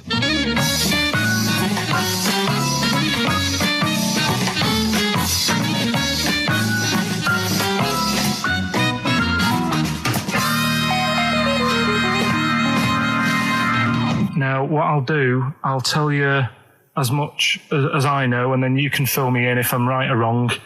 And then at the end of it, we'll get to the bottom of whether we need them or not. Okay. All right. So first of all, the first thing that I found out is that they have 18 knees. That's not exactly possible. They're insects, so they have 6 legs. Yeah. And a knee is usually the junction between femur and tibia. That's sort of classic human knees and every other animal knee. So with 6 legs, you can only have 6 knees. Could somebody sort of got mistaken for seeing one that was a bit double jointed? I think you're grasping at straws or something. All right. Well, we might have to come back to that one then. Okay. They can hold the breath for 40 minutes. Well, they don't do that because they don't breathe in the same way as us. They breathe through little spiracles, holes down the side of the body. So No, they're not a very apt simile because the method of breathing is so different. What do you mean? Because insects have a totally different system. They don't have lungs in the way that we do, and just breathing through one part of the body. They're actually breathing through every segment of the body all of the time. So even though they've got their mouth shut, they might be able to slide. Nothing to do with breathing. So only just feeding. So you see, maybe that's where someone's gone wrong. Someone's got hold of one and sort of taped its mouth up or something and got bored after 40 minutes and said, well, we'll call it right. That's a pretty unkind thing to do to an insect, even to a cockroach. Yeah, but it's all... Can't do that. Yeah, but... No. Pretty unkind thing to do anything, even a cockroach. Something else I found out. Yeah. They can live for a week without an head. Well, that's true if they don't bleed to death in the process. But the weird thing is, when I told you that they had 18 knees, you seemed a bit sort of like, don't talk ridiculous. But then we're talking about an animal that can live without an head. So there's a little bit of truth in that one, yeah? Yes. Why, when it was invented, has it got that facility? Say if someone said to humans, we could do that with humans, and, you know, if you lose your head in some accident, it gives you a bit of time to sort of go back to your family and maybe write them a note. You won't be able to have a chat, but write them a note saying, it was my own fault, and it was nice knowing you. Oh, well, that would be a useful facility, I agree. But cockroaches are great survivors. I mean, they've been around for over 300 million years. They're one of the most primitive insects. All right. Well, I've also... is it true that they do a lot of resting? Apparently they can sort of rest for 75% of the time. Rest? Yeah, they just sit about doing nothing. It's probably true of a vast proportion of the world's fauna. I mean, maybe the 25% that they are working, they're really giving it some, so it might make up. They're probably searching out food, and they can slow down considerably. You can chill insects in the fridge, and they'll become very, very quiet. You might think they're dead. Yeah, but I'm sure, you know, if we were sat in a fridge, you know, we'd go a bit quiet, wouldn't we? You know. Well, you might not know much about it, of course. Yeah, but You're not quite reading the right sources. Well, I've been using the internet. I'm sure there are many useful sources that you could find there, but some of those seem to have been a little misleading to you.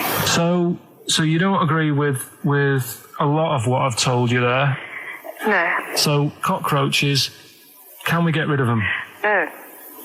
So we're keeping them then? I would say so, yeah.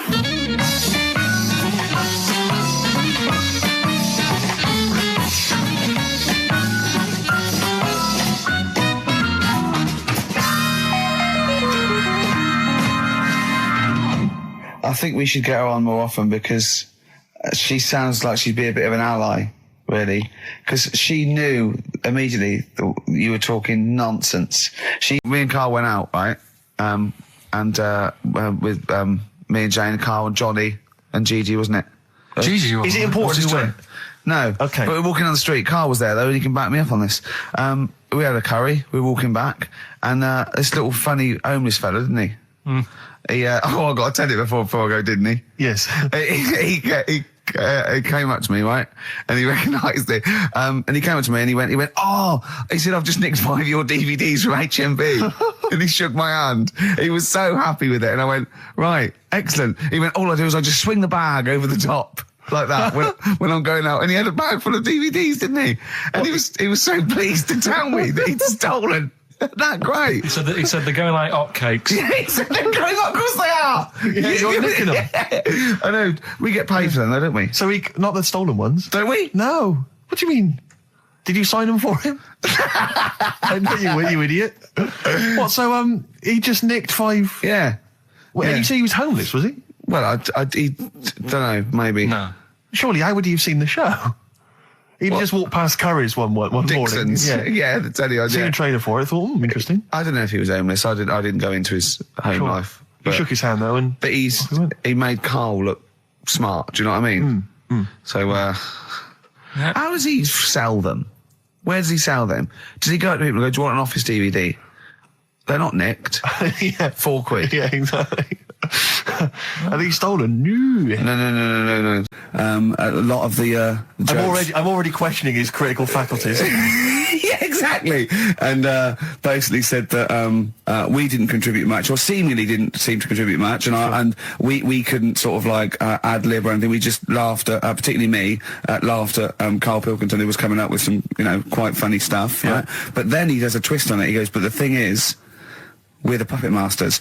He's a created person. We've created the persona Karl Pilkington for our own amusement. Right. He bases this on simply that we talked about, what was it we talked about?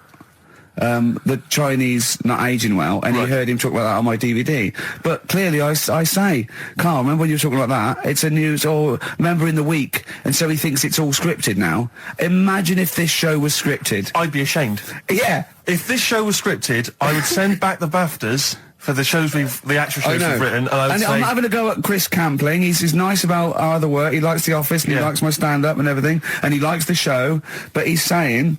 Because we're not spontaneous, we scripted this and invented Karl. So he's like, we've invented another Gareth. If we had created Karl, I would not have squandered a character that good on this poxy radio station. Absolutely. Also, does he know that we spend about 3 months on half an hour script? So how long does 2 hours of drivel? But the main thing is, as if this could be scripted, it's dreadful. It's just shocking.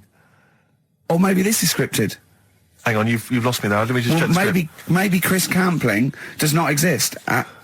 Maybe I've made him up. I don't know what to believe. See, the name doesn't wash with me. What was his name? Chris Campling. Sounds odd. That's something that I made up, isn't Campling's almost like a joke. It's almost like a gay name, isn't it? Oh, he's a Campling.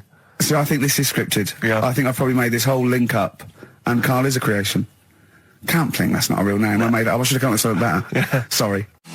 Forever Lost. The magic numbers, and the magic number is 104.9. XFM. I'm Ricky Gervais, with me, Steve Merchant and Karl Pilkington. Right, 2 more shows. So we're off air for don't know how long. Is that 2 more including this one? Yeah, no. 2 more after. Yeah, no. It's this is one, and then there's another one. Right, 2 more. And that's shows. the last one. There's okay, 2 more shows. Yeah, including this one. We're starting now. If I'd have said this at the end, it might have been ambiguous. But I've said it at the beginning. There's 2 hours. That's a whole show. Right. So there's 2 more shows. 2 more shows, including this one. Yes, well, obviously. So 1 more show. After it's this only one. 1:05. After this show, 1 more. Yeah, one more. Yeah. Next week there's 1 more show. That means 2 altogether. Oh no, it's only 1 more show. Good night. Okay.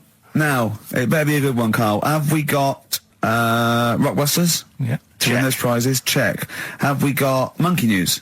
Check. Is it a real Monkey News, or is it something that's slightly made up that you... What? Always is. Check.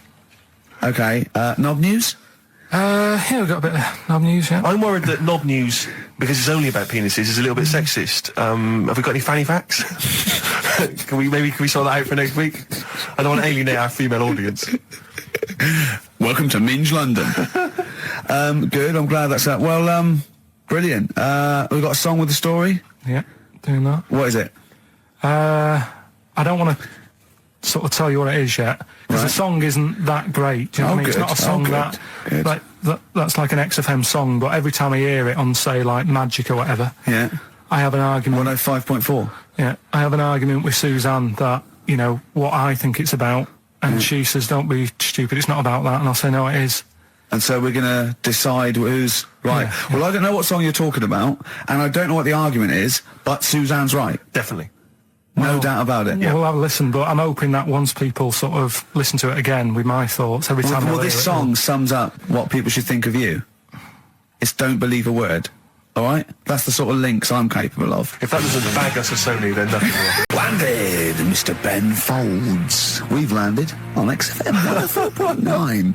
Ricky Gervais, Steve Merchant, and little Karl Pilkington, and his magical little manky, round, baldy head.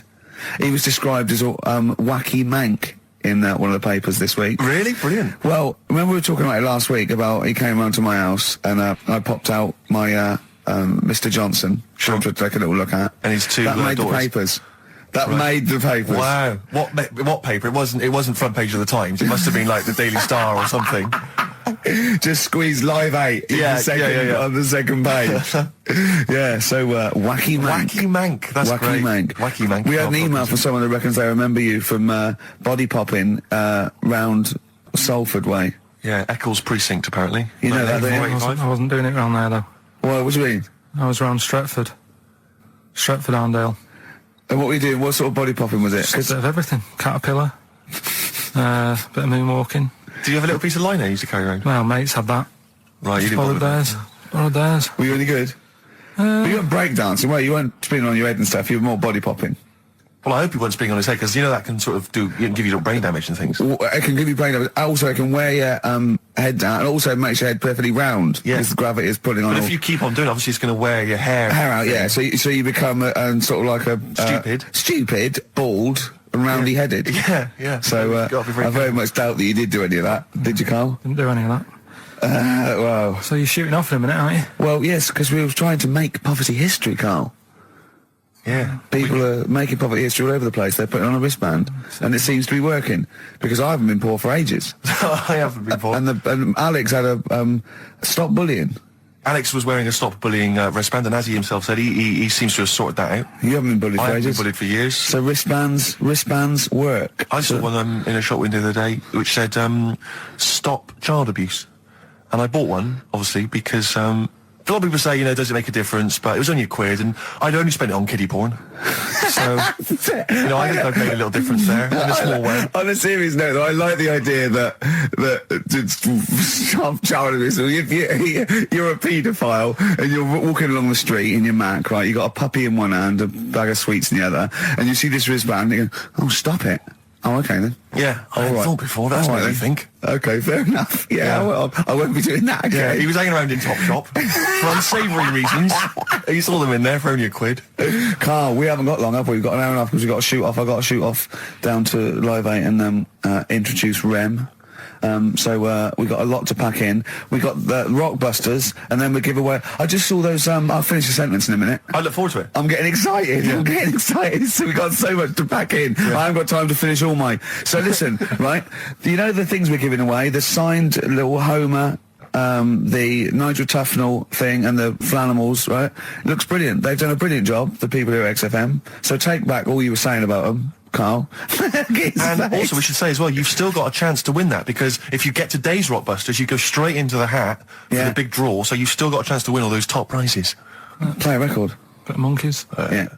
Well, what it was, right, just before the quiz started, I had to go to the toilet, right? Because the rule is, right, people who don't go to it, once it starts, phones off, no more toilet. They take it dead serious, don't they, right? Yeah.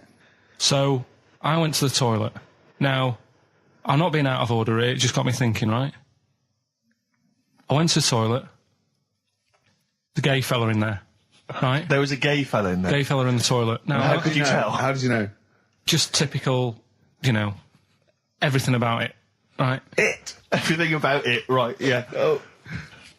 What, large handlebar moustache, leather cap. Butt plugs, amyl nitrate. Could I just say that these views do not reflect the views of the management of XFM or me and Steve. Or most of the people in this country. Go on, Carl. What's your problem? Yeah, but this is what I'm worried about, really. But this is why I only got Danny Minogue right. Right? Because this was floating around my mind. Went She's to the a big toilet. gay icon, now, isn't she? go into the toilet. They have like men's cubicle and they have women's cubicle. Yeah. Now, without sounding out of order, is it wrong for me to think gay men should have their own little cubicle? Call in. They should have their own... Well, not cubicle, you mean an actual toilet, I suppose. When I was at the urinal, Yeah. normally, there's a fella there and then you go, all right. And there's no pressure. But I couldn't go. I was thinking, should I wait? If I go into the toilet, it'll look obvious. Yeah. I had loads of pressure and But this was what were going you on. worried about? I'm so sorry. What were you concerned about? Viewers. I'm so Well, sorry. it's like, right, listen, when I was a kid, right, and it's all right for you to go into women's toilets when you're a kid, it's like, oh, it's a bit cute, right, as long as you're not, like, over 15 or something, right? Right. But when I was a kid, I went into a toilet, and women, when they use their little cubicles, they don't shut the door. Some of them just sit down on the toilet, right, and you see everything. And, no, seriously, that's probably one of the first times I saw, like, a woman. Yeah. That, right, and my Auntie Nora when she was staying over. What happened with your Auntie Nora? She was, she's into wearing caftans. Into wearing what? Caftans. Oh, yeah. What are caftans? Big, bellowy sort of dresses. Right. And, I used to sit on the floor at home in front of the telly. Sure. She was on the chair behind. Yeah. She did a bit of a sort of a Sharon Stone scene. Oh, God. Yeah. Did you see it? There was no underwear? No. What age were you? What was it like? What age were you? It was like a ripped tennis ball. So. What? Right, we're off air. We're off air. Either that or put us in for the Sonys. Iced tea. That's how I'm living. Bit of old school hip hop. Where's our tea? All right. Good point, yeah. No, go make me a cup of coffee or something. Well, before you do that, can I just qualify something? I'm a little bit concerned about your toilet discussion. What exactly is your point again? I was just a bit bemused. You see, it's a tricky one. All I'm saying is, right, there I was at the pub quiz. I go to the toilet, not thinking about anything. I try to go, right, there's a little gay fella next to me. I love this little gay fella. Now, the weird thing is, there's nothing stopping him having a little glance, right, because he's allowed in the fella's toilet. Yeah. Now, I'm not allowed to go into the woman's toilet and have a little look round. Right. So all I'm saying is, should they have another toilet area? What, for gay people? Yeah. And so this would be gay men and lesbians? Is that going to complicate things? Well, I mean, I can only assume. I mean, to what point? I'll ask you a question, right? If you're intimidated, that's a shame. But you know, most gay men aren't looking at your knob. You know that. What do you mean? I can only say that 99.9% of gay men who use a urinal standing next to what they assume is a heterosexual man aren't looking at his knob. And what they're doing then? They're emptying their bladder. No, but the thing is, I can't talk politics for Carl. You're saying, like, you know, about would you have one toilet for lesbian women and gay fellas, right? Well, does that mean? Yeah, would it be mixed? Would it just be? Well, would it have a man on one? That's heterosexual man. One little picture of a woman, other, and then what? What would the little icon be? A man and a woman? A man and a woman. Just having a chat? Yeah. In pink and dot lines. But you couldn't mix them, because then what would happen is you'd get people who are going, oh, I'll play up to this a bit. What, pretend to be gay? And yeah, you know, sort of grow a moustache and shave their head. And pretend to be a lesbian. Right. Yeah. So I see. So, you know, people pretending to be gay so they could go in and have a look at the lesbians. Yeah. Right. So that would mean that we need 4 cubicles now, would we? Yeah, no, this is fine. 4 cubicles. So every pub How now... many toilets do we need at Every the pub's moment? now got 4 toilets. Oh, Carl, bisexuals. Yeah. Now, interesting. Bisexuals. How many toilets do we need now? Call the council. Do you use any? Huh? No. No, because they're interested in everything, aren't they? Because the little bisexual fella will be looking at your knob. Right, with them, what you do, you just have a door, you open it, and there's one urinal there. He's doing all the work, I wasn't even listening. Oh, and he spilled some water down that. Right, what's this one again then? Right. What's the teaser headline? Teaser headline is, What's Tomato With You? Brilliant. Yeah? Go on. How excited were you when you came up with that? You couldn't wait to come in and tell us, could you?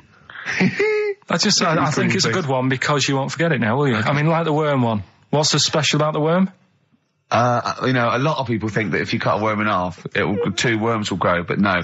What happens is if you cut the head end slightly nearer the tail than the tail will die, but the worm with the head will be okay. So, it's exploded a myth. And taught me something.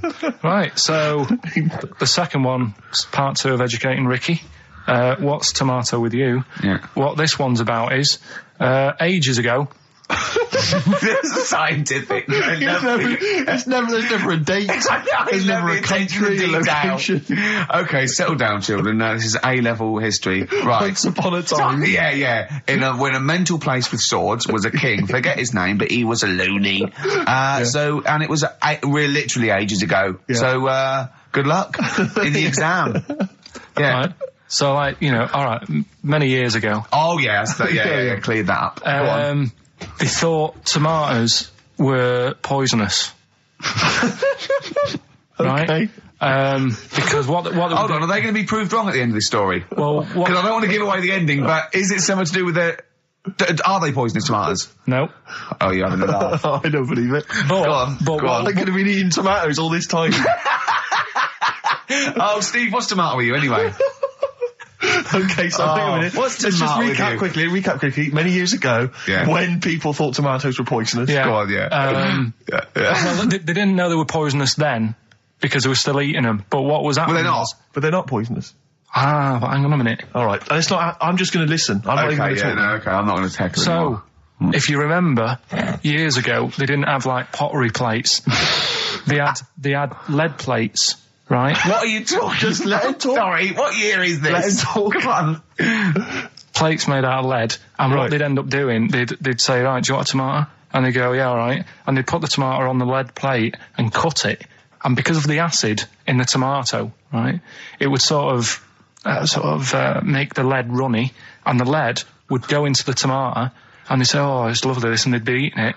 They'd get food poisoning, lead poisoning, what have you, and they'd be really ill. So they thought tomatoes were poisonous, so they didn't eat them for many years. And when then you say someone they, do you mean the people of Narnia? Yeah, this didn't happen. Where was Carl. this happening? Sort of in Britain and that. You put him on the spot there. Oh, I hope there's no uppity pupils at this school when they go, what do you mean, sir? Oh, if you're going to... Oh, I'm fed up with you. Do you understand?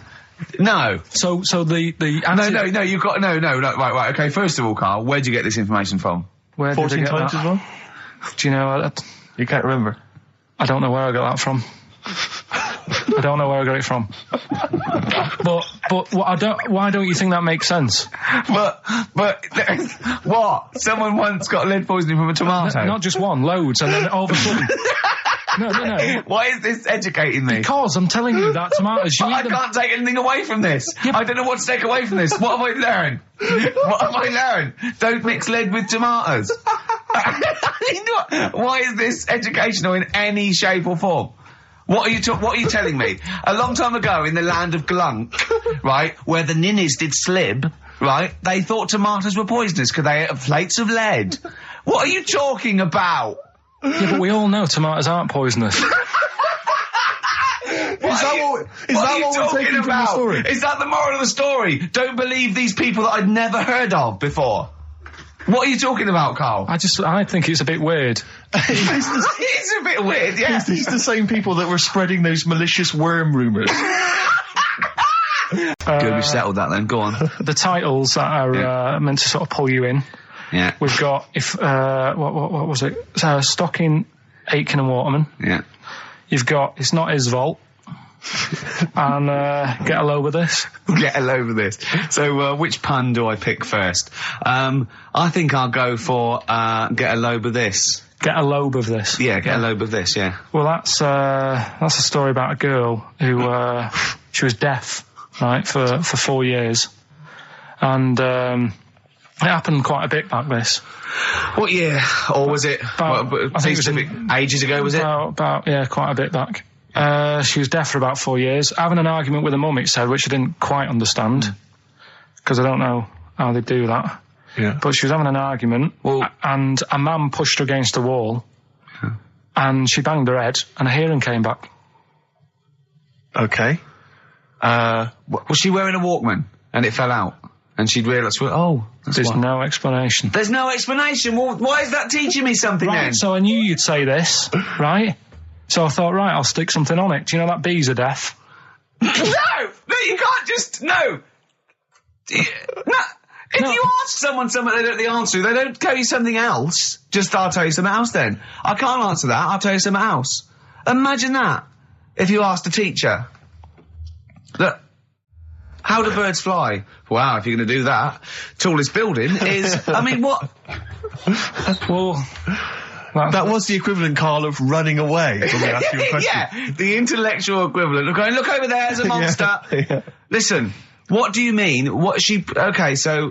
So her hearing There's no came back. explanation. There's no explanation. Or you don't know. Well, there isn't one, is there, really? It's a bit What, weird. did the only did thing the doctors not look into it? No, I think they just said, oh, that's good. So again, I don't...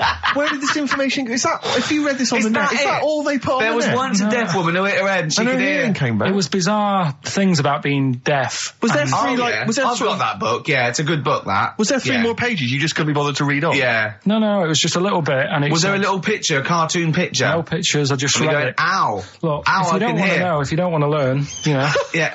Okay, it's not his fault. Let me have It's Not His Fault. You got to save this. This has got to teach me something. It'll be an interesting story. Right, it's not his vault. This fella... Yeah. What year? Ages ago? Olden times? I'd say in the 70s. Okay. Would you? Any evidence for that? Does he wear flares in the story? Right. Is that your reason? No, it's a bit like Yuri Geller, this fella, right? Where he's electric. He's electric. And if he walks past the telly would fizz. Uh-huh. If he walked past the radio, it all goes like that. Ooh. His hair stuck up all the time. And he'd be having a bath and everything would be all right, and then the power would sort of switch on in his body, and the electric in his body made him jump out of the bath. So... What do you mean, so? What is that so? What does that so mean? You've given us nothing. You've given us nothing. You'd have to at least give us the scientific explanation. Yeah. Electric eels have 400 volts in them. Oh, is this the running away again? What was that one called? Yeah, but It's not his vault. But there's a reason not his fault. It's not his fault. I thought it was going to be something about. I think we should do these the other way round. I think you should tell us the story and then we'll hear the pun. It's not his fault. It's not his fault. Right, let's leave it. Play a tune. Forget it. Educating Ricky. Doing it. We're not doing it. No, we are. What are you going for? Oh, he can handle it, I think. Don't worry about him. He candle it. He candle it. Okay, let's hear this one. Right, are you familiar with the phrase burning the candle at both ends? Yeah. Do you know how it's come about? I know a man who does. I assumed that it was to get more light in the room. How would that work? Well, they'd put it sideways and light both wicks, so out of one candle they could get two. No, go on. No, what it is... Oh, it means you're doing too much, you're staying up too much, you're not getting enough sleep, and you're... Well, years ago... Yeah. When they didn't have light bulbs and that. Oh yeah, what year is this? Literally ages ago, specifically? Yeah, quite a bit back. Mm-hmm. Okay. Didn't have light bulbs and that, so they used to have candles When did the light bulb come in? Because I can't remember at the moment. Don't know. Okay, go on. So, yeah, so they've got a light bulb. You wouldn't know. You're a doctor. You're not a historian. Go on. And people who worked a lot of hours. Yeah. How many? Literally lots. They get up early in the morning because they have to be up early. Yeah. And it's dark outside, so they'd light the candle. Sure. And they'd wear it out a bit, and then they'd be getting in late as well. Yeah. And they'd be like, oh, it's dark. I'll have to light the candle again. And they're burning candle at both ends of the day. So that's where the saying comes from: burning the candle at both ends. So, all right, that's a little lesson. Yeah, lesson one. Okay. Can I have? No, you can't. You can't rush into them, Rick. You've got to. I've got to soak in that. You've got to soak that one in. Any questions for Karl off the back of that? What do you think? So people were. I mean, basically, where this comes from is people were literally burning the candle at both ends of the day. Sure. There you go. So we've still got. Go on. I'm committed to this treatment. And I can't wait. This is like Christmas Eve for me. It's like Christmas. I've got to open another present now. No, I'm afraid we've got to save it. It's Educating Ricky Part 2. Oh, is it? Yep. I wasn't even listening. He's doing all the work. I wasn't even listening. I want to spill some water on that. Right, what's this one again then? Right. What's the teaser headline? Teaser headline is "What's Tomato with You?" Brilliant. Yeah. Go on. How excited were you when you came up with that? You couldn't wait to come in and tell us, could you? I think it's a good one because you won't forget it now, will you? Okay. I mean, like the worm one. What's so special about the worm? A lot of people think that if you cut a worm in half, two worms will grow, but no. What happens is if you cut the head end slightly nearer the tail than the head, the tail will die, but the worm with the head will be okay. So, it's exploded a myth, and it taught me something. Right, so the second one, part 2 of Educating Ricky. What's Tomato with You? Yeah. What this one's about is, ages ago... This is scientific. There's never a date. There's never a country, a location. Okay, settle down, children. Now, this is A-level history. Right. Once upon a time. Yeah. When a mental place with swords was a king, forget his name, but he was a loony. So, and it was literally ages ago. Yeah. So, good luck in the exam. Yeah. Right. So, like, you know, all right, many years ago. Oh, yeah, cleared that up. Go on. They thought tomatoes were poisonous. Right? Because what Hold on, are they going to be proved wrong at the end of this story? Well, because I don't want to give away the ending, but is it something to do with the... Are they poisonous tomatoes? No. Oh, you're having a laugh. I don't believe it. Go on. They could have been eating tomatoes all this time. Oh, Steve, what's tomato with you anyway? Okay, so hang on a minute. What's Let's just tomato with recap quickly. Many years ago, when people thought tomatoes were poisonous. Yeah. Go on, Well, they didn't know they were poisonous then, because they were still eating them. But what was happening? Well, they're not. But they're not poisonous. But hang on a minute. All right, and it's not. I'm just going to listen. I'm not even going to talk. Okay, I'm not going to tackle it So, anymore. if you remember, years ago, they didn't have, like, pottery plates. They had lead plates, right? What are you talking? Just let him talk. Sorry, what year is this? Let him talk. Come on. Plates made out of lead, and what they'd end up doing, they'd say, right, do you want a tomato? And they'd go, yeah, all right. And they'd put the tomato on the lead plate and cut it. And because of the acid in the tomato, right, it would sort of make the lead runny, and the lead would go into the tomato, and they'd say, oh, it's lovely this, and they'd be eating it. They'd get food poisoning, lead poisoning, what have you, and they'd be really ill. So they thought tomatoes were poisonous, so they didn't eat them for many years. And when you say they, do you mean the people of Narnia? Yeah, this didn't happen. Where was this happening? Sort of in Britain and that. You put him on the spot there. Oh, I hope there's no uppity pupils at this school when they go, what do you mean, sir? Oh, if you're gonna... Oh, I'm fed up with you. Do you understand? No. So the No, you've got... No, right, okay, first of all, Carl, where'd you get this information from? Where did 14 I get times that? as well? Do you know... You can't remember? I don't know where I got that from. I don't know where I got it from. But why don't you think that makes sense?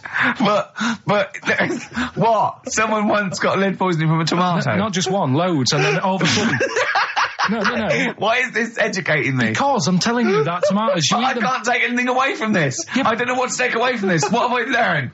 What have I learned? Don't mix lead with tomatoes. Why is this educational in any shape or form? What are you telling me? A long time ago in the land of Glunk, right, where the ninnies did slib, right, they thought tomatoes were poisonous because they ate plates of lead. What are you talking about? Yeah, but we all know tomatoes aren't poisonous. Is that what we're taking from the story? Is that the moral of the story? Don't believe these people that I'd never heard of before. What are you talking about, Carl? I think it's a bit weird. It's a bit weird, yeah. These the same people that were spreading those malicious worm rumours. My hangover's coming back. I've got to get some water. Play a record that was rubbish. Anyway. Educating Ricky. Good, we've settled that then. Go on. The titles that are meant to sort of pull you in. Yeah. We've got, what was it? Stocking, Aitken and Waterman. Yeah. You've got It's Not His Fault. And Get a Load with This. Get a load with this. So, which pun do I pick first? I think I'll go for Get a Load with This. Get a lobe of this. Yeah, get a lobe of this, yeah. Well, that's a story about a girl who, she was deaf, right, for 4 years. And, it happened quite a bit back this. What year? Or was it, I think it was ages ago, was it? Yeah, quite a bit back. She was deaf for about 4 years. Having an argument with her mum, it said, which I didn't quite understand. Because I don't know how they do that. Yeah. But she was having an argument, and a man pushed her against the wall, and she banged her head, and her hearing came back. Okay. Was she wearing a Walkman, and it fell out? And she'd realised, there's no explanation. There's no explanation? Well, why is that teaching me something then? So I knew you'd say this, right? So I thought, right, I'll stick something on it. Do you know that bees are deaf? No, you can't just, no. If you ask someone something they don't know the answer to, they don't tell you something else. I'll tell you something else then. I can't answer that, I'll tell you something else. Imagine that, if you asked a teacher. Look, how do birds fly? Wow, if you're going to do that, tallest building is, I mean, what? Well, that was the equivalent, Carl, of running away when they asked you a question. Yeah, the intellectual equivalent. Look over there, there's a monster. Yeah. Listen. What do you mean? What she? Okay, so So her there's hearing no came back. explanation. There's no explanation, or you don't know. Well, there isn't one, is there, really? It's a bit What? weird. Did, the doctors, only did thing the doctors not look into it? No, I think they just said, oh, that's good. So again, I don't. Where did this information? Is that if you read this on Is the net? that Is that it? all they put on There the was net? once a deaf woman who hit her head and she And her could hear. hearing came back. It was bizarre things about being deaf. Was there And- three Oh, yeah. was there I've sort got of- that book. Yeah, it's a good book. That Was there three Yeah. more pages you just couldn't be bothered to read on? Yeah. No, it was just a little bit, and it Was there a said- little picture, a cartoon picture? No pictures, I just And we read going, it. ow, Look, ow, if I you don't can want to hear. know, if you don't want to learn, you know. Yeah. Okay. It's not his fault. Let me have It's Not His Fault. You got to save this. This has got to teach me something. It'll be an interesting story. Right, it's not his vault. This fella, Yeah. What year? Ages ago? Olden times. I'd say in the 70s, Okay. Would you? Any evidence for that? and Does he wear flares in the story? Right. Is that This- your reason? no, it's a bit like Yuri Geller, this fella, right, where Oh, yeah. he's electric, He's electric. and if he walks past the telly would fizz. Uh-huh. If he walked past the radio, it all goes like that. Ooh. His hair stuck up all the time, and he'd be having a bath, and everything would be all right, and then the power would sort of switch on in his body, and the electric in his body made him jump out of the bath. So, What do you mean so? What is that so? What does that so mean? You've given us nothing. You've given us nothing. You'd have to at least give us the scientific explanation. Yeah. electric eels have 400 volts in them. Oh, is this the running away again? What was that one called? Yeah, but It's not his vault. But there's a reason not his fault. It's not his fault. I thought it was going to be something about. I think we should do these the other way round. I It's think you not should his tell us fault. the story and then we'll hear the pun. It's not his fault. It's not his fault. Right, let's leave it. Play a tune. Forget it. Educating Ricky. Doing it. We're not doing it. No, we are.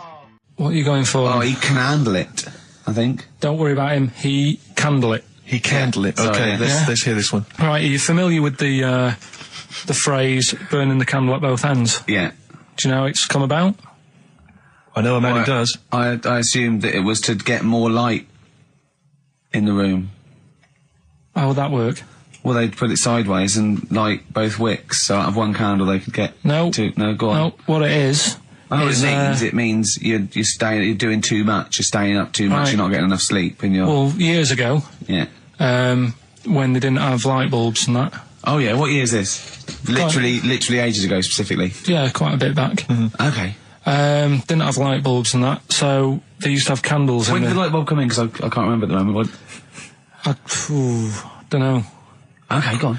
So, yeah, so they've got a light bulb. You're not, you wouldn't know, you're a doctor, you're not a historian. Go on. And people who worked a lot of hours, yeah, How many? Literally lots? they get up early in the morning because they have to be up early. Yeah. And it's dark outside, so they'd light the candle. Sure. And they'd wear it out a bit. And then they'd be getting in late as well. Yeah. And like, they'd be like, oh, it's dark, I'll have to light the candle again. And they're burning candle at both ends of the day. So that's where the saying comes from, burning the candle at both ends. So, All right. that's a little lesson. Yeah. Lesson one. Okay. Can I have... No, you can't have You another can't one rush yet. into them, Rick. You've got to. I've got to soak in that. You've got to soak that one in. Any questions for Carl off the back of that? What do you think? So people were, I mean, basically where this comes from is people would... Literally burning the candle at both ends of the day. Sure. There you go. So we've still got, Go on. I'm committed to this treatment. And I can't wait. This is like Christmas Rick, I Eve should for me. just say- It's like Christmas. I've got to open another present now. No, I'm afraid we've got to save it. Rick, raw, Nirvana. amazing. We were just talking. We were getting excited about that. Yeah, weren't we? got an incredible Brilliant. voice he has. And Grohl drumming it's brilliant. You know, you're right. The new one from Nirvana. Well, it's time for Educating Ricky Part 2, isn't it? I'm excited, Carl. I'm going to learn so much from this. What's the choices again? What Right, you've got left. Still keep phoning your answers to Email. Email. Sorry, yeah. The answers to Rockbusters. Yeah. Right. Okay. Educating Ricky Part 2. Right. I'm committed to this treatment. Yeah. Is one. Oh, of I've them. got to go for that one. Yeah. Yeah. Or the other one is the police are causing a bit of a stir. He still says it like it's the best thing he's ever come up with, which in a way is. It could be. Right, go on then. I'm committed to this treatment. Right. Do you know the saying? Is it just sayings now? Are they all sayings? This No, week? no, they're not. Okay. No, the other one isn't. Frog in your throat? The saying, there's a frog in your throat? Yeah. I assume it's when you croak a little bit. You sound like a frog. No. Right. Might seem a bit weird, this one, right? But years ago... Oh, yeah. Sorry, what is that clue? Committed to this treatment? It's about frogs Kermitted. Kermit. Probably works better with a K and an ER written down. Well, also, if you pronounced it Kermitted, yeah. but not committed. Committed to this treatment! Right, go on then. That's genius. So, yeah. Well, what? You go to the doctors and you go with throat hurting a bit. Right. And what they did ages ago. Ages ago? What year was this approximately? We are going back quite a bit with this one. Oh, okay, go on. And the doctor would say... did history. Imagine years ago. Go on. and the doctor would say, right, keep your mouth open and you just look at your tonsils. And the jaw would ache a bit because they weren't as quick back then because they didn't have the technology and stuff, and they'd have to like stare at it and study it and stuff. And like they get an achy jaw, right? Keeping their mouth open. Yeah, like you get, you get a Mars bar or whatever. So they'd sat there, and they used to always close their mouth, and it used to annoy the doctor. Right? Oh. So what they did, they used to get a toad, right, and put it in the mouth. Rubbish. Okay, keep talking. Keep talking. And that way they couldn't close the mouth because either they'd squash it, right, or apparently you're not allowed to lick a toad's back. So the doctor would have them for breaking the law? No, but it's poisonous, right? A toad's back. You should never lick a toad's back. Or put it in your mouth, really. Oh, just stop for a second. Wait. What? Can I just ask one question? Go on, yeah, ask one question. I've got a few, but go on. Sure. My initial thought is, it sounds like a brilliant bit of sort of medical knowledge there. It's a great idea. Yeah. My only thought is, how does the doctor see past the toad? At your tonsils? What's he actually looking at with the mouth open? Surely the toad is in the way. Hopping around in the way? It didn't say. Sorry, and my first question is, was this on the internet? Yeah. Yeah, okay. Carl, that is bollocks. That is, I mean... Well, alright then. Let's turn this round. Where does the saying, you got a frog in your throat come from? Probably because you sound a bit croaky. Probably that. Probably because you sound a little bit like a frog when you've got a sore throat. Carl, did you not question it just for a moment when you read it? Just for a second, didn't you think, that seems an odd approach? Firstly, why a frog, of all the different species? Because it's poisonous. A toad. So it's a toad as well? Yeah, well, it worked. I'm committed. Worked. No, my point is it's frog in the throat. I was going to change it to, have you heard the news Toad Day? But I went with the frog. Oh, God! Right, so that's rubbish. So that's rubbish. Next, can I have, Let's play a tune, let's come up with a God. Can I just say... No, just play it. Yeah? Yo, Carl. I have to thank my mate Dave, who sent me an incredible 4-disc compilation. That was one of the tunes on there. It looks professional. It's amazing. It's incredible, yeah. Oh, he's gone to too much effort. Ben Queller, it's a track called In Other Words from his album Sha Sha. Open wide. Oh dear, that's interesting. Oh, here, doctor. Look, you've actually got a frog in your throat. I didn't get there. I put it in there. That's the most ludicrous story I've ever heard, Carl. Why don't you think when you read these things? I think there's always going to be a bit of truth in all of these. I mean, that fella called up, didn't he, and said, I'm not sure about the, putting a frog in your throat if you got, problems with your tonsils or whatever. But he said years ago, if someone had toothache, they'd get hold of a frog and strap it to the face. Yeah, sure. So maybe down the line, maybe they did. Maybe they didn't do it for long. I think Caligula made his emperor a horse and emperor as well. But I mean, well, what about the frog thing with a poisonous back? It's rubbish. That's true. No, the toads have the secretions in the Why? But they didn't put it in people's mouths. No. So, well, I'll tell you why. When a badger or a heron tastes the toad, it's horrible. Ugh. The toad might die, but it's for the good of the species, because then think how many toads like looking like that heron could eat in its lifetime. So the fact that one toad sacrificed itself, all those other toads in that heron's manner will be safe. Why? I mean, you know, we've talked about animals a lot on the show, right? Yeah. And when God made a toad... Sure. Right, okay. Well, I'm going to stop you there. I'm going to stop you there straight away. Don't. Just let him carry on. Right. Okay. Like, there's annoying things out there, you know, jellyfish is a big problem with me. I don't understand what they do in the sea and stuff. Right. Right, but we'll leave them. Got to problem for me, but go on. We won't talk about jellyfish. No. With the toad, right, if it's to protect itself... Yeah. Right, now So it's not to protect itself, it's to protect its species. No, yeah, but that, surely, right, if the toad had a choice, if God said, right, what I'm going to do for you here, you can have something like a lobster's got claws, big claws, to have a fight. Or I can give you something that if someone's having a go at you, you've got to try and persuade them to lick you back as a defence. Yeah. What use is, right, Oh, God, sir. Well, I'll tell you why. What is God The up fact to? that there are still toads around is a testament to that defence working. That's all I'm going to say, okay? If the toad had died out, you'd have a point. But they're still around. It works, alright? And don't start slagging God off. He's got a lot on his plate. Basically, I think he took on too much. Particularly in 1 week. Exactly, it was crazy. Danger High Voltage, Electric 6, XFM 104.9, I'm Ricky Gervais, with me Steve Merchant. Carl's getting all flustered because I put an elastic band around his head. And we've had a definition of... Well, hang on a frog sec, in the throat. because there's an update to that, Rick. Go on. We did just have one definition here of a frog in the throat. Apparently this has come from some internet site, so who knows how convincing it is, but it says frog in the throat, meaning suffering from temporary hoarseness, needing to clear the throat. Origin from the Old English frogger, meaning hoarseness. That's from Chris. Now that sounds slightly suspect to me. Why? But frogger? I mean, it seems odd that it would derive from that when it so clearly appears to be.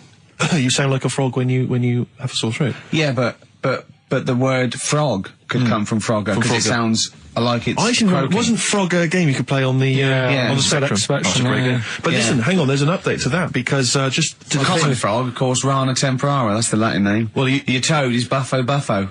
All you may be trying to show off, but I think you're about to embarrass yourself as well, on. because you've been slagging off young Karl. Yeah. It says here, another email, it doesn't tell us who it's from. Although it's hard to believe now, at one time, medieval physicians believed that the secretions of a frog could cure a cough if they were coated on the throat of the patient. Yeah. That in itself sounds repulsive, but what makes the idea even worse is the application of the secretions. Instead of painting the treatment on, something which may also have seemed rational, a live frog was placed into the mouth of the sufferer, where it remained until the physician decided that the treatment was complete. Right. Apparently Shakespeare's son-in-law, that's a question mark, I don't know what that means. Anyway, it's no wonder that today a froggy or croaky attempt at speech is said to be a frog in your throat. So, you can see that what's happened there is Karl's misread or been slightly misinformed about a medieval practice. In a sense, you're both winners, just for taking part. I'll bacon in the morning if you're sick of having me. Right, I'm having that one. That's brilliant. Right, well, it's a saying. Do you know cold shoulder, giving someone the cold shoulder? Yeah. All right, if you have someone round at your house and, you know, you try to get rid of them and they're hanging around and stuff and you're like, oh, I wish they'd go, I'm tired and that. Well, years ago... When? Literally years ago. Well, ages ago. Sort of, Olden times. I think it said medieval times. Yonks ago then, yonks ago. Yeah, medieval, yeah. We're going back quite a bit on this Well, one. you know when you find out these books, why don't you just pop down when it was? Just make a note.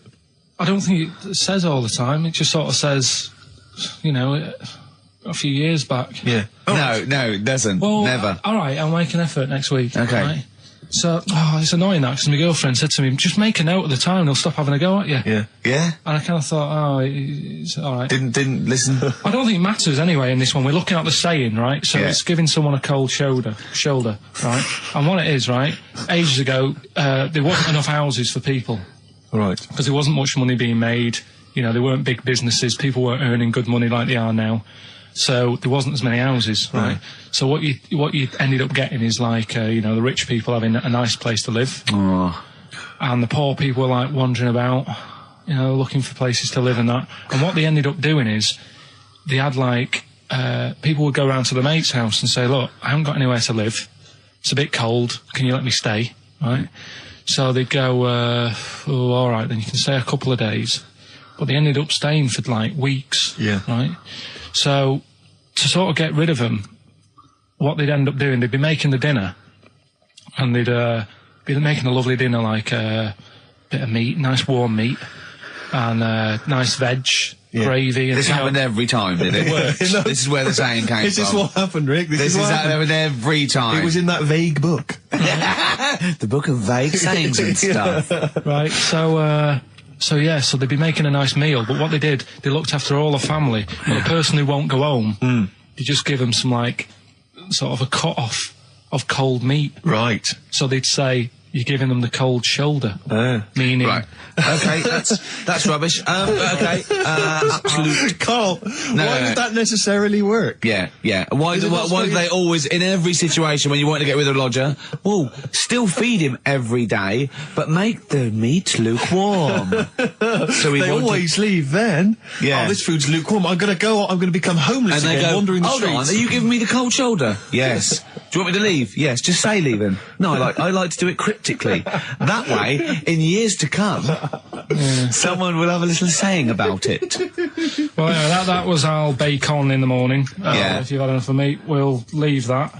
Well, Bacon in the morning!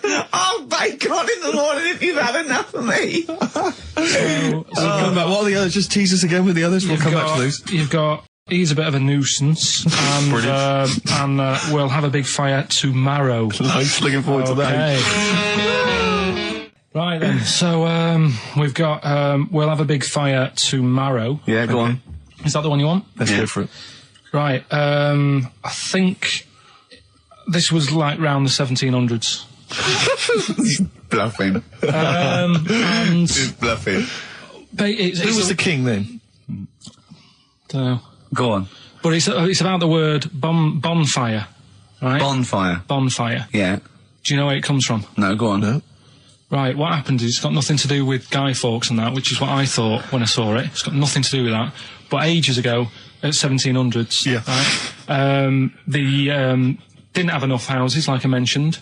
Okay. Yeah. So if that happens, you get people living on the streets. You get diseases, people aren't cleaning properly. So you get more deaths. All right? Yeah. So think about it. You've got all these dead bodies lying around. They're running out of space because there's like, I don't know why they're running out of space, but they haven't got much. I don't know why really. I was going to say they should have just buried them, but there's probably more land back then than now. He doesn't need anyone else in the room to have a conversation with himself. Yeah, we could leave and we'd come back and he'd go, I've sorted it. But anyway, for some reason, They presumably, if it's going to be they burnt them, it's presumably to that it also kills the parasite or whatever's carrying the parasite on them, as opposed to burying them and not killing the disease. well, yeah. So there you go. You've worked it out. They piled them up and they turned it into a celebration because there was a lot of fed up people at that time. Is this going to be the word bon, meaning good? No. I'll tell you in a minute. Go on. So you've got all these people who are like going around and like, oh, you know, so and so died the other day, and you know, nearly every week someone they knew was dying. So you can imagine like just constant like being depressed. So and they've got all these bodies lying everywhere. It's like, oh God, what are we going to do? So they said, we're all too fed up at the moment. Said, let's make this a better world. This was 1701 by the time they got together. So they said, what we need to do is have a big party. So they said, yeah, Good thinking. see what you're thinking. So they go, right, well, we'll put all the bodies in a big pile. And they're all diseased and that, so they set fire to the bodies. And they said, let's have this as a celebration to remember them by. And, you know, we'll have a drink and that and have a chat. We'll have this big fire going. And it came from bone fire. Ah, right. So Bone it was fire. it was all the bones. Bonfire is bone fire. Yeah. Excellent. Yeah? That's interesting. So that's how it came about. Yeah, in the 1700s. Yeah. That was. No, probably. I reckon it was 1600. Probably earlier. I reckon it was the plague. I reckon it came from. But interesting stuff. Interesting Yeah, so stuff. that's Did you celebrate Bonfire Night? Is that a big celebration for you? Do you like the fireworks? I'm sick of fireworks. I just think they're rubbish. I'm not impressed. I've never been impressed by fireworks. Even as a kid, you know, you'd have to go to like sort of community kind of gatherings with a bonfire and fireworks, and some local vicar or whatever would come out. But I also think the adults think the kids love it, and if they just got together and said, "Should we go see it?" They'd all go, "No." Yeah, absolutely. Let's not go this year. What would be better is if the vicar had wheeled out like a massive rocket, climbed in, gone last one to the moon is a bender, and then fired himself off. Now that, I'd pay to see. That's a firework display I'd like to see. As it is, it's just rubbish. Oh dear. Yeah. That's excellent. Cole? Yeah, I'm not keen. No. Sorry, what clue was that? We'll have a big fire tomorrow. Bone marrow. Bone marrow. Genius. Let's play the record. Oh God! I know what it is. I know what this is. Okay, I've not heard this. Right, there's a little midget. Right, there's a circus. I'm loving it already. Circus going on somewhere. I think it was in America. And is that present day or old times? I'm talking like in the last 3 weeks. Okay. Right, little midget. Circus, really packed out show. People are loving it. Right, Steve, you're asked the same question I did. I know. So there's a little midget jumping up and down on a trampoline. That's what circus is. Right. I'd pay good money to see it. So everyone's clapping, and he's getting carried away. Because he can't believe they're loving it. I didn't know they'd like a little person on a trampoline, but they love me. But you know what it's like when, if there's a crowd of people sort of encouraging you to sort of go higher and stuff. Yeah. And I'm sure he knew it was getting out of hand. But he was jumping and he was coming down the road going higher, and he's going really high in the air, right? So he's doing this, crowd are clapping. There's a hippo, right, just sat next to the trampoline getting ready to come on and do his act. Oh, right, I thought he was in the audience. There's a hippo getting ready to do his act, Steve. Yeah. So he's a ventriloquist.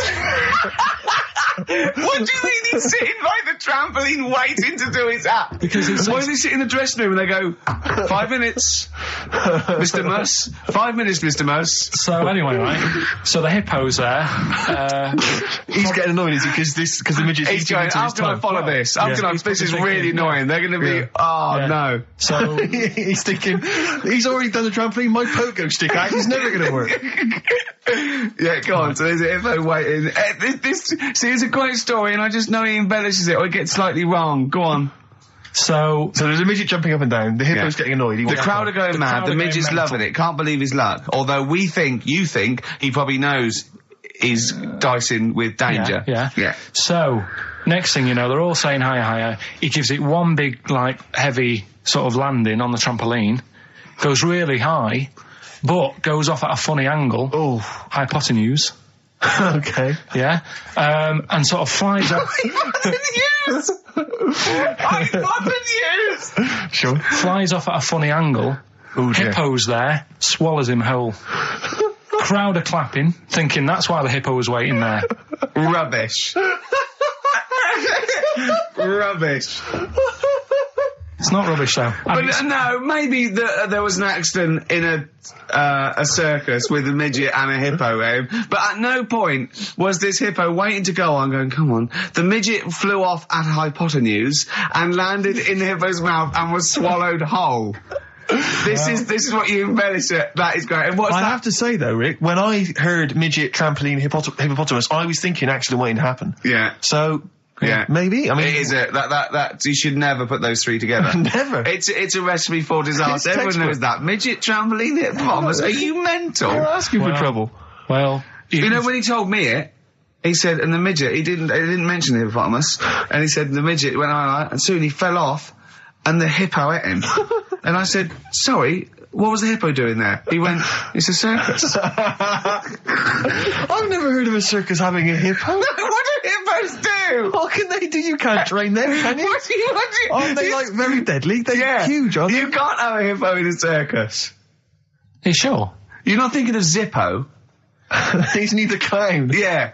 No, and it wasn't some sort of where Zippo was eating a midget, and it's some sort of horrible sexual act. No, it was definitely. I heard it on breakfast, right? Oh, okay, sorry. No, it's definitely fact. Yeah, okay, right, truth. okay, good. Can you believe it? Can you believe it? back in 1945. You looked up the date. It's got a specific date. Wow. Mate Jonathan sent this one. You know him as well. It's lad at the BBC, right? He emailed this one in. So thanks for that. Chicken. It's called Mike. There's a chicken called... Sorry, I missed a bit there. There's a chicken called Mike. Chicken called Mike. Okay. Right? Yeah. What happened was, it was living on a farm, right? Loads of chickens knocking about.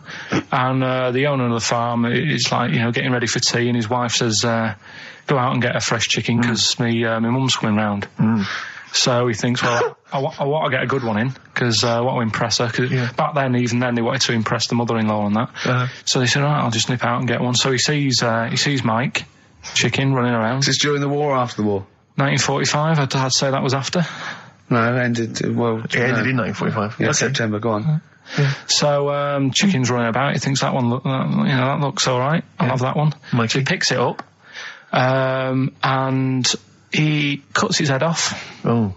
Puts it on the block, cuts its head off, runs about a bit, like they do. He thinks it'll stop in a minute, keeps running about. And what's going on here? Right? He's now like chasing the chicken without an head. Yeah. He's saying he should die in a minute. Anyway, doesn't die. Chicken's walking around with no head. Lives for 18 months. Yeah. Chicken with no head. Yeah. What do you think of that? Well, I'll tell you, I've heard this story before, Rick, and the explanation, as I understand it, was that certain vital cords, spinal cords, weren't severed when the head came off. So that was why it continued to live. Yep. I don't know if that sounds plausible. It's fine. Absolutely fine. How did it take on protein and energy? The fella who owned it, he said, well, hang on a minute. He said, I could kill it now.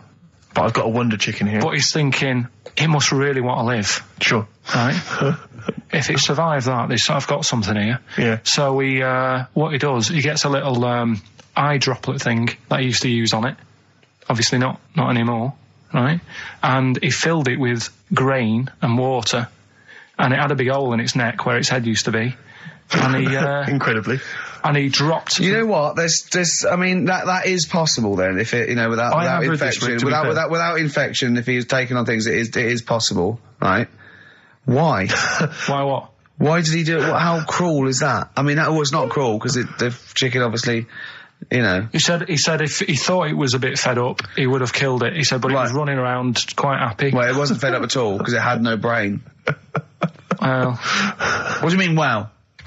I'm just saying what... It was nothing. It was just sinew and nerves and electrical impulses breaking down energies, right? That's all it was. It didn't have a brain. So it was... But I'm worried about the psychology of keeping a pet without a head.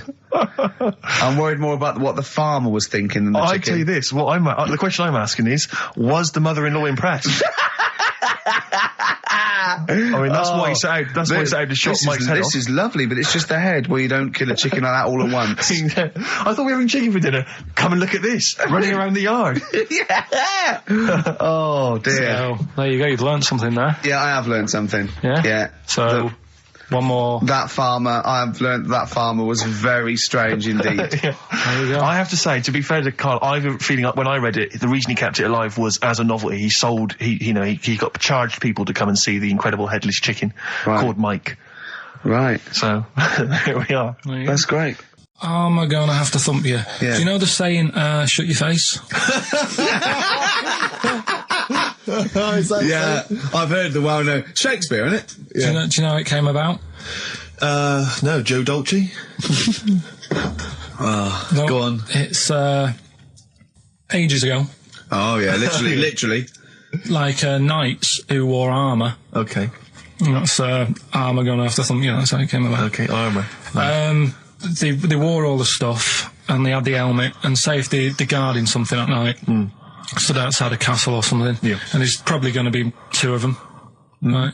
So they stood there talking and that, and talking about stuff, and the future, medieval stuff. One of them's like, "Oh, we should shut up." I've been stood here for hours, and he's going on and on. Yeah, sure. So he'd say, "Shut your face," meaning, shut the guard down on your helmet, the visor, and I can't hear you then.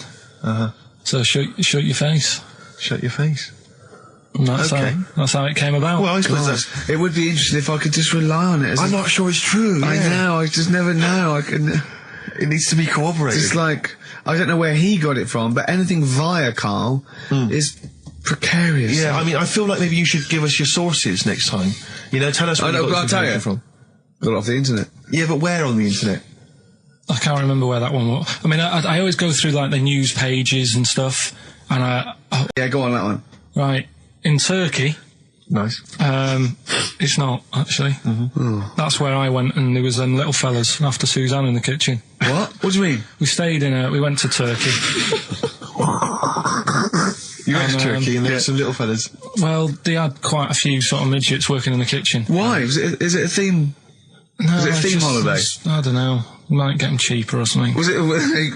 So they were get them working, cheaper? They were working in the kitchen, and one of them fancied Suzanne and kept sort of eyeing her up, and she was winding me up saying, "Oh, Not eyeing up and down, just eyeing her up.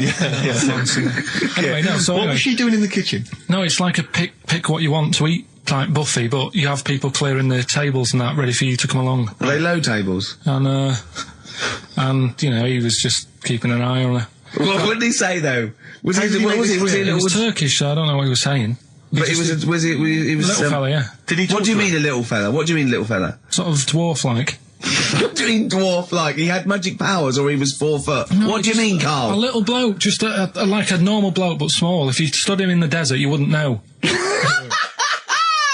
But he'd be hot nothing at around first. him. Right, Karl. You should watch out for the monkeys. Yeah, underground. There's underground monkeys Look, are dangerous. you can't just say there was a little midget fella who was eyeing up my girlfriend and then leave it. What do you mean? What was happening? This is a story to us. This is much more interesting to us than, and she was deaf, right? And she hit her head. That's much more I don't interesting. understand how it manifested itself. Did he come over and say something? No, do you know when it's like girls know, don't they? When someone fancies them. What do you mean there was lots of them as well? Do then? they? That's worth knowing. Listen, right, come on, right. So you went into this holiday, yeah? Yeah, wasn't And you that went good? into the dining room or something? Yeah, downstairs. And in you the looked dining over- You room. thought, this is odd, there's no one serving. Yeah, and they go, Wait a oh, minute. hold on, you looked down and there was a little waiter. There was loads of them running around busy. Why, though? Why did they It get was those... summer. What do you mean? Because it was There was loads of summer. them. They had more of them They on. come out in summer. They come out in summer. What do you mean they had more... What do you mean? Because it's busy, isn't it? no, but they hibernate in the Why winter. were they all midgets? I don't know, maybe it doesn't heat stunt your growth or something. No! Well, they just happened to, maybe it was a thing that they did for tourists or something, I don't know. I just got on with my meal. It was a holiday, do you know what I mean? God! Right, So it's a midget serving. I'm not going to ask any questions. Right, okay, yeah. So they're all little fellas running around, and this one always was like, you know, oh, do you want a new serviette? You know what I mean? Going out of his way to sort of... for turning on the yeah, charm. Yeah, he was going out of his way. The others weren't. Right. I think what was happening is he'd been working with Santa all the winter. Yeah. This is sort of little summer break. This one He was hadn't your seen a girl. waiter, and so he was being polite to you. Maybe. But what did Suzanne say then? Well, she was using it to wind me up. What was she saying? Oh, he's... Oh, just like, you know, look He may be small, but he's well, built like a... Yeah, he's all man. so Were you jealous of a midget then? You were jealous of him? it is a bit annoying, isn't it? Why? It wouldn't bother me as much now, because I've been with her for ages. Right. But at the time, that might have been one of our first holidays, and it's like, you don't know, want to be what's going stolen on? I away paid by for it. this holiday. Yeah. And then you get off with a midget? Yeah. Oh. So anyway, But it doesn't matter because you got chatted up by a bearded lady. So. Yeah. tell you what, no, that's got nothing to do with that. What were you going to say? What were you going to I say? was going to say the hotel was half board, and maybe Oh, right. Just get this educating Ricky out of the way. So, Turkey, yeah. So what is this again? it's educating Ricky. Is the tip included? Right. Apparently, a fella was on holiday in Turkey. It's just having a normal holiday. Weather's good. You know, he's having a good time. and Waiters are all normal height. Yeah. He's having his meal. He hears a load of screaming going on in the kitchen. No. As his girlfriend wandered in there. And they do, With a stepladder. the circumcised people in the kitchen, and apparently... What are you talking about? Whoa. Slow down. We were Sorry, sidetracked there for a minute. what are you talking about? Well, I'm excited about two things at once here. One, they circumcised people in the kitchen. Two, I guessed it was someone losing the end of their knob. He did, yeah. I started thinking like Karl Pilkington. Extraordinary. That is amazing. Apparently it was going on. It wasn't just a one-off either. Well, when I say a one-off, I mean they did it more than once. Yeah. Right? And there was... it was there for a week, and apparently the first night it was quiet, and then the rest of the week, every day, he'd be like having his breakfast, or even his lunch, or even his tea. Yeah. Right? He'd be doing it all day. Oh. You'd be hearing Lunch and screams. breakfast, fair enough, really. Yeah, Circumcision at tea time. Don't do that. And apparently it's a tradition over there. You can't even make a complaint about it. It's like, well, you should have found out before you come over. See, I can't believe this is Sorry, true. I'm a little I bit can't lost. believe this is He was in true. a restaurant, in a hotel, and there were people having circumcisions in the kitchen. Yeah. Is that right? I'm even worried that we're bordering on the racist here, suggesting that is tradition, that Turkish people cut the end of their cocks off in the kitchen Yeah. at meal times. I think you're wrong, Carl. This just sounds ludicrous, Carl. No, I don't think it happens everywhere. Right. I think this Just in certain, this This is this hotel. certain places, Certain hotels. certain hotels. What, is it like 2-star? Yeah. Why did he go to the Foreskin Inn? It was his own fault, wasn't it? So that's Sorry, that's it, is it? Have they closed? Sorry, no, wait. That's the story. You educated me, right? Once a fella saw some Turkish people cutting the tip of their knob off in the kitchen. Thanks very much. Thanks very much, Carl. Got any more? Well, there's things you can learn from it. Either don't go to Turkey, No!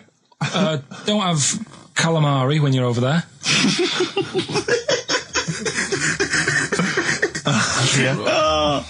Carl, you've done it again. Well, You too.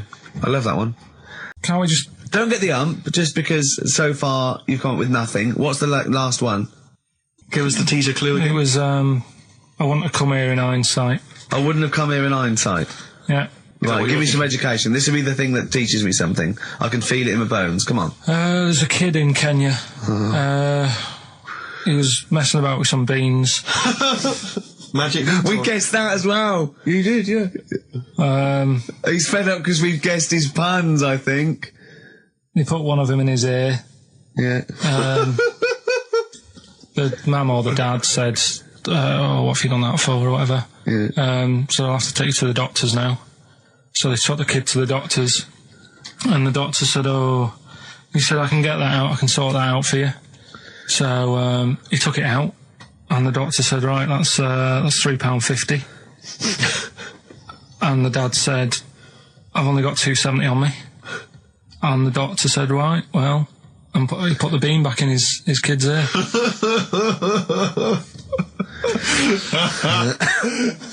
I don't know what to say. I don't know what to say. I mean, A couple of questions from me, very quickly. Are you sure that those were definitely the sums involved, were they?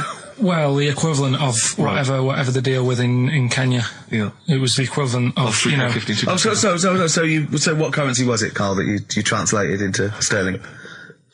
I don't know. It was saying in the thing. It said the equivalent of £3.15, £2.70. Did it say that? Yeah. Sorry. Did it say that? Yeah. Carl, look at me. Did it say that? Yeah. It said that was the. Did it say that? Yeah. Yeah, it did. It definitely said that. Definitely. Yeah. This is what we do this show for now. Educating Ricky. Yeah. Go for it, Carl. You said that learning can't be fun. Yeah. Yeah. Okay, I'll go for the one. What's the one about the butcher going down the butcher shop? You've got get your kit on. We're off down the butcher's. Yeah. You going for that one? Yeah. Well, do you know the saying? Don't let the cat out of the bag. Yeah. Do you know what it means? Yeah. Well, don't give away a secret. Right. Well, do you know how it came about? No. Well, ages ago. Before like Ages ago. 17th century. Yeah. Before like. Yeah. 17's good. Yeah. Before like proper butchers and Dewhursts and supermarkets and that, you used to get these blokes who sold meat. Right. Butchers they were called then, I think. Yeah. But the difference was they didn't stay in the same place. They moved about. Right. So they'd turn up on a street corner. Right. And he'd have like loads of carrier bags of like. Carrier bags? Yeah, with meat in and that, and people would Plastic be like, carrier bags? Yeah, Well, with whatever. mobile butcher on them. Yeah. Right, so And an email address. Yeah, go on. people went, right, yeah, I need some meat, right? So they'd go up to this bloke and say, what have you got? And he'd say, well, I've got a you can have a bag full of pig, or you can have whatever, a bag full of chicken, whatever. Yeah. And they'd go, yeah, how much? They go, call it a fiver, whatever. Yeah. And they'd buy them, and to make more money, they didn't always fill the bag with what they said was in it.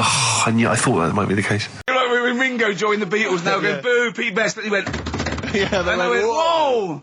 Oh, God. No, but the teacher just said, oh, it went down really well, you can do that again tonight. Right. When you're in it again. But anyway, so my dad was there, and you hadn't told him about this performance, so he just turned up off his own back? I never took the letters home and stuff to show my mum and dad, because it just put me off. So, anyway, he turned up, don't know why, he must have heard from someone else's dad. Yeah. He turned up, and, he swore about me, which... Did he? I don't... Could you use a word it's allowed to be said? The word? Of course it is. Right. If you got a kid in the car or anything, you can turn it down now. Yeah. Right. But he said, there was a guy stood next to him with a camera, big video camera, filming it, and he said, yeah, film it, but try and avoid getting the twat in the hat in the shot, because I had one of those porters, you know, the little round pork pie hats on. Right. This is so sad. What was this a nativity play? It was about Jesus and stuff. Yeah, well, there was a porter there helping him with his bags. Of course it was, I forgot. I mean, Mary and Joseph, they got there. Yeah, because it was the hope, you know, because the inn was full, but I think the porter doubled up with the inn and the stable. Right, that was nice. So he carry bags over, yeah. You're right, though, I don't know why I was wearing one of them, but I was. And your father said that, and how did you know your father said that? Did you he told hear me it? about it later. Oh, he told you about it later? Yeah, I was talking about stuff I'd done at school, and he said, oh, God, remember that, and I spoke to him the other day about it. Right. And, oh, God. So that was the end of your sort of drumming career, really? Because it could have been, I mean, you know, the audience loved it the night before. Yeah. You could have, like, been, who knows, a whole new world for you. Yeah. Have you done any stuff?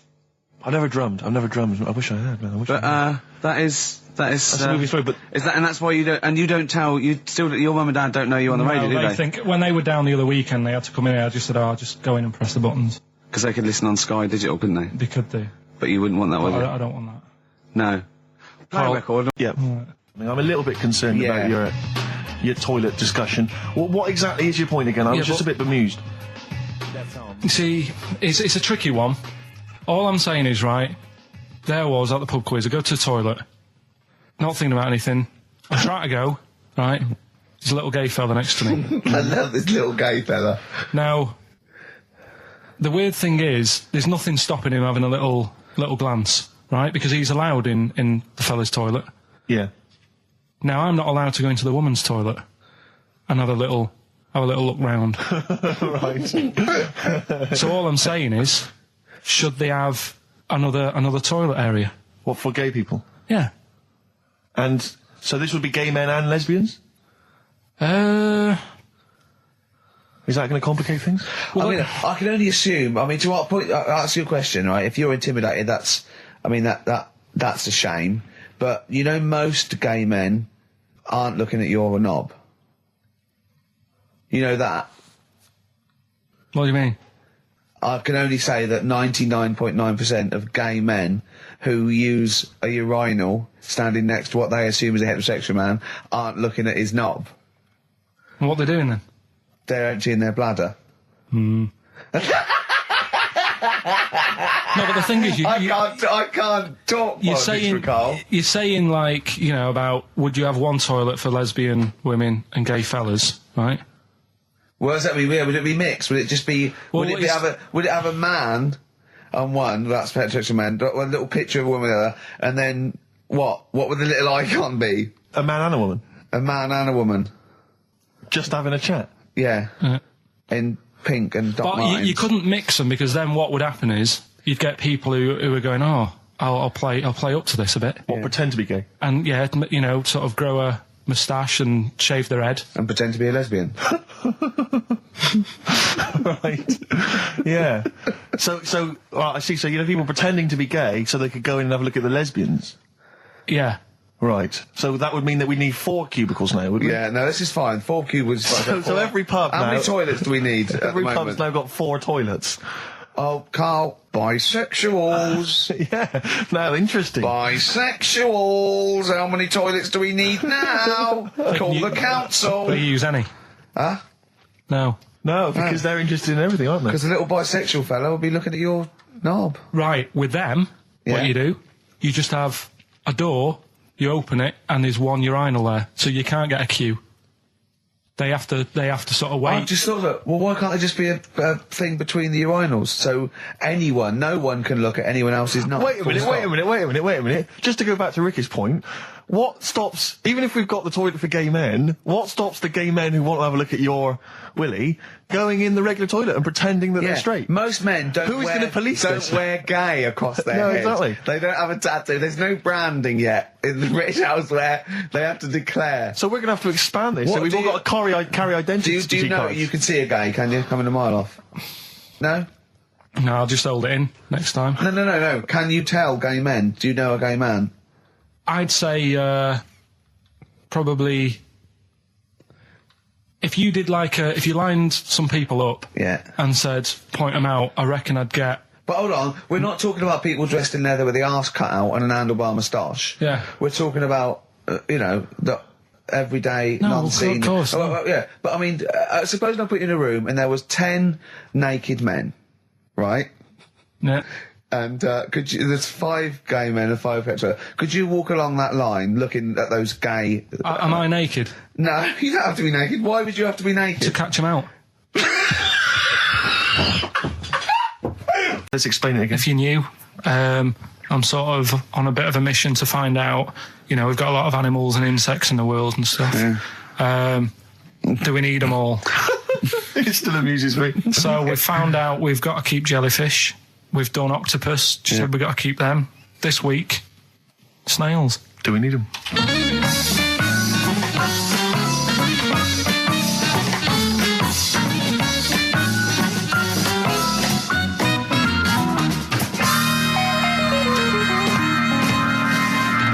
Just doing some research, right? I'm sort of working my way through different creatures and insects and stuff that's on the planet. Yeah. Right? And finding out if we need them or not, right? Yeah. Do you know much about snails? Well, sea snails. Well, yeah. Snails in general. Don't know much about snails, land snails. I know a bit about sea snails, like whelks, top shells, that sort of thing. Would you say they're important? What sort of sense do you mean by important? Say if we had to sort of get rid of some animals and insects and that because we're running out of room. Right. Do you know what I mean? Because I'll tell you what I know about some snails. I don't know if this applies to sea snails as well. I mean, I called you today because a lot of other places are shut. Yeah. Right? So, I know they like to eat stamps, apparently. The glue on stamps. They love it, right? Right. Apparently a lot of letters and stuff aren't getting to where they're meant to be getting because snails are crawling into letterboxes and eating the stamps. That obviously doesn't apply to the sea ones, but that's a problem they're causing. All right. Were you aware of that? No. I didn't know that. But you're glad you answered the phone today? Right? They love beer. Beer, yeah. Who doesn't? And also, I don't know if this is right, but I heard that they sleep for 13 years, or can do. Right. I wouldn't know if they can sleep for 13 years or not, but... I mean, sea snails are pretty important. Yeah, they do quite a good job in the sea. They graze on algae and they provide food for other animals. I mean, you can say that about any fish. Any animal. Why do they exist? Would you be upset if someone said we're getting rid of them? Oh yeah.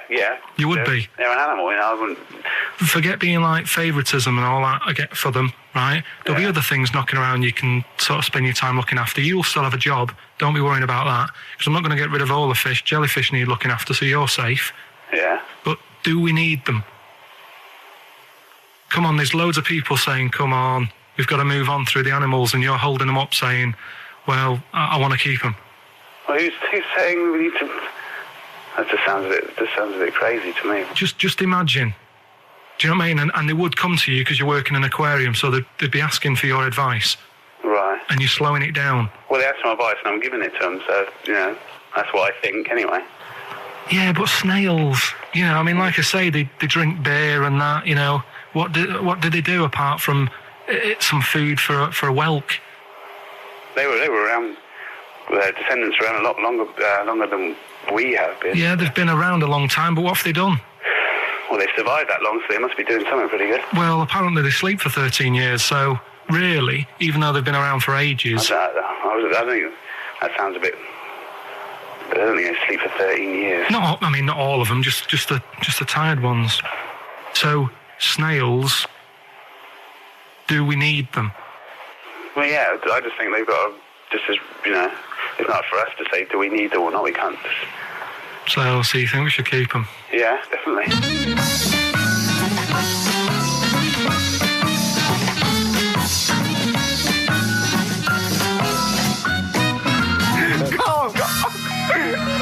Carl, I'm proud of you. That was getting really quite annoyed. I know. What did he think he was doing? What? I don't know what you tell these people. I mean, you don't get their permission to play this out, do you? You just don't tell the them. thing is, right, I sort of told him what it was about, but we won't say who he is or where he works, because it doesn't matter. I just needed to speak to someone who knows. I know the fact that you were trying to get an answer out of him by suggesting that he would be safe, because he could look after jellyfish if he gave the okay to destroy snails. He was getting livid, you could tell. Oh, God. Brilliant. So he's been around a long time, but what have they done? That was great, Carl. Play a record. Well done. You were filling in a form, weren't you? It was all like your girlfriend thinking you're a div. And it's happened before, isn't it? Because she came home and you'd filled out a form to get a job once, hadn't you? Yeah. What was that for? Granada Telly. And on it... Well, let Carl explain. Yeah. You see, this is what annoys me with job applications, because rather than just saying, do you want the job and what can you bring to this business? Yeah. Do you want the job is a good one. Because the thing is... That's sort of the one for the boys. No, listen, right? Because if they say no, I don't think they want the job. Yeah, but listen. Go on. I mean, I presume with what you do, you have to take people on and stuff. What, in a fight, you mean? You know what I mean? Yeah. And I think it's more important that you're willing to graft and put the hours in. Sure. Than say that, you know, you did well at school. Yes. Sure. Because if I wanted to, I could have done well at school. Of course. I just didn't want to. Yeah. So where's this going? So you had the application form. So when it came to the qualifications bit and that, I couldn't fill them in because I didn't have any qualifications. And it was also asking about your languages. And I put down English quite good. English quite good. And his girlfriend came over and seen the form that he'd sent off. This was a copy of it. Yeah. And so she went, oh, you know what I mean? So that's what started, you know, the disappointment. So they're going to get that and think that you're not English. I don't think I've got it. It was ages ago. Right. How long ago was it? Oh, well, it was when I was still in Manchester, so 5 years ago. I don't think you've got to know. No, I think you'd... That could be a long list. I mean, there's probably a lot of admin problems in that organisation, but they probably... But what I meant by it is that, you know, I can speak English, but I don't know all these long words that people use all the time. Yeah. Oh... When you were earlier, you came in with a hop, skip and a leap in your step. Although I must say, the phones are going mental. We're going to have to take some more calls. People love Carl. High and Dry is great. I mean, it works. That's it. Can we have a very quick... Just recap in case someone's just very quick Can you make it so High and Dry doesn't work now? Give us a bit of information that makes it different to High and Dry, or can't you do that? So for those that have just tuned in, Carl describes in a roundabout way a story which somehow is representative of a song. Is that right? A song title. A song title. Yeah. Okay. So this woman, she's all right. You know, she has a normal life. Pretty much. Kind of. Yeah. There's probably a few things actually that she can't do thinking about it. But the main problem would be having a wash or having a bath or having a shower. Yeah. Maybe going for a swim thinking about it. Right. I think water is the clue, isn't it? That's the clue. Alright, so who's that on the line? Hi there, it's Mark. Hello, Mark. Hi, Mark. Right, What do you it think? Smells Like Teen Spirit, Nirvana. No, it's not. That's a great guess. Smells Like Teen Spirit again. He's also No. brilliant. Thank you, Mark. Well done. No, it's not that. Alright. Hello, XFM. Oh, that's a dodgy mobile. Oh, that's a bit of a clue. A dodgy Hello, mobile. XFM. Oh, they've just given up. They've all been going for Smells Like Teen Spirit. They just hung up. Hello, XFM. Hi, is it, She's Electric? Excellent. She's electric. It makes sense. That's fantastic. Oasis, Carl. she's electric.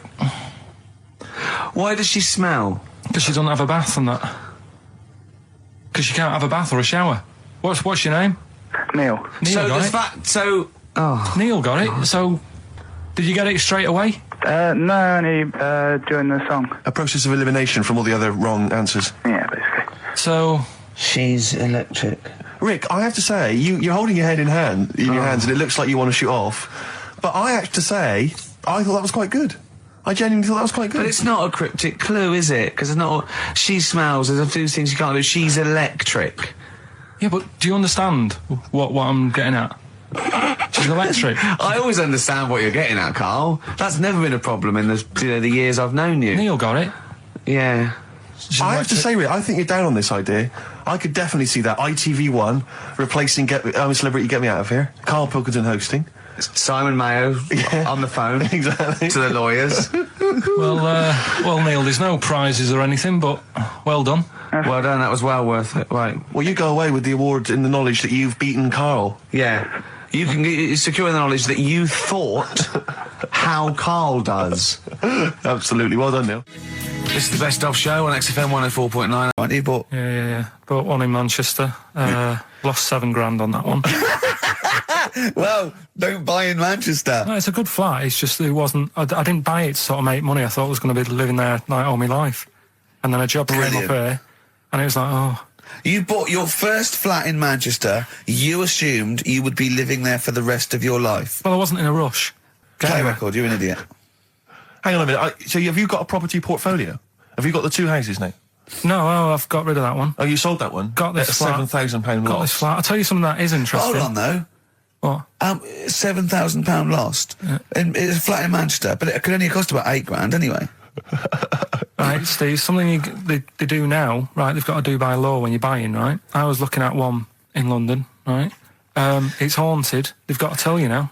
Right, don't talk shit. I'm telling you Play now. a record. I'm telling you now. Yeah. There's no such thing as ghosts. That is ridiculous if that appears on a legal document. Right, if there's anyone who sells flats and does that for a living, yeah, right, email in, because I'm telling you now, that is a fact. She sort of dropped it in. I said, oh, nice feel here.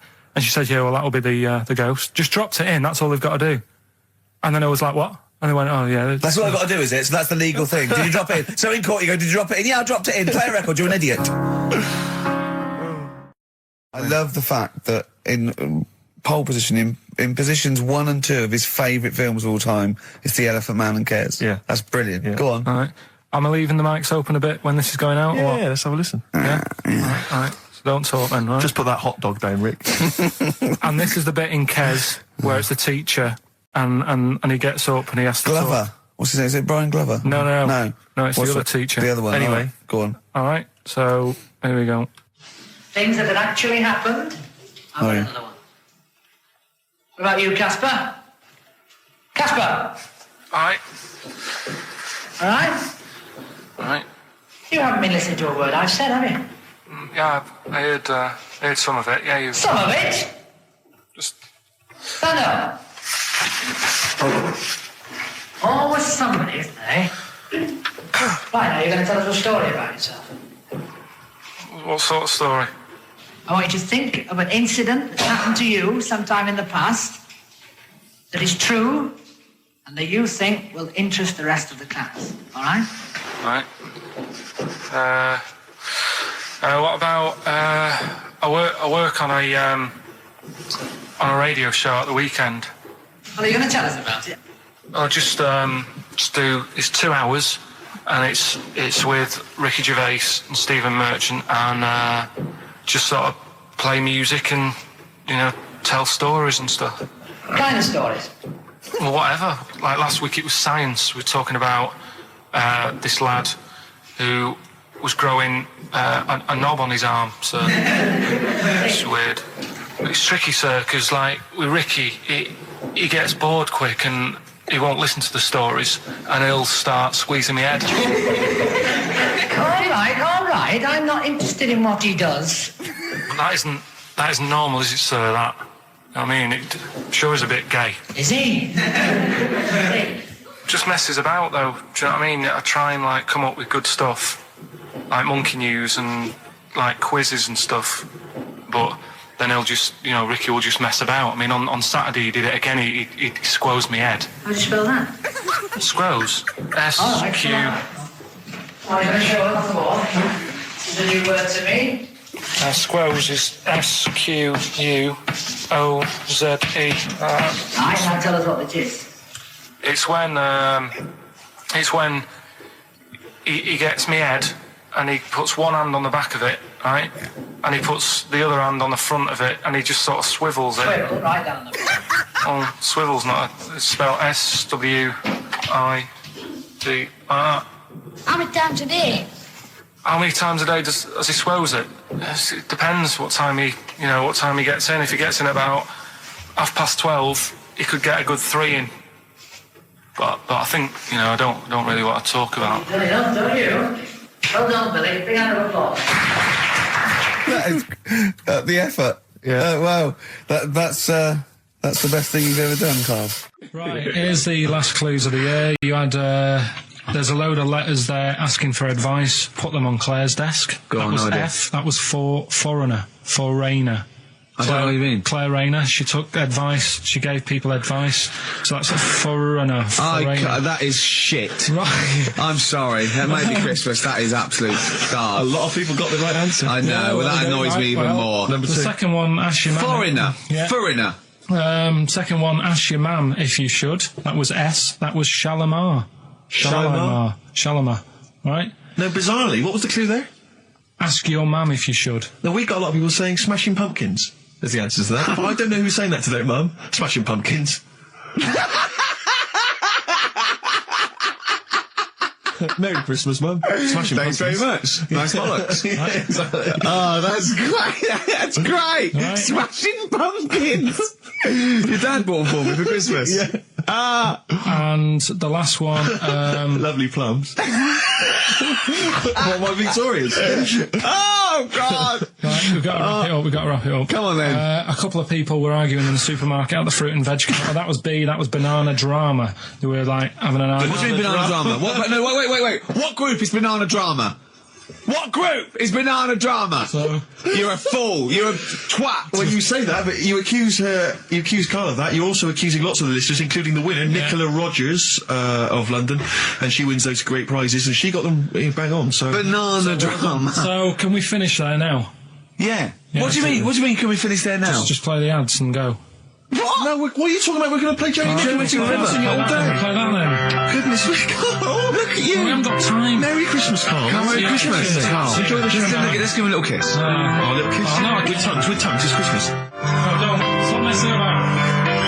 Get up! You don't talk to anyone, do you, in the week? You just hide in your little sound booth thing, and you really don't talk to anyone, do you? Much? Not really.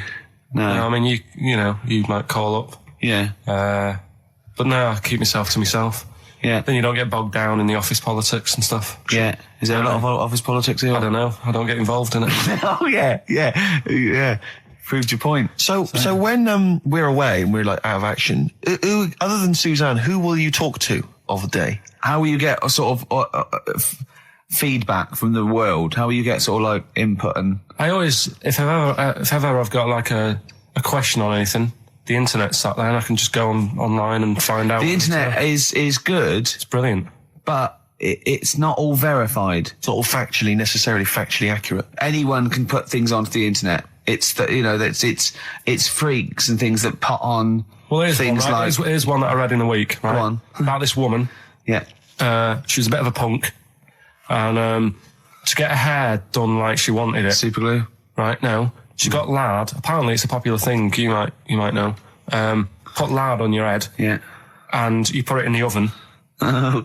Now, apparently the heat that you get from the oven is different from the sort of heat you get from an hairdryer. Right? And she had to do that to get the style that she wanted. But anyway, she comes into money or whatever, treats herself to a microwave. Right? It's not true. Opens the door, jams the things, like the little catch. So the microwave works. She jams it with a screwdriver or a knife or something. Yeah. Puts the microwave on, sticks her head in, boils her brain. Don't be ridiculous. Right? Well, why is that ridiculous?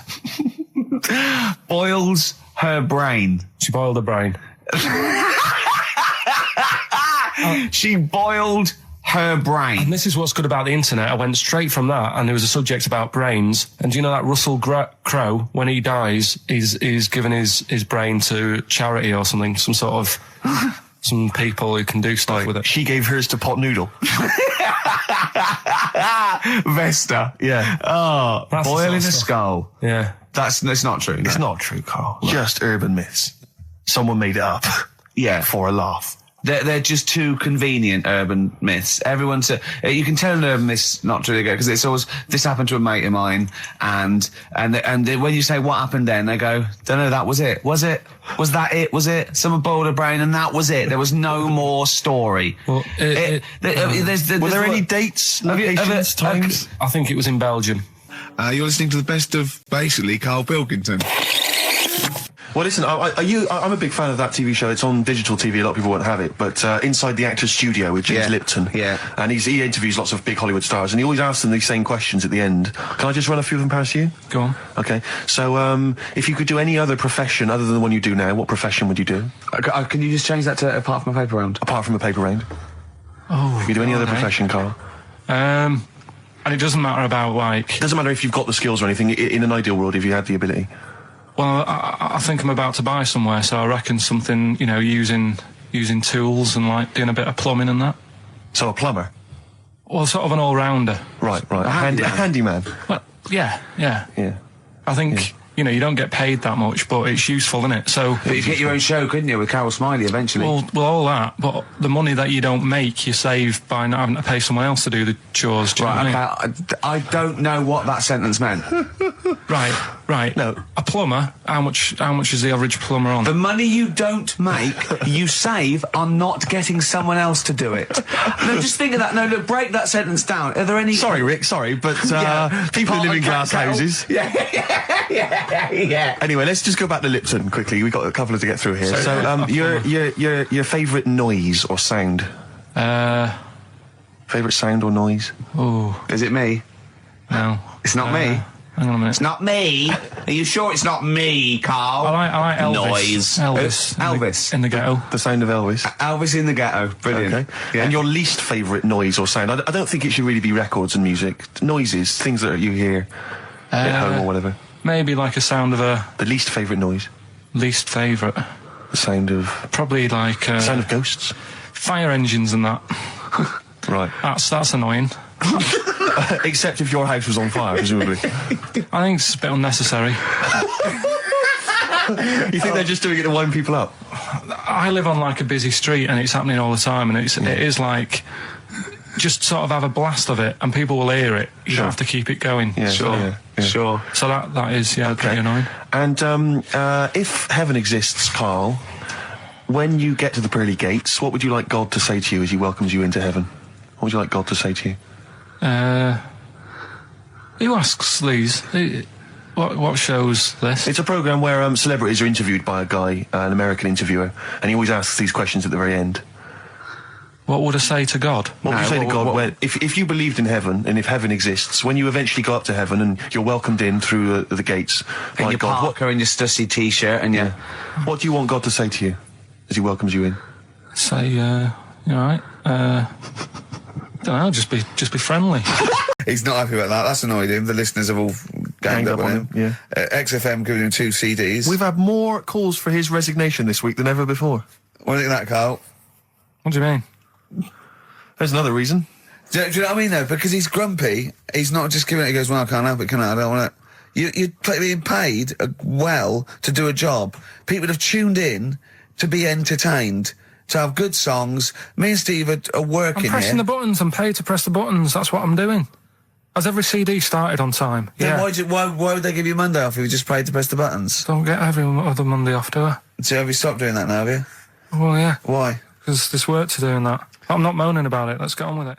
So it's you in the film Scrooge. Yeah. Which version of Scrooge? The old one. Is it? If it's just you moaning with bells, I'll be annoyed. Right, that is essentially Scrooge. yeah. Right, Scrooge, listen to this, and then there's some question at the end, and you can win some stuff and that. Yeah. All right. Yeah.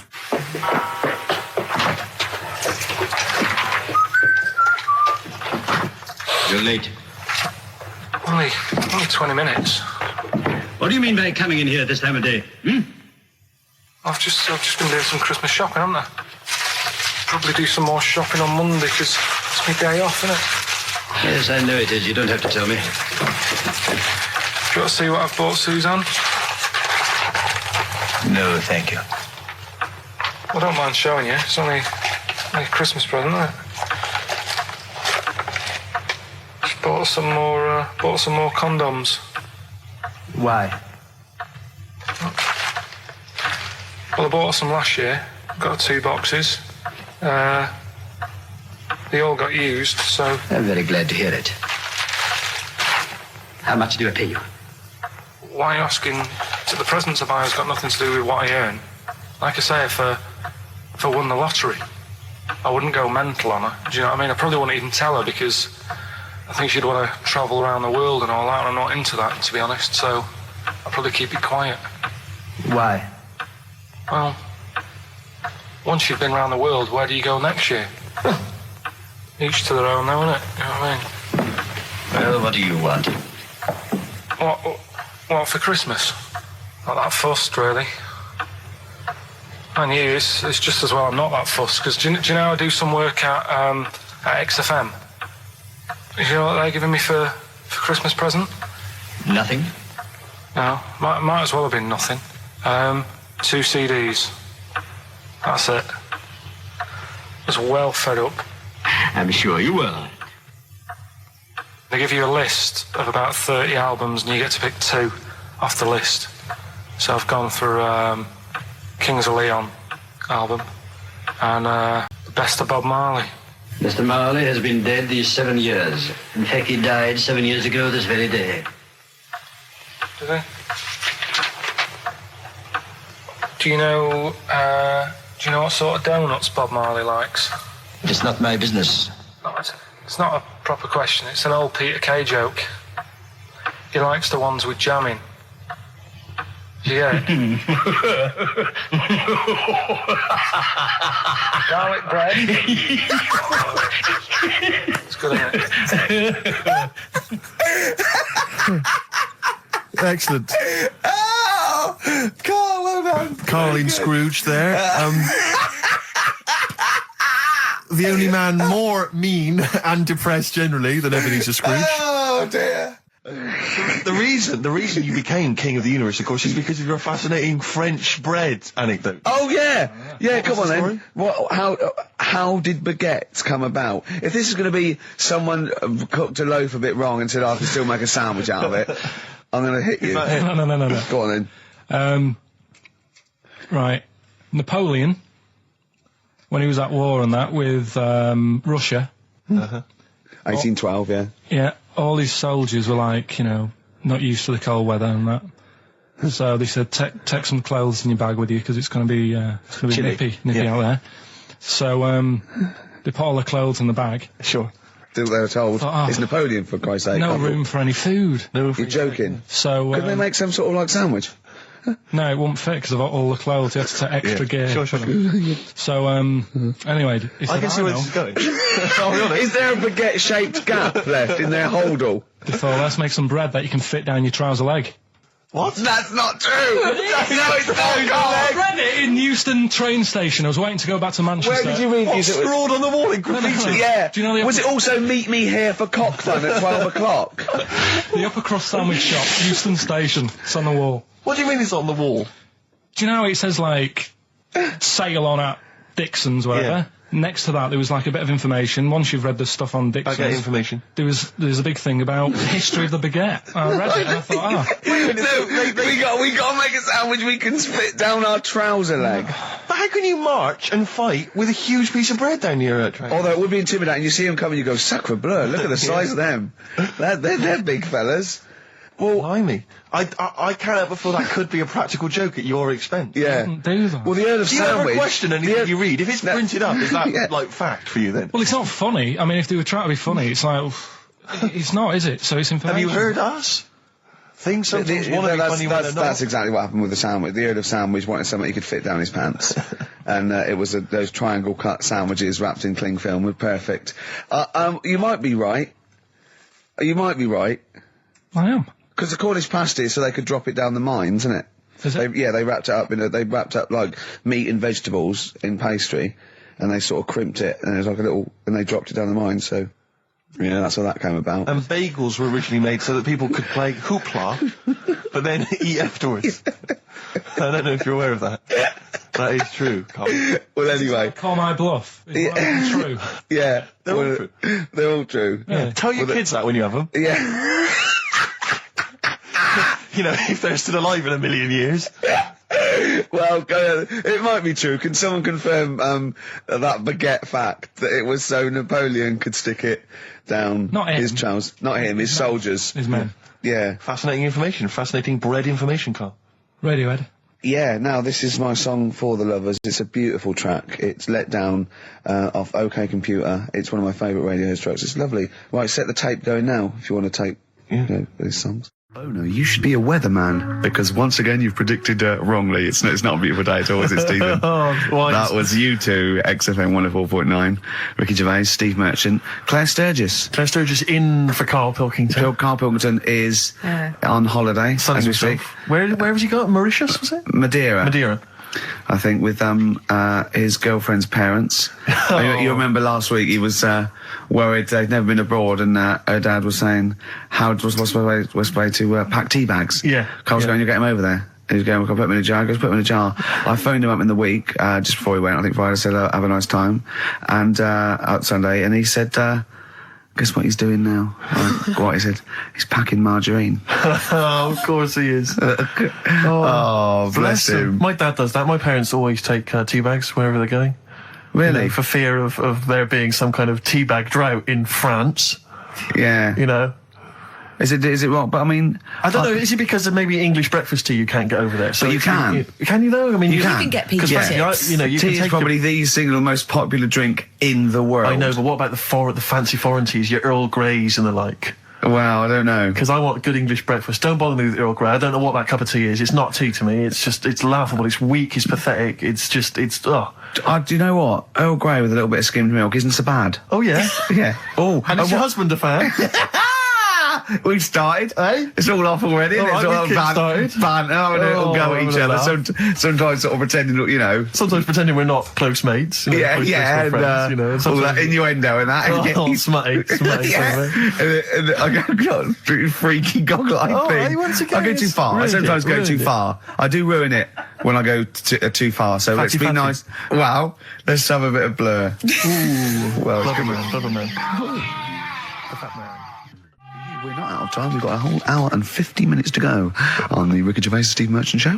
XFM 104.9. We have one of those after every record. They're great, aren't they? I think if you were actually like a proper DJ, if you actually tried to do the Dr. Fox thing, I think you'd be quite good. Really? I think I could only survive doing that sort of post 11 p.m. Ooh, quiet things down now. I love all that. Yeah. Late sort of radio. Yeah. That American jock type thing as well.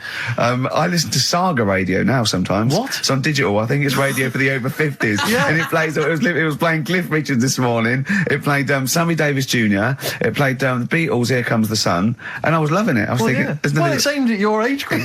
Yeah, exactly. And I've got a bad back. I've been complaining of a bad back all week. He's been ill. Don't even start. We haven't worked this week. He's been ill with the flu. Still not bad. I'll tell you this. I Wednesday morning, I think it was, I woke up and I had the head, the sore throat, the aching body, and I immediately thought I've got the SARS virus. I really did. I genuinely, because I've always been a bit of a hypochondriac. I mean, Ricky pretends to be, but I genuinely was petrified. That doesn't make sense, does it? How can you pretend to be a hypochondriac? No, I am a hypochondriac, and you are genuinely always ill. You always you've always got a bit of a snuffle off. So I'm justified in thinking it might be the deadly. You're a sickly child. I don't know what's happened to you. Well, I think it's so much to do with West Country breeding, and you haven't. I don't know. No, he hasn't got normal sort of barriers to sort of flu and cold. His immune system is all shot. Claire, look at him. I'm quite a weak child. Yeah, I know. I'll probably die in a garret having written some bloody brilliant poetry. And then I'll die of consumption. Yeah. But anyway, so I went online to check out what exactly the symptoms of the SARS virus were. And seriously, I did. I was so panicked, so I went straight online, and it was exactly what I had. It is a strain of flu. That's why. Exactly. That was the thing. That's what I had. So I was thinking to myself, because it said the incubation period was between 2 and 7 days. I thought, well, where have I been that I could maybe have got contact with people from? And then I thought, wait a minute, BAFTAs. I think I brushed against a couple of the guys from Banzai. I know. I'm thinking, hang on. Yeah. Wait a minute, that makes sense. Yeah. And so I was suddenly getting a little bit eggy because, I mean, there was a lot of people. There's like 1,500 people at the BAFTAs. So, I mean, any one of them could be carrying it. Yeah. So I was really just panicked. But, you know, I didn't immediately rush to the doctors. No. Because you've got to wait for ages down there. Dr. Shah's brilliant, but you've got to queue up for ages because it's down in Swiss Cottage where I live. And I'll tell you, there's some dregs in there in the waiting room. Oh, man alive. People who've just gone in there to read the magazines. And they've just sat there. There's some people who just waste the doctor's time. That's what annoys me. A lot of old people, a lot of Saga listeners who just waste people's time. I know. I went into accident emergency once because I'd done my leg in, and I'll tell you what, you look round and you think, oh, look at all these people. Look at these, they should be, there's hardly any of them won't handcuff to someone. Exactly. You know what I mean? You go to Casualty on a Friday night and it's like, oh, awful. Yeah, and there's, and so, I mean, it was that thing, well, I could either go to Dr. Shah, but that's NHS, or I could go to one of the Medi centres.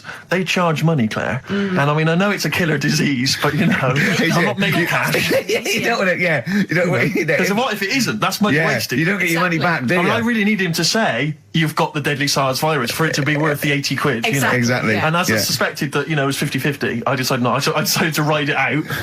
And thankfully, so far, I've not died. Looking all right. No, you're all right. You're all right. Okay, so you're all right. Yeah. Well, that's lucky. So I noticed that I phoned him up. I said, I don't think I can work. And I mean, Ricky's a close friend of mine. I've known him for a time now, and I really consider him one of my best mates. But I'll be honest with you, you didn't rush round with a bowl of soup.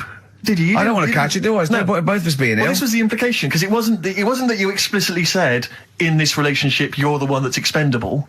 But that was the sort of underlying suggestion I felt. No, I just thought, to be honest, I thought I could do with a day off as well. Yeah. You know what I mean? I thought, well, don't worry then, don't worry.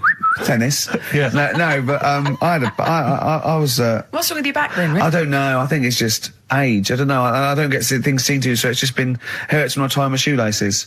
That's why I'm wearing clogs. It's so much easier. Drawstring trousers and clogs, you know. You used to go to the doctor a lot more, though. You don't tend to do it now. Well, I'm not paranoid anymore. I had two flashes when my mum died of cancer. Twice, I think, I said, oh, there's a lump. Once I've been to the doctors twice with him. Yeah. Have you? Seriously? I've seriously sat in a waiting room with him twice. Well, I just went up for the. Mum. You know, I thought, oh God, I felt them. I didn't need to do it then, did I? I naturally just touched my. But we should point out that Ricky's mother didn't die of testicular cancer. No. But I had I thought, oh God, well I've got it now. And I think I went along once with testicular cancer, didn't I? Yeah, you had the testy problem once. I remember because I remember sitting in the waiting room looking through an old Argos catalogue with you for some reason. I think that was the only thing to read. I thought I had throat cancer, didn't I? Yeah, because I think you had a bit of a sore throat, didn't you? But then I think I'm over that. I was just like, sent me a bit. So, it's just Why were you fiddling around down below? Because I mean, it wasn't like I called on you to do some work and you said I've got to rush to the doctors. I think it was like lunchtime. Yeah. So you'd obviously be meddling around down there. Well, I tested a few times, but I'm never sure. What, during the day, though? I mean, can't you do that when you first get, maybe before you go to bed? Not in a restaurant when we're eating dinner. Yeah, but he likes to, he has to certainly not spaghetti and kumquats. Exactly. That confused me. I don't know where the hands were. You put me right off my meatballs. Oh dear. But Ricky, just to clear it, you are okay, aren't you? Yeah, of course. Just a bad back. Yeah, just a bad back. Yeah, let's have a record, shall we? A bit of Bruce Springsteen, be lovely. During breaks and Painkiller on XFM 104.9. Ricky Gervais, Steve Merchant, Claire Sturgis. Yeah, no, it's good to be here. I'm missing hearing Karl, actually. Should mention him because people remember then. They go, oh yeah. I know. We're trying to pretend. How are you, Sturgis, by the way? We've not really said hello to you. I'm very well, thank you. Yeah. Do you look forward to these occasions when you get to stand in for Karl? I get a little bit nervous. Is it intimidating? It is a bit intimidating because he's such a funny man. But you know, once I'm here, I'm okay. No, he is. It's not like he's doing it on purpose. It's you know what I mean. So he's a natural. At least you know what you're saying.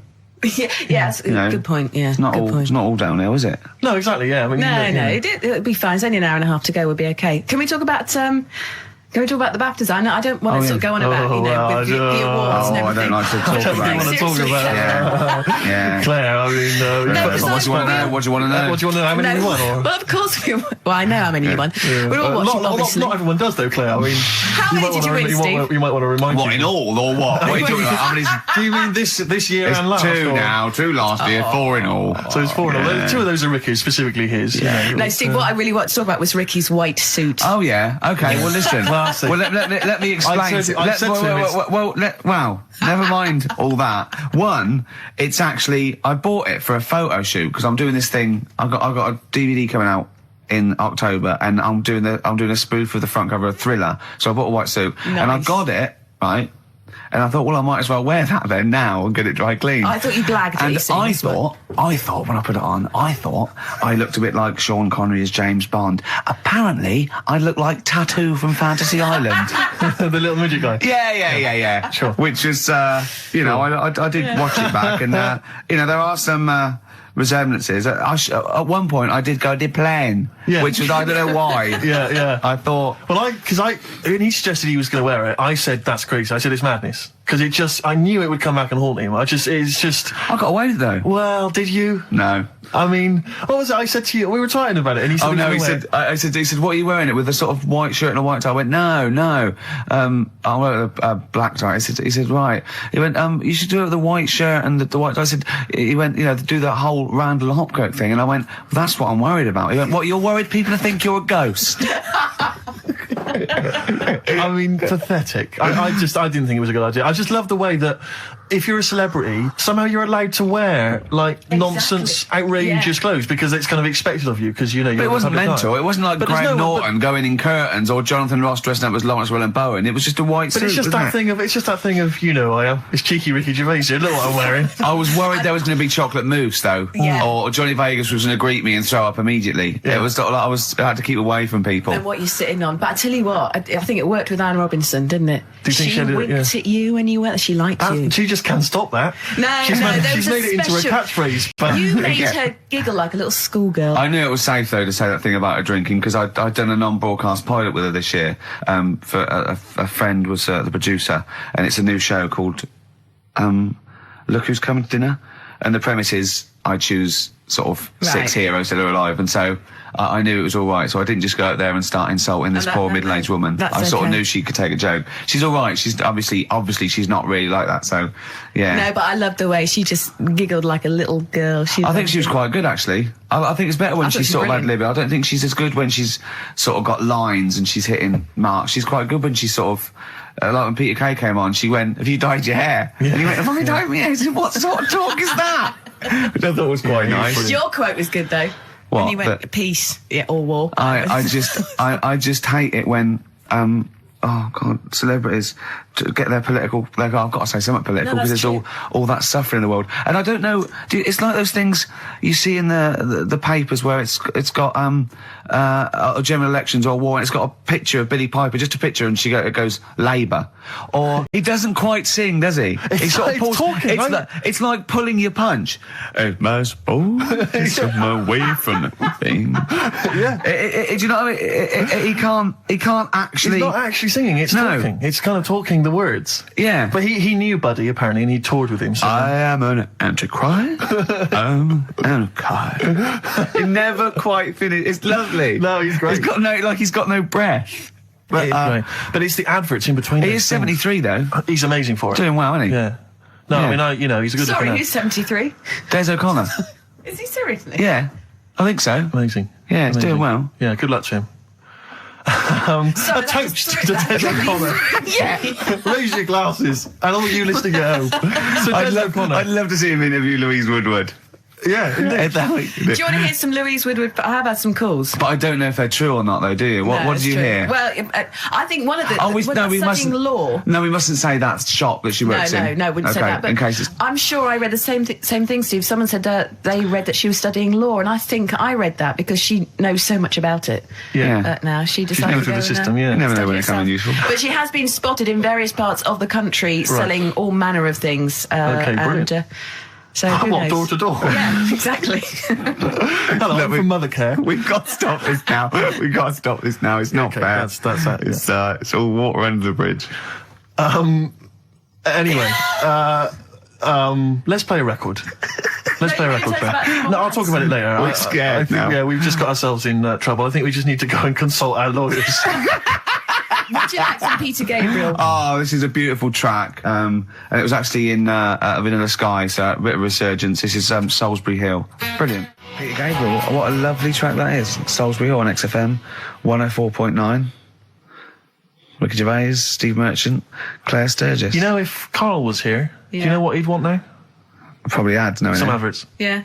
Do you want some now? Well, it's what Carl would have wanted. Okay, for Carl then, some ads. Placebo and Bitter End. XFM 104.9, Ricky Gervais, Steve Merchant. Claire Sturgis in for Karl Pilkington. Doing a good job. Who's in Madeira. Indeed. Is that where the cake's from? Yeah, it was named after, I think, yeah. Excellent, excellent. It's nice, lovely. It's sort of, I don't know where Madeira is. Actually. it's sort of off Africa. Okay. But it's, I think, There are a lot of Portuguese. old people go there. There are a lot of old people there. There are a lot of old people Carl there. is essentially a He's old before his time, 50-year-old man in the body yeah. of a 30-year-old. Yeah. I know, yeah. I think it Whereas Ricky Gervais... Whoa. Party by the pool, it was. It was actually really good. I'd much prefer that than, we went to, Greece once, and we wandered in this place by mistake, going through this, and it was just full of people in Everton shirts and Liverpool shirts and just drinking lager. Oh, where's the fun in that? And just, I can't, the idea of Butlins, millions of families screaming around would drive me mental. Butlins is the most extraordinary place I've ever been to. I went there with a bunch of We friends. can't slag it off, but I mean, not Butlins specifically, just anything. No, I'm not slagging Butlins off. No. It's just But it it is was an just I've never been to an Butlins. extraordinary Yeah. place. The bars themed. One bar themed in the Wild West style. Brilliant. But a tribute band to Status Quo playing. Really? It was extraordinary. So you walk in the swing doors, and there's Status Quo playing, and everyone else is all the staff dressed in cowboy outfits and cowgirl outfits, serving drinks. I've told you this before, but I sneaked into Butlins. We sneaked in one night, and we didn't know what was on, and they were serving lager and chips, and there's just loads of families and lots of northern men in short sleeve shirts and kids running around and stuff. And so they just arranged the chairs in the sort of dance hall, and they went, and now, ladies and gentlemen, the entertainment for this evening is David Copperfield, not the magician. And it was a bloke from Three of a Kind. Of course. He came out, he did it all, he did all the jokes, he did all the, hello, how are you? Oh, you're nice. You know, to people in the audience. And then his finale was he stood on a chair because there wasn't a stage, and he did classical gas, seriously, on guitar. And then they went out, right, and he went, thanks for it. He went off, and they stopped clapping, and he came back on to get his jacket. Oh dear! Oh no! Yeah, it was great. There was also a girl-boy duo in blue satin called Joint Effort, which I was loving. And at the end, right, I think it was on a Saturday night, so people were leaving sort of the next day, or Friday night, they're leaving the next day, and the kids and that were sort of like going to Redcoats, and they were crying. Right, and all the Redcoats and Joint Effort, and they did We Are the World. Oh wow! Amazing! What an amazing night that was. Extraordinary. Yeah, They are incredible places. yeah. Joint Effort. I saw a documentary. I'm sure I saw a documentary which is finding out what the likes of David Copperfield are up to now. Yeah. And he was a Thatcher, wasn't he? Wasn't he mending roofs? I think so. Yeah, I think I'm you're sure right. I saw him saying, they said, would you not want to be back on primetime TV? And he said, do you know, I think I prefer mending roofs. Well, I'm not sure. Well, he's probably the same as David Van Day with that advert when he said he got to the point where I prefer to sell burgers than records. No, you didn't. You never preferred selling burgers, David. Have you watched any of the Reborn in the Odyssey? I love it. See, Absolutely love it. I missed it, and I'm gutted. It's Hadley or Cox. It's Hadley or Cox all the way, I reckon. Who's Cox? We close our eyes, we never lose him. What band is that? Go West. Go West. Oh, right. Yeah, he's probably the best singer in a sort of stand-up And cabaret how way. does it work? Do they get voted out as they go around? Yeah, So yeah. it's Sonia's gone, isn't No, she? there's two from the studio audience. Two are nominated, the lowest, I think the lowest people, and then Britain, people in Britain vote one back on the bus. Can I just ask why they're doing it in the States? Why didn't they just do it in this country? Well, because it was meant to be relaunch their career without prejudice, I assume, Okay. and also as an excuse to go to America, I suppose, and people not know him. Although fame is creeping in, I think a lot of people recognise Tony Hadley. Yeah. Particularly when he sang True at karaoke. Yes. Is he as good as ever? He's fine. He's a bit dramatic, but he's all right. Now, from your sort of your brief pop phase, Yeah. are any of these faces familiar to you? Did you ever bump into them? Oh no, but no, You never hung out with Hadley or? No, we all lived in the same house. Yeah, you did. Didn't you have a run-in with Bucks Fizz?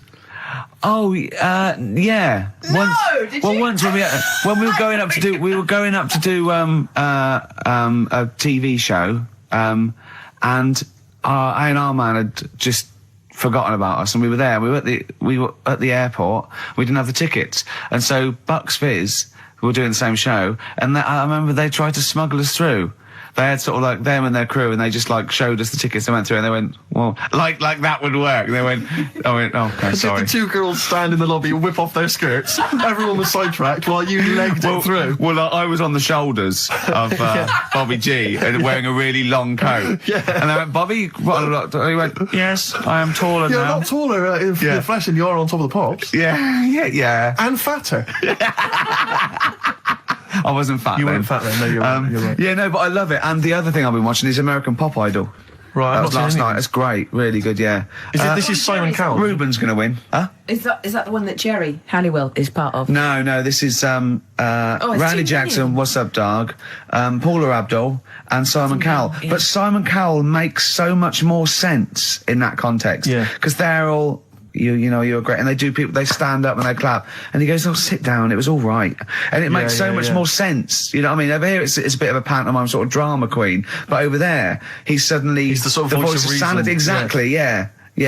But that's the trash TV that I watched. That you've watched Yeah. But no, recently. Reborn's funny. But once again, public are stupid. They voted out Dollar that was driving everyone mad, and there was fights. Because they really were nasty to because Sonia. they really went for it. They voted out Chris Eubank. Yeah, and Celebrity Big Brother. Keep him in. I don't think the public should be allowed to vote on TV shows. I don't think they know what's best for them. It does strike me that, like, in the golden age of EastEnders, if people had said, "Do you want to vote out Dirty Dan?" they'd have gone, "Yeah, he's nasty." I know, yeah. That's And that do you know what I mean? confusion, either with entertainment and punishing Yeah. people, yeah. They should keep them in and then make them lose. Yeah. Yeah, so you've had all the best of both worlds. What about the new celebrity, I'm a Celebrity, Get Me Out of Now, Here? who's in that? The one? Daniela Westbrook. Yeah. Catalina, that model. Don't know her. Yeah, exactly. The one from- Anthony Worrell Thompson, why? Why does he want You've got to... someone to cook, ain't you? Well, That that's one what the from girls are there Changing for. Yeah, the girl from Changing Rooms. Yeah, Linda Barker. Yeah. Oh, Phil Tufnell. Who? Phil Tufnell, cricketer. I'm going to put some money on him to win. I reckon Yeah. he's going to win. Because apparently he's sort of funny and nice and everything. And, yeah. Would you ever do any of those? celebrity Absolutely things? not. No. I genuinely think if you were in the Celebrity Big Brother house, immediately you would be voted voted out. out. It would be before the public get a chance to vote. Yeah. The housemates would have got you out somehow. Yeah. They'd have Or got you they'd out. have left. Or they'd have all left. Yeah, I they'd have might all walked win. out. I might Yeah. win by default. They'd have all climbed over the roof like that guy Sandy. Yeah. They'd have all Yeah. climbed out like within the first 10 minutes. I saw Sandy the other day, actually. Doing his thing. Still on the run, is he? Just climbing over. Get off my roof. I got really excited in Really? Selfridges. Does he look like a wombat up close? No, he's really good looking. Shut No, up. seriously. I saw him in the hat section at Selfridges because he's a personal shopper telling Yeah, them they well, look gorgeous. Jane went there specifically to meet Sandy. No, just did for like, she? yeah, yeah. I got really What, is excited. he working there? Yeah, he's a he always personal was. shopper. Yeah. Really? Yeah. Does he sign autographs and stuff? I'm sure No, he he does. calls himself Alex now. What? Eh? Yeah, he's not allowed to call him Sandy at Selfridges. Wouldn't. What should we say and get him sacked? Get him voted out of Selfridges household. Oh, What, is he a I don't- personal shopper? Yeah. That's just to me the epitome of indulgence. If you've got money to spend I on a would love personal to do shopper, that. Oh, I'd love to do that. man alive. No, you don't- is that someone who pushes your trolley? Is that how it No, you works? just say. Can I get one of those in Waitrose? No, it's just, it's like asking an assistant. You go, I need some black trousers and some brown shoes and this range. And they go, okay, and they go and get you a range, so you don't have to go. It's not like. Yeah, but I still someone, love it. Oh. Yeah. But you have to pay for it. It's not. No, you don't pay for the service. You pay for the clothes if you buy them. It's Really? not. Yeah, it's not like Well, me and Steve could Lady do it Di later on having Harrods opened for her. So It's I could walk in there and get Sandy, Of course from you Big could. Brother, to just do And- some shopping. in for me. fact, I'd Let's love you do to. it. But could I get him, like, once he's finished in Selfridges, could he pop to the co-op for me? No, Or like he can't HMV? do that. No, he can't do that. What, seriously? So there'd be people queuing up, wouldn't there? Well, why? Selfridges, you can't. People don't go and shop in Selfridges for the sake of it to meet Sandy, do they? No, but to get a personal shopper, why wouldn't everyone have one? I don't understand why everyone wouldn't Well, do they it if they're not can. charging you for it. Oh, Steve, you and me later on. I'll tell you this, I don't think people realise that, Rick. He's going to be inundated now. You know when you go to Selfridges, you will not be able to buy that suit you got for £97. It's a lot more expensive than that. What? You can't 105? you can't get shoes for £29 in there. I'm not bothering. No, exactly. You see, that's where you're going to come unstuck. It's not worth I'd it. love a great record now, Claire. Okay. I'm going back to Bristol this weekend. Oh, yeah? I am going to be. I've got £100 to spend, so I'm looking to get a 3-piece suite, Yeah. dinner suit. Yeah. Who knows? A wife. Well. Possibly. I think my sister's back. Neil Young, Man Needs a Maid. What a great track that is. Well, we got some ads again, so don't worry about that. Oh, great. No, after that though, the brand new single from Radiohead. Okay. I'm excited. Yeah. Love Radiohead. I've not heard it yet. I'm sure it's wonderful. I haven't heard it yet, but wow. Imagine how disappointed I've been. It's not. You put your neck on the line. Yeah. So. And we got tickets to give away to a new Spike Lee film, which we've both seen, 25th Hour. That's good. Which is great. So, look forward to that. Yeah. That's all coming. Plus, I would imagine a bit more chit-chat. A little chat and some other great records. Some Happy laughs. Easter. Yeah. Happy end. The new single from Radiohead. What do you make of it? I love Radiohead, so I'm prejudiced, and I like just about everything they do. I still play the Bends regularly. I had to replace it on CD because I wore it out. Really? I just think it's amazing. I think they're great. They're coming in, aren't they? Yeah, well, they're coming in a couple of times. I think Phil and Ed, who are my favourites, are doing Zoe in a few weeks. And I think Tom York is going to be doing John Kennedy on Exposure, doing one of those album playbacks where he comes and talks about each track. He's so shy as well. Yeah. He came into Udo once, and he was just so shy. He hated it all because people were looking at him. And, he's great. He's brilliant. A toast. Funny little fella. Radiohead. Happy Easter, Tom, and all that. Don't eat too many eggs, boys. Oh, calm down, you crazy guys. No, we were talking earlier about the fact, because I've been ill this week, and so I've just been lying on the sofa, dosed up. I was a bit feverish as well in the week, and I at one point I had a real kind of movie. If I'm ill, I like to be like you're ill in the movies, and I was tossing and turning in bed. I had the fever. I was waking up. I was sweating, all sorts, and I keep waking up really early, and I'm sort of watching daytime TV for hours, and the adverts that you see in the daytime. I mean, because we do actually work. A lot of people think we just doss around all day, but we do actually work, and so I don't get to see TV in the day much. And the adverts, it's not adverts you see at night during. I know. They're incredible, and it's like. Was it for surgical stockings? Well, there's a lot of them are either aimed at people who basically are waiting to die. Right. It would seem. Or I love that advert. Waiting to die. Well, they are a bit like that. I mean, there's a couple. There's one with Christopher Timothy. He sat in a pub on his own, just having a pint in the afternoon. I think this was before he. Became a doctor. He's having a pint on his own, looking through the job He's ads. had a good career, any vet, doctor. I think he's always wanted to play a lawyer. Yeah. And he basically says in so many words, I can't remember it verbatim, but he basically says, you're probably getting on a bit. You're not going to be around forever.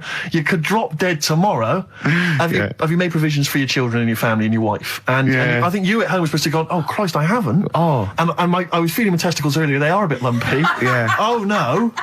I had to bend down quite low to feel them. Exactly. So, I am getting on a bit. Exactly. In fact, what I do now is pull them towards me and kick them up like Beckham with the ball. Yeah. And on the way back down, I have a quick feel. Yeah. Or when the kids come to visit. Yeah. And, stop playing with Grandad's testicles. Where have you put them? Where have you put them? We've put them on the mountain. So, oh, you little devils, go on with you. Do you want a Werther's original? And that's another advert you see constantly, Werther's originals. So they've got those, and then they've got the adverts, which I always love, which are adverts for any kind of Claims Direct or any of those things. It's just invariably there's a reconstruction of an accident that might have happened, someone tripping over a paving slab. There's one which is particularly chilling of a guy who I think he's with his kid watching football, and he's thinking to himself, I bet he's thinking, I wish I could join in. And it flashes back, and there he is up a ladder on a very shiny surface with no one supporting it, frankly. He's asking for trouble. Frankly, I blame him. Yeah. And then it topples for no reason. I don't know why it topples. Right. Wind, let's say. Yeah. Whenever I see it, I always think... he never walks again. Well, he falls off it.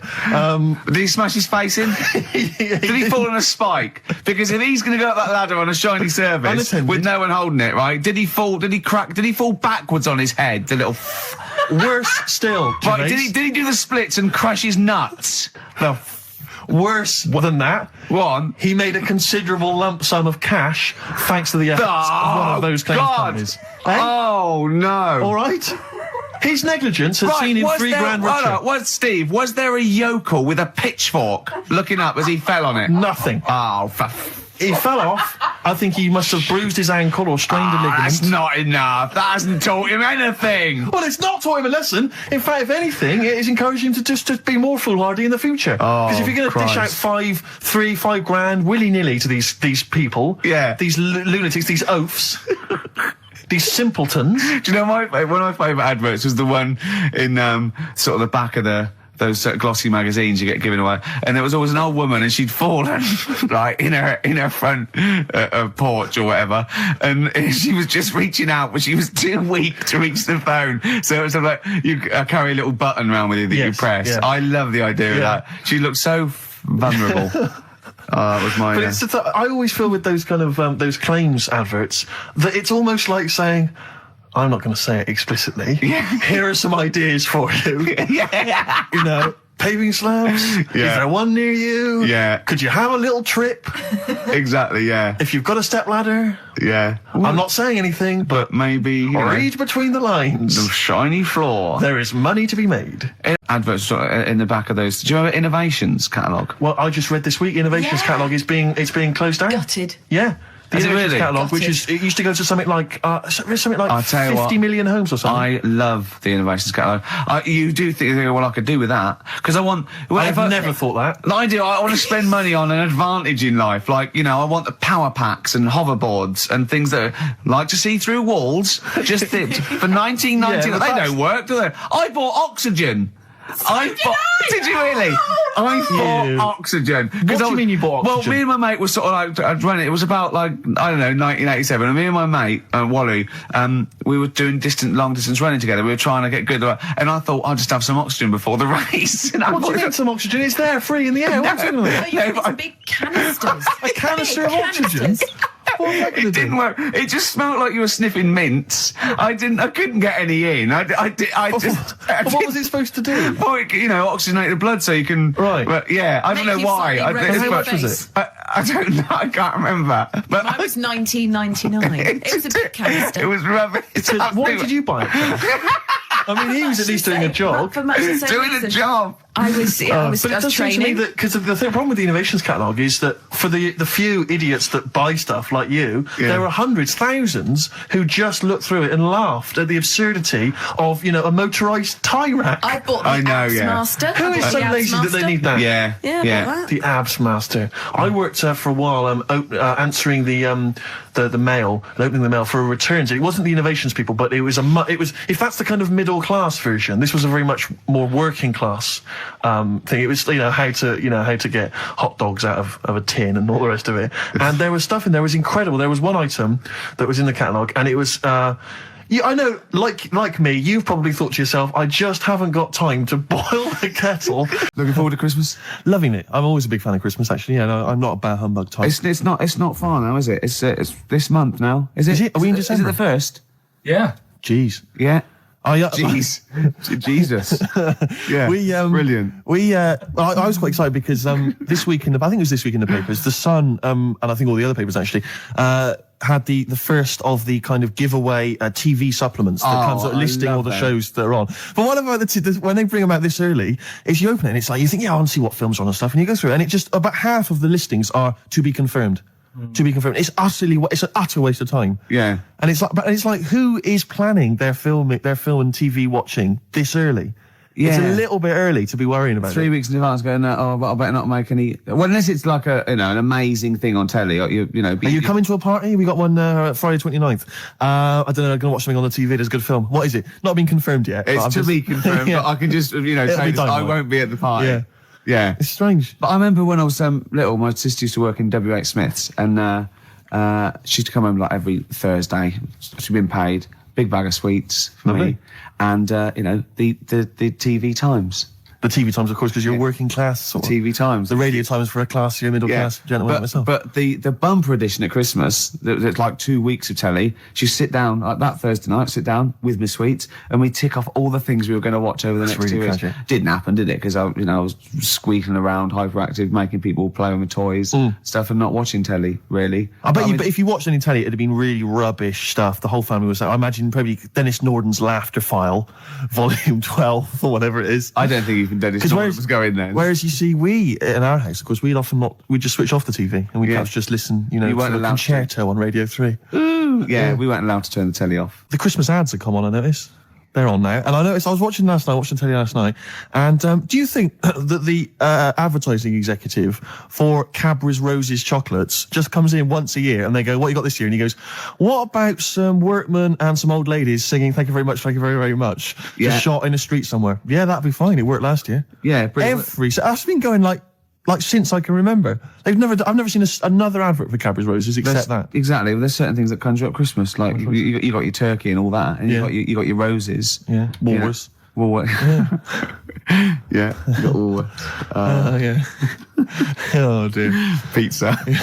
Pizza. Woolworths. Drink driving. Oh dear! Sorry, I forgot what I went in for. What were we doing? We were doing something. Be careful. There's a lot of money involved here, Steve. Oh, you can't say. Don't stitch me up. XFM's Claire Sturgis. Yeah. Yeah. She stayed off it for just a day. She's not. No. She's clean for a day. You're on methadone or what? You on? No, I'm clean now. You can actually clean. Eh? Yeah, Well done. absolutely. Yeah. Well done. Well done. Congratulations. Thanks. Yeah. Clean for Christmas. Oh, that's beautiful. You're still thieving though, aren't you? Still thieving. Just Can't lose the thieving. But at least the money now goes on like 40 Benson as opposed to a little £5 starter pack. It's lovely. Yeah. Yeah. Nice, sweet. Right. Okay. It's nice to see a little miracle for Christmas, Rick. It's beautiful. Lovely. Yeah. Yeah. I'm already in the Christmas mood. Are you in the Christmas mood? The thing is, though, what she's still got left over from it, and these are the scars and the reminders of your smackhead thieving days. Are those little homemade tattoos on her face? Exactly. That she did with a pin. Yeah, she looks like Seal. And some quink.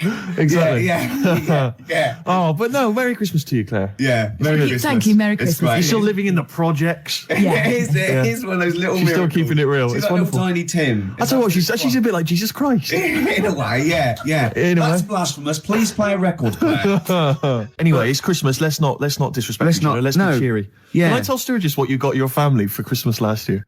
I just remembered when I was outside. Please. It was a joy because Gervais is a generous man. And he's a thoughtful man, and he's got a lot of brothers and sisters and a lot of nephews and nieces and stuff. Well, I've got about 20 people to get you've got exactly. So it's it's a tricky business. That's why I think you got them £200 worth of lottery scratch cards. I had about a minute. I was getting a lift down to Reading, and it was my mate Jimmy, and I went, hold on, I just got to get the presents, and I ran into the 7-Eleven opposite me and got this worth of scratch cards. That's amazing. It's such a working class Jippo gift, isn't it? But did any of them work? Anyone win anything? Yeah. I mean, some people were down. That was a present. Hard luck. That's the risk you take when you accept this present. Some people were up £70. So they had a great Christmas. Let's bear in mind that there's like some children who are like 7 or 8, scratching off scratch cards. They got to be 18 to claim them.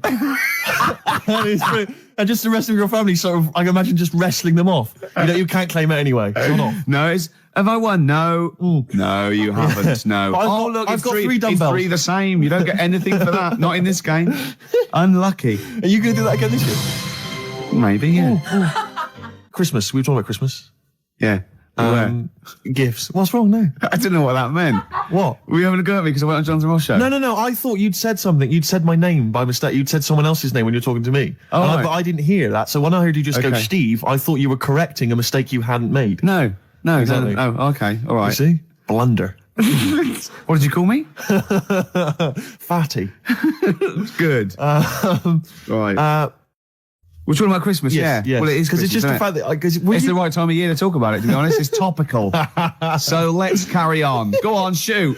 Well, I just wondered if your Christmas gift buying had always been as thoughtful as it is. Oh, well, no, that was actually, even though it was thought pretty lazy and thoughtless, it was quite generous in the sense of financially. But I remember, God. Now, even though I sort of come from a working class family, my dad was, a labourer and my mum was like a housewife, but I was spoiled at Christmas.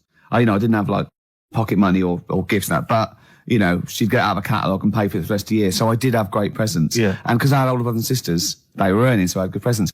And it was okay for me to, you know, give them nothing or do a card or something rubbish. But then I remember one year when I just suddenly realised I was too old to be doing this. It was like, you know, in Jaws when it pulls focus. Yeah, and you go, oh my God. And I just realised that's the worst present you've ever, I think it was about 12 or 13. And I remember it now. My sister had got me a Cat Stevens album. Great. I think a Birdhouse, and like a quiz book or something. And it was my turn to give her a present. And it was a bottle of shampoo that I'd found in the bathroom and wrapped up.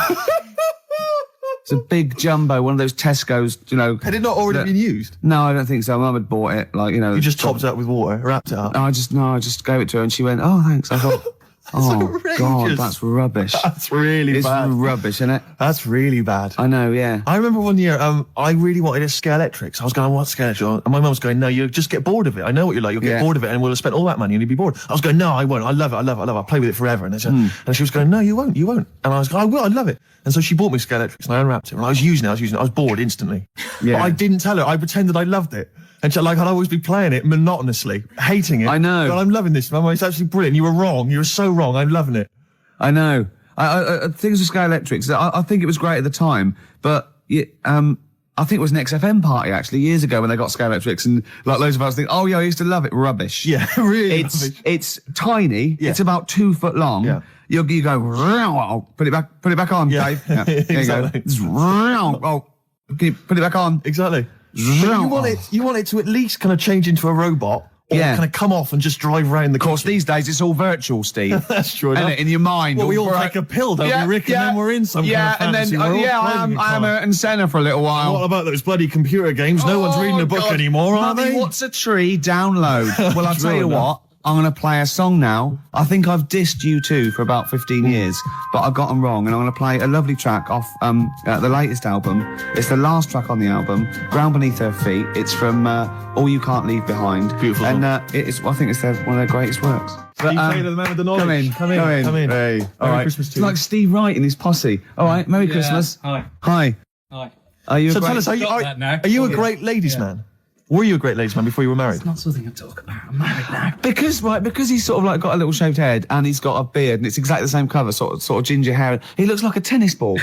It's just hair, exactly the same length, all over his face. No reason for me to come in, was that abuse was happening without me here. Yeah, I know. And now I've come in, you just continue. But say hello, so it's with your blessing, and I think we're nice. Say Merry Christmas. Hi, Merry Christmas, all listeners. See, you're on at 5 o'clock, aren't you? Yeah. Right, I'm going to make a note of that. When I bought those 2 albums, I'm going to listen to Steve Taylor, the man with the knowledge, on at 5 o'clock on XFM. Isn't it incredible? Because he's been in since 11 o'clock this morning, just compiling information for every record he'll be playing. Yeah. The show's only 20 minutes long. But you know, with him, it's because he's got to offload it. Yeah. He's got to talk about it all the time because it's only, you know, he's got a huge brain. It's warm. It's going warm. Yeah. All information. What are you playing next, Claire? You bored? Sorry, were we boring you two? Oh, was this that list? Isn't that cute? Yeah. So can you tell us about Star Sailor? What do you know about some interesting facts about Star Sailor? Into the microphone, into the micropole that goes down the loudy box and out to the radiograph in the homes all around England. They're rubbish. Thank you. Steve Taylor, controversial view. Still, he has bred people. Stereophonics and the theme tune to BBC Two's The Office, Handbags and Glad Rags. Absolutely. So I think we should be playing Christmas songs as well, though. Because American Christmas War is over. A great. Is it really? What? The theme tune to The Office. I think it meant is war really over? It is. Thanks, John. Yeah. It is. Yeah. Yeah, it is. Yeah. That's there. To be fair, Rod Stewart did it first. Yeah, and we don't use the Stereophonics version. Or the Rod Stewart version. Thank you. Too expensive. Exactly. Costs a fortune. Like to re-record it. Yep. Or little known facts. Yeah. You should save that for the DVD. Or Steve Taylor would have blown it anyway. Yeah, exactly. Wouldn't he? To come on with the knowledge and told him everything. I was thinking Fairy Tale New York. Beautiful song. No, can we find that? It'd be nice to try and dig it. I'm sure everyone's playing it at the moment. Yeah, Let's we should. It's good. No, let's play Simply Having a Wonderful Christmas Time by Paul McCartney. Can we play Driving Home for Christmas, Chris Rea? Oh, he is. There's a lyric in that goes, I look at he's in the car driving on Christmas. He looks over at the other bloke in the other car. He goes, he's just the same as me. Yeah, I was thinking that. He's just the same as me. Is he saying he's copied him? He's like, oi, what are you wearing? That's the same as me, that is. What do you get your missus? The same as it? Are you? Who are you a stalker? I'm Chris Rea. Hello? Yeah. Going back to Newcastle. Exactly. Oh, they talk, innit? Is that where he's from? Yeah. Is it Middlesbrough or Newcastle or... Great, I'm loving this, Steve. Yeah, no, it's Nearly great. Christmas. I had a couple of chocolates there, didn't I? Oh, the yeah. purple ones in roses. Very much like the Quality Street one, the hazelnut and the toffee. Yeah. But getting me in the mood. Now, I know if you're a fan like me, you love the roast dinner. Oh. We love the roast dinner. But the Uber roast dinner is the Christmas dinner. I'm looking forward to it. No, I'm thinking about it now. I can't believe how many different sort of meats you're going to have in your house. Well, we always have the turkey, obviously. Traditional. Plus, we always have a little bit of pork, a little bit of lamb. Oh, God. And don't forget the sausage, you know. Well, I love the fact that someone's designed the turkey Christmas dinner, and then they thought, wait a minute, I also want a little sausage, and let's wrap it in bacon. Why not? Let's just have stuff in it as well. Can we have all the meats that are available? Someone said, please? hold on. There's sausage meat in the stuffing. Now, I went, well, sue me. Yeah, exactly. Sue me if I want a bit of extra sausage. You know what I mean? Oh. It's the work of art, and it takes hours. Rick, can I ask you what kind of veg you going with this year? Veg, well, I just love the roast potato. I mean, people have tried to sneak in the Brussels sprout. Because you don't eat vegetables or anything green, I try do you? not to eat. Parsnips. I love parsnips, but when they're crisp and crunchy, like a trendy crisp in a wine bar. I love it when Yeah, oh, I love that. We'll be having carrots. We'll be having leeks. We'll be having Brussels, obviously. Brussels. Yeah. And my mum will always throw in a little bit of something crazy. Maybe there'll be a little bit of red cabbage, something wild, something exotic, or something Vim, continental. or a used condom. To be quite honest, I think she's mental, your mother. She's got to stop that. But who knows? Any kind of treats. And I love the fact about the Christmas dinner is that people are taking weeks, years planning it. I know. They take, months going to dig up defrost. Have you can you talk about your grandparents? Well, my grandparents, of course, the thing about my grandparents, I have mentioned this before. Yeah. I think they've got about 3 teeth between them. It's unbelievable. My grandfather. They're all their own though. He was in the RAF in the war, right? And for some reason, he had problems with his teeth, and they pulled them all out, and they replaced them with a false set of false teeth. But during the wartime, I don't know whether this was just like what it was like during the war or just the 40s, but he had a kind of wooden plate put in with like some kind of fake teeth attached. Oh no. And he's never had that changed. So he's still got the wooden plate and about 3 teeth still hanging on it. Oh. It's just so he and my grandmother combined, they cannot eat anything that's kind of solid. So they will literally get up for Christmas dinner. They'll get up and they'll put the meat on like it's sort of 6 a.m, go back to bed for the day, get up and eat it about 9 o'clock at night. And the best compliment you can have if you've cooked dinner for my grandparents is, oh, this is lovely. You can suck it away. Yeah. Imagine that. Why don't they just liquidize it? Have a nice little roast smoothie. They have done in the past. Really, and a little apple crumble smoothie to follow. If we take them out to eat, like at a restaurant or something, we've got to phone ahead to make sure there's fish on the menu. Really? Because they can only have fish. But then the bones, you see, that's a problem for them. Well, you can take the bones out of fish, can't you, and sort of mash it up? Yeah, but the eyes are going Steve, as well. could I suggest the fish cake? It's already mashed, it's with the potato, it's in a crispy crumb, which doesn't hurt anyone, whether you got teeth or not. Rick, can I Go on. make a little... Yeah. I just want to make it... Because obviously not everyone's as fortunate at Christmas, Rick, No, as us. What about the vegetarians? What are they eating? A nut cutlet. What the hell is a lovely little nut cutlet. Can't they have like tofu, but in the shape of a turkey? But I love the fact that so often, certainly your Linda McCartney veggie items, they always try to fool you into thinking it's the real thing. Some veggie sausages that they've injected with something so they'll taste like sausages. Yeah. Well, Eat the real thing. I look, you don't really need it that arbitrary shape. If it's, you might as well just have it any shape. What angers me with the vegetarians?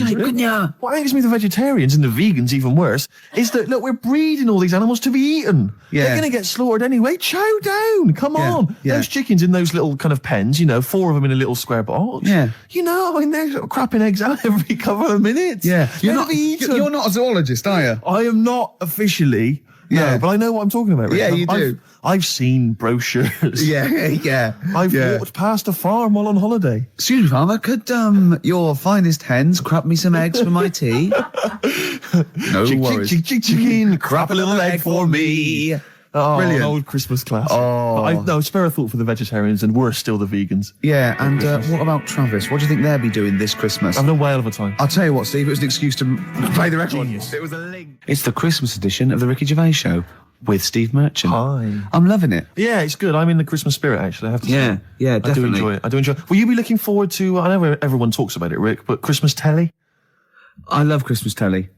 Christmas Day telly's got. I get up and Noel's giving out some presents around hospitals and that, and then you might have the number ones of the year from Top of the Pop. Then you might have a little, I don't know, I don't watch the Queen's speech, but, you know, you have a little sleep then, don't you? Maybe after a big roast dinner with too many sausages. Yeah. I'm only joking, Mum, let's have some more. It's true enough. More chocolate, please. Yeah. Well, let's not, you know, there's people starving in the world, so let's not rub it in. Hopefully they're not listening to the radio. No, probably not. It's been a great show. It has. Even though I say so myself. Yeah, you know, I've enjoyed it. Looking back over the year, Rick, looking forward to Christmas. Go on. Can I just throw a big thanks out to all the people that have emailed us and phoned in and written to us over the last sent us 6 months. things. I think it's about 4 people who keep doing it. Yeah. Recycling the same under old different names though. Exactly, but we don't tend to read stuff out, but it is appreciated. It is, and it's often gets into the show whether you know it or not. Exactly. In some way, we steal your jokes and pass them off as our own. Nice email from someone there saying there is a tofurkey. A tofurkey, yeah. It's a tofu turkey. Yeah. You can buy it in the whole trimmings. See, I made that up. I could have written that down and, well, it had already been done. Yeah. So I said we can't paint in the tofurkey. Sure. So I've embarrassed myself again. Sturgis, are you going to be driving home for Christmas? No, I'm going to be here. Christmas. I'm going to be here. God, she's working. He's just the same as me. She's working on Christmas, Sturgis. Oh, yeah, I'm here. Yeah. Someone emailed me the other week saying, will I be voice tracked over What does that Christmas? Well, I'm not quite sure. It's a radio term, apparently. Right, but no, I will be live. Wow. On Christmas Day? Oh, yes, Christmas Day evening. So you can't drink and stuff? Well, not as much as you would have liked. I mean, you're always drunk on air, obviously. yeah, but it's getting to that point. I didn't know she drank till I saw her sober one day, Sunday morning when she came in to do an early show, and she was talking differently. Yeah. She went, the pubs aren't open yet. Exactly. And I realised. It's terrible, isn't it? Well, what should we play now? I don't know, I kind of felt like we've sort of exhausted ourselves, really. We've run out of stuff to say. We've made all our observations about Christmas. Yeah. We've taken a sideways glance at the sausage. Yeah, exactly. Oh, another funny look word. at this year's stuffing. Remember we talked about stuff? Do you remember I think it was 4 links ago. Yeah, sure. No, listen. We're going to call it sausage loving. And we talked about all the different things you have on a plate and that. And we started off with like turkey, and then we went. I'm just trying to remember some of the amusing bloopers that took place over the course. Do you remember when you didn't make it back in time for the link and you were making tea? I was making tea. That was a classic God! What was that one when I think you said something like that was a white stripes. He's going to say the word wrong or something. Yeah. Oh God! If you're one of those people. Oh, this is great. I'll tell you what. I'd like to play a record because I'd like to talk about this link later. Yeah. Should we play a record? Yeah. That was the record before us, and here we are, pre-recorded, because we did this a few weeks ago, because we're not here at the moment, are we? We're away in that. I'm Ricky Gervais, with me Stephen Merchant. Hello there. And Karl Pilkington. He's not actually with us. He'll be in some of the best of clips that will be coming up shortly. Yeah, this is just us, isn't it? This is just us. We did this, when did we do this, Rick? A couple of weeks back. Hold on, what is it? It's the 27th today. Yeah. I enjoyed Christmas. I loved Christmas. I loved Christmas. I had a great time. What did you get? Loads of presents. So did and I. I'm glad they made it to number 1. Oh, I'm really glad. Stroke, he, she. Yeah, I'm really glad that the pop idols, Cliff Richard, Westlife, made it to number 1. Bo Selector. Yeah, just delete that as Travis on XFM 104.9 on Ricky Gervais with me, Steve Merchant and Karl Pilkington. We're doing Educating Ricky. Right, final one. Come on, Karl. Right, what was it? It was, why don't they just get a diary or some paper or something to write on? Yeah. Because snappy. I couldn't think of a heading for it. It's basically, Go on. people who have tattoos, I've never understood it, right? That they have something put on their arm. Well, sorry. Have we started the educate? Is this part of it? Are you educating me? This is something that will be useful in my life that I didn't know about. Yeah. Go on then. No, it's just that they've got a machine out, right, that does tattoos. You come up with a design you want, and you this machine scans it, and you put your arm in this thing, and you press print or whatever, and then it does the tattoo on your hand. Or on your like loads of little needles that follow a pattern? Yeah, the computer, basically, yeah. Is it a real tattoo? It's a proper proper one. The fella said... well, as long as it goes out, it pierces the skin with a I just wondered if it's one of those kind of, those kind of... No, it must be lots of little needles or a moving needle that can go along but it. how is this cleaned, like, in between each person? Dunno, probably... I don't know. Well, no, it's only that if it's one needle, it's just the head, isn't it? If it's one needle that moves, and does it like loads of little... What are we gaining from a machine doing it? Just because you know they're going to sort of mess it up. But hold on, how do you keep your arm still? Because your skin moves slightly, so the machine it's won't... sort of strapped to your arm. Right, and so it's spread... the fella said that the tricky thing was in all this, it was the fact that, you know, nobody would let him test it out on anyone else, so he had to do it himself. But did it work? Because the thing is with the tattoo artists, they yeah. can see when your skin's moved and they can see what they've done and they keep wiping it and looking, whereas a machine's just got to trust itself. Yeah. So I think one needle... could go wrong if it was a lot of needles that it just came down like 1,000 needles that was an imprint. Yeah. But obviously I'm asking someone who hasn't delved any further than there's a machine that can give you a tattoo. That's all you've got at the moment, isn't it? Well, yeah, basically. That's all you've got. I mean, that's what I've got because I'm not a fan of tattoos. I don't. But where did you read this again? This was internet. This was on the internet. Yeah, it was. Yeah. Okay. And I just don't understand why people do it. That's what got me attention. Because me... Sorry, what have I learned from this? That if you wanted to get one, you can get one done by a machine now. People say machines are sort of taking over and that. And there's another one. But it's just the fact... I mean, I don't know. So give us the snappy title of this education again. Why don't they just get a diary or some paper or something to write it on?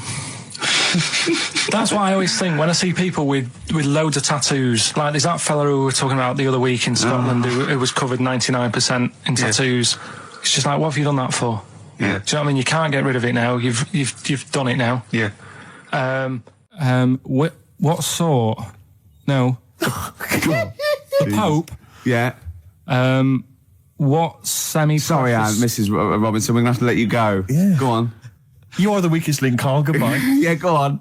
The Pope. Yeah, the Pope. Yeah, we've got the Pope. Yeah, that's not strictly a question. He wears a... he wears a dustman's hat. He wears Gorblimey trousers. Yeah. Does he live in a council flat? Yeah, he lives in a council flat. He wears a semi-precious stone. What's the stone? The Pope wears a semi-precious stone. What is the stone? You mean, what is it called? Yeah. What is it called? What, has it got like a kind of papal name? I think it's like, is it a 18-carat one? So we got to try and get the carrot of the Pope's big diamond. He calls it Dennis. He calls it Dennis the Stone. Do they want the type of gem it is, like or is diamond, there some kind of papal name ruby, for it? or do they want it like the Rosetta Stone, or I don't know. I can't actually play a record. Play 2 records. Chumbawamba. Well, what kind of uneasy listening. Yes. I bet it was from the Chumbas. Are they still cracking on? Are they? Because they used to live in a squat. They've done about 400 albums. Them and the Levellers. Yeah. Who's the best, Chumbawamba or the Levellers? So good question. Thanks for asking that. Yeah. What's the telephone number, Claire?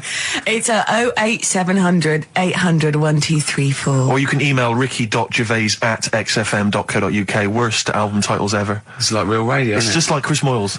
It is, isn't it? Exactly. Oh. You got the big fat guys on the telly. Yeah.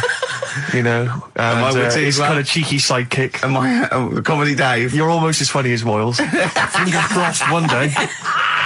The weather episode, Snoop Dogg, Dr. Dre, Crowdhouse, I love that. Enjoyable. That works for me, Steve. Yeah, what do you think? No, it was nice. Well, she started off all right. Should we give her one more go? I think a round of applause for Claire. Yeah, that's brilliant. No, that's excellent, that. I love that. Rick, the phone... Oh, it's just gone. No, I tell you, the phone board had lit up there, Gervais. Really? There was a call buzzing through on call A call one. came through? A call came through on line 1, and Sturgis missed it. Carl would never have missed that. He knows how valuable they are. I'm sorry. Yeah. That was probably someone with an amusing album title. No, I did get one, Steve. I did get one. Do you want to hear it? Yeah, go on.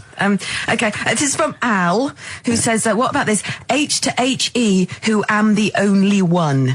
Sorry, H to H-E. H-E. Who am the only one. I don't know what it means. No. Van de Graaff generator. Oh, well, no wonder. That's the thing that one of those things at the museum that you wind up and you touch and it makes your hair stand on end. Yeah. That's the scientific thing, isn't it? Sure. I've given up, Steve. Yeah, no, Do you know, that didn't really make me laugh either. I'll be honest, I'm thinking that the whole kind of amusing album titles thing we should abandon. I thought that as I said it. To be honest with you, I thought it was easier than this. I mean, Chris Moyles makes it work, that kind of crazy comedy let's try radio magic, but obviously and I don't think our listeners are into that stuff. I just don't think they can be bothered to get to the phone. I don't think a lot of them are able. I think a lot of them are, Do you remember when we spent about 3 hours trying to get to through to the Chris Moyle show? Vaguely, yeah. What was He was doing this competition, and it was song titles with golf, about golf. Like, so you go like Drive, the Cars. And at that, and I was getting so excited, I wanted to phone up and go, Duran, golfy, golf.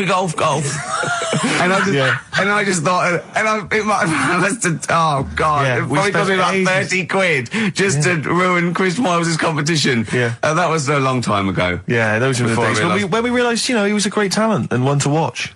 Yeah. Before we'd enjoyed his new TV show.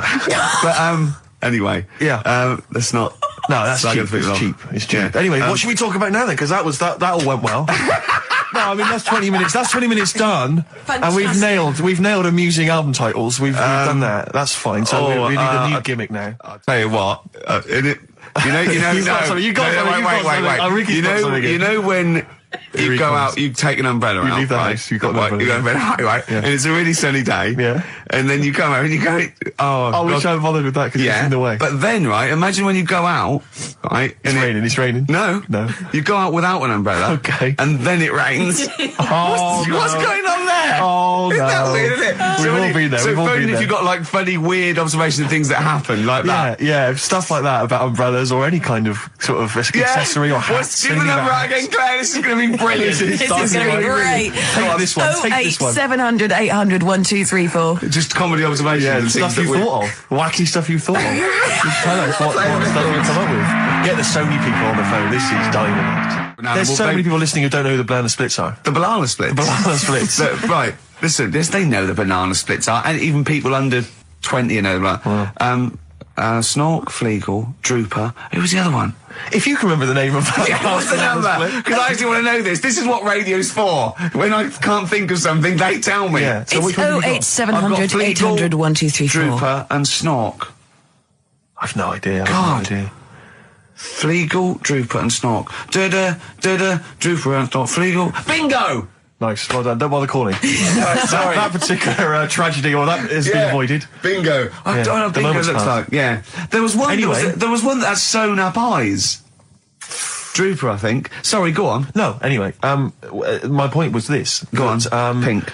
I can't be bothered. No, really? I can't be bothered. I think we can play that new one by Pink. You 'cause it's cannot sort of play like, Pink. Why? Because it's too poppy. They just won't allow Pink on XFM. They what? They will not allow Pink on XFM. They what? Wait a minute, that's red rag to a bull. I've always been a rebel. Someone's telling you that you can't do something. That's crazy. Right, let's also get the new Justin Timberlake single. Well, the thing is, Ricky, you're going to have to nip down and have a word with Foxy, because we haven't got it up here. Really? Yeah. I mean, love he'll to. have it. Can't but- you call someone at Capital Radio? Well, yeah.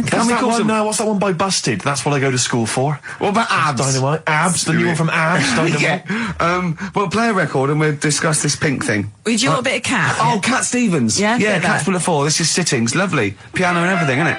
Oh, this was the tune we were originally going to use as the theme music for TV's The Office. That starts again on Monday, I think. Just play it. I wish people had to wear hats now. I can carry it off because of my shape and size. I look like Bertie Bassett. Whereas you look like Basil Rathbone. I'd look pretty good at all sort of Christopher Lee. Wow. You would. Because I'd sweep into a room, I know. bellow behind me. I think you look like, and don't get this wrong, don't take this wrong, right, we're mates. I think you look like a freak with a cape on. Okay. So, alright, well. And at which point would you take it one step further and add the Deerstalker, and go the whole Sherlock Holmes So, route? I'd have the cape, the pipe, the Deerstalker, and I'd solve crimes. It looked great. It looked like some sort You of... could be my fat companion. I could be. What, sort of like get padding and stuff. Yeah, no, I like that.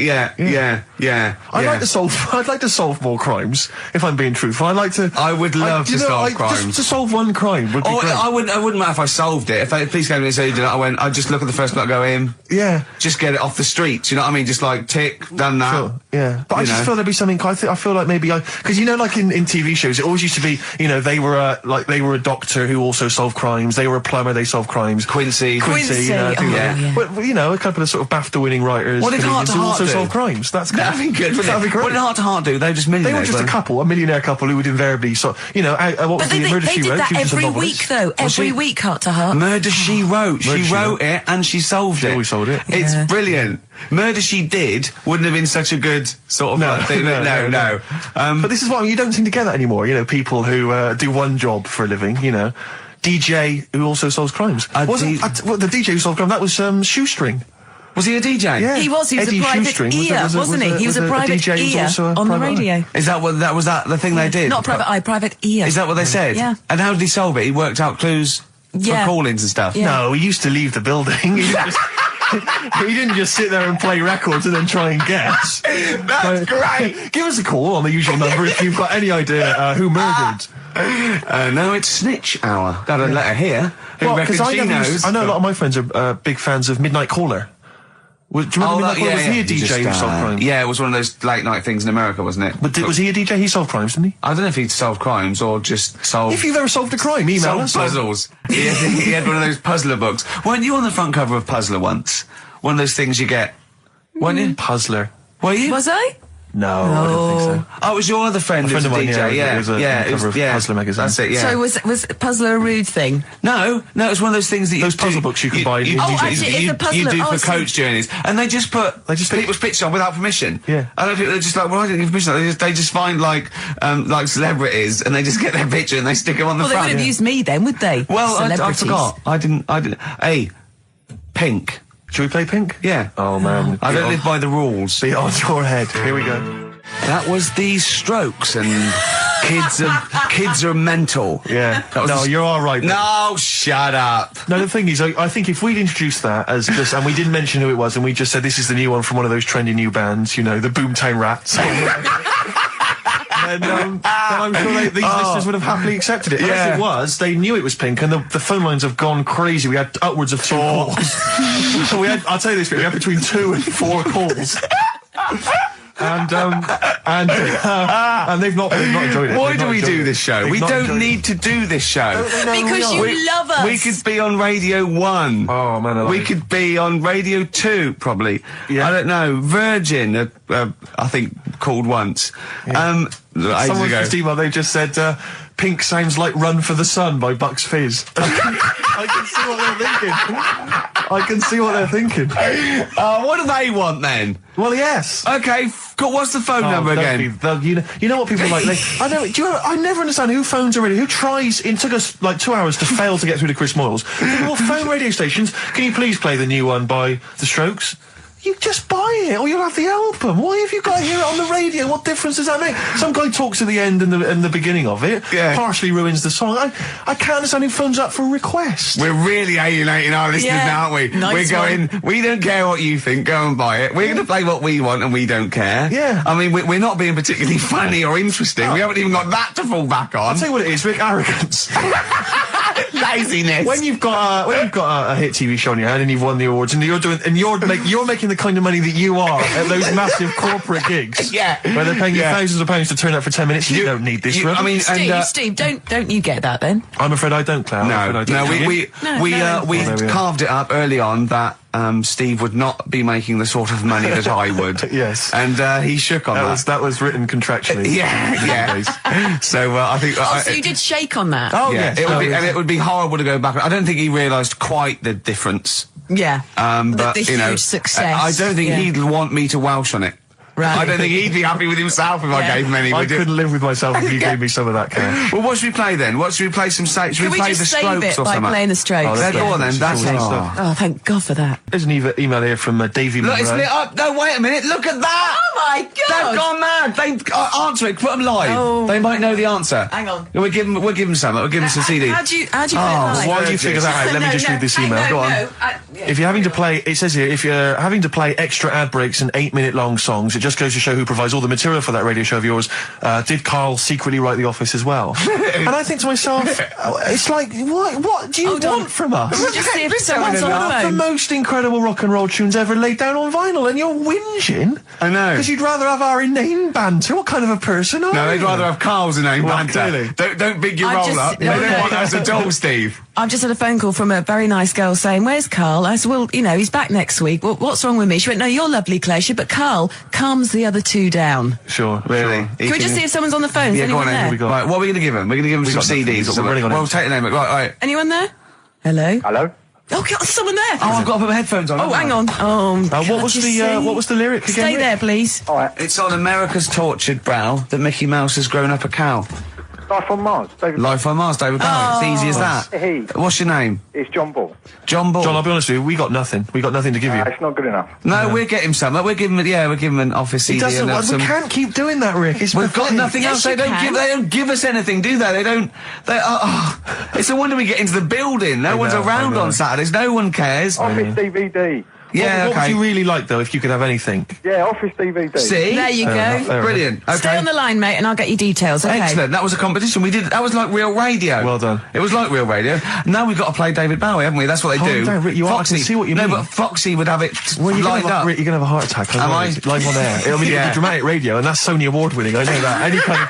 I seem to remember when Tony Blackburn had his breakdown on air. I think, did he win awards for that? I mean, it was pretty impressive stuff. It was pretty intense. Yeah, what breakdown award? Have a breakdown, yeah. Excellent. This year's best breakdown on radio. Tony Blackburn. Yeah, but or Tessa, Marry Me. Yeah, it was something like that, wasn't it? Yeah. He played the same song again and again and again. Must be fascinating radio. That sounds like Capital Now. Oh, satire. High five. Nice We've done there. Oh, well done. Well done. Are we owned by Capital? You've got, remember what happened last time? Sure. And now Richard Park, who owned Capital, he's the Grandmaster. What? The Grandmaster? He's the grandfather. No, he's a headmaster of Fame Academy. Oh, is he? Yeah. Okay, let's play a record now, because you have to lie down, because you're just getting so worked up and now. I can tell when there's an excitement and enthusiasm and sweat, beads of sweat run down Well, your it started off so badly, we had nothing, but then I did a competition, gave away some things. You've got an email that really annoyed you, haven't you? Well, we can talk about that later. Yeah. But yeah, whenever I see beads of sweat, I know, because that's not the Ricky Gervais I know. Okay. It worries me. You never work yourself up into any kind of sweat. Okay, so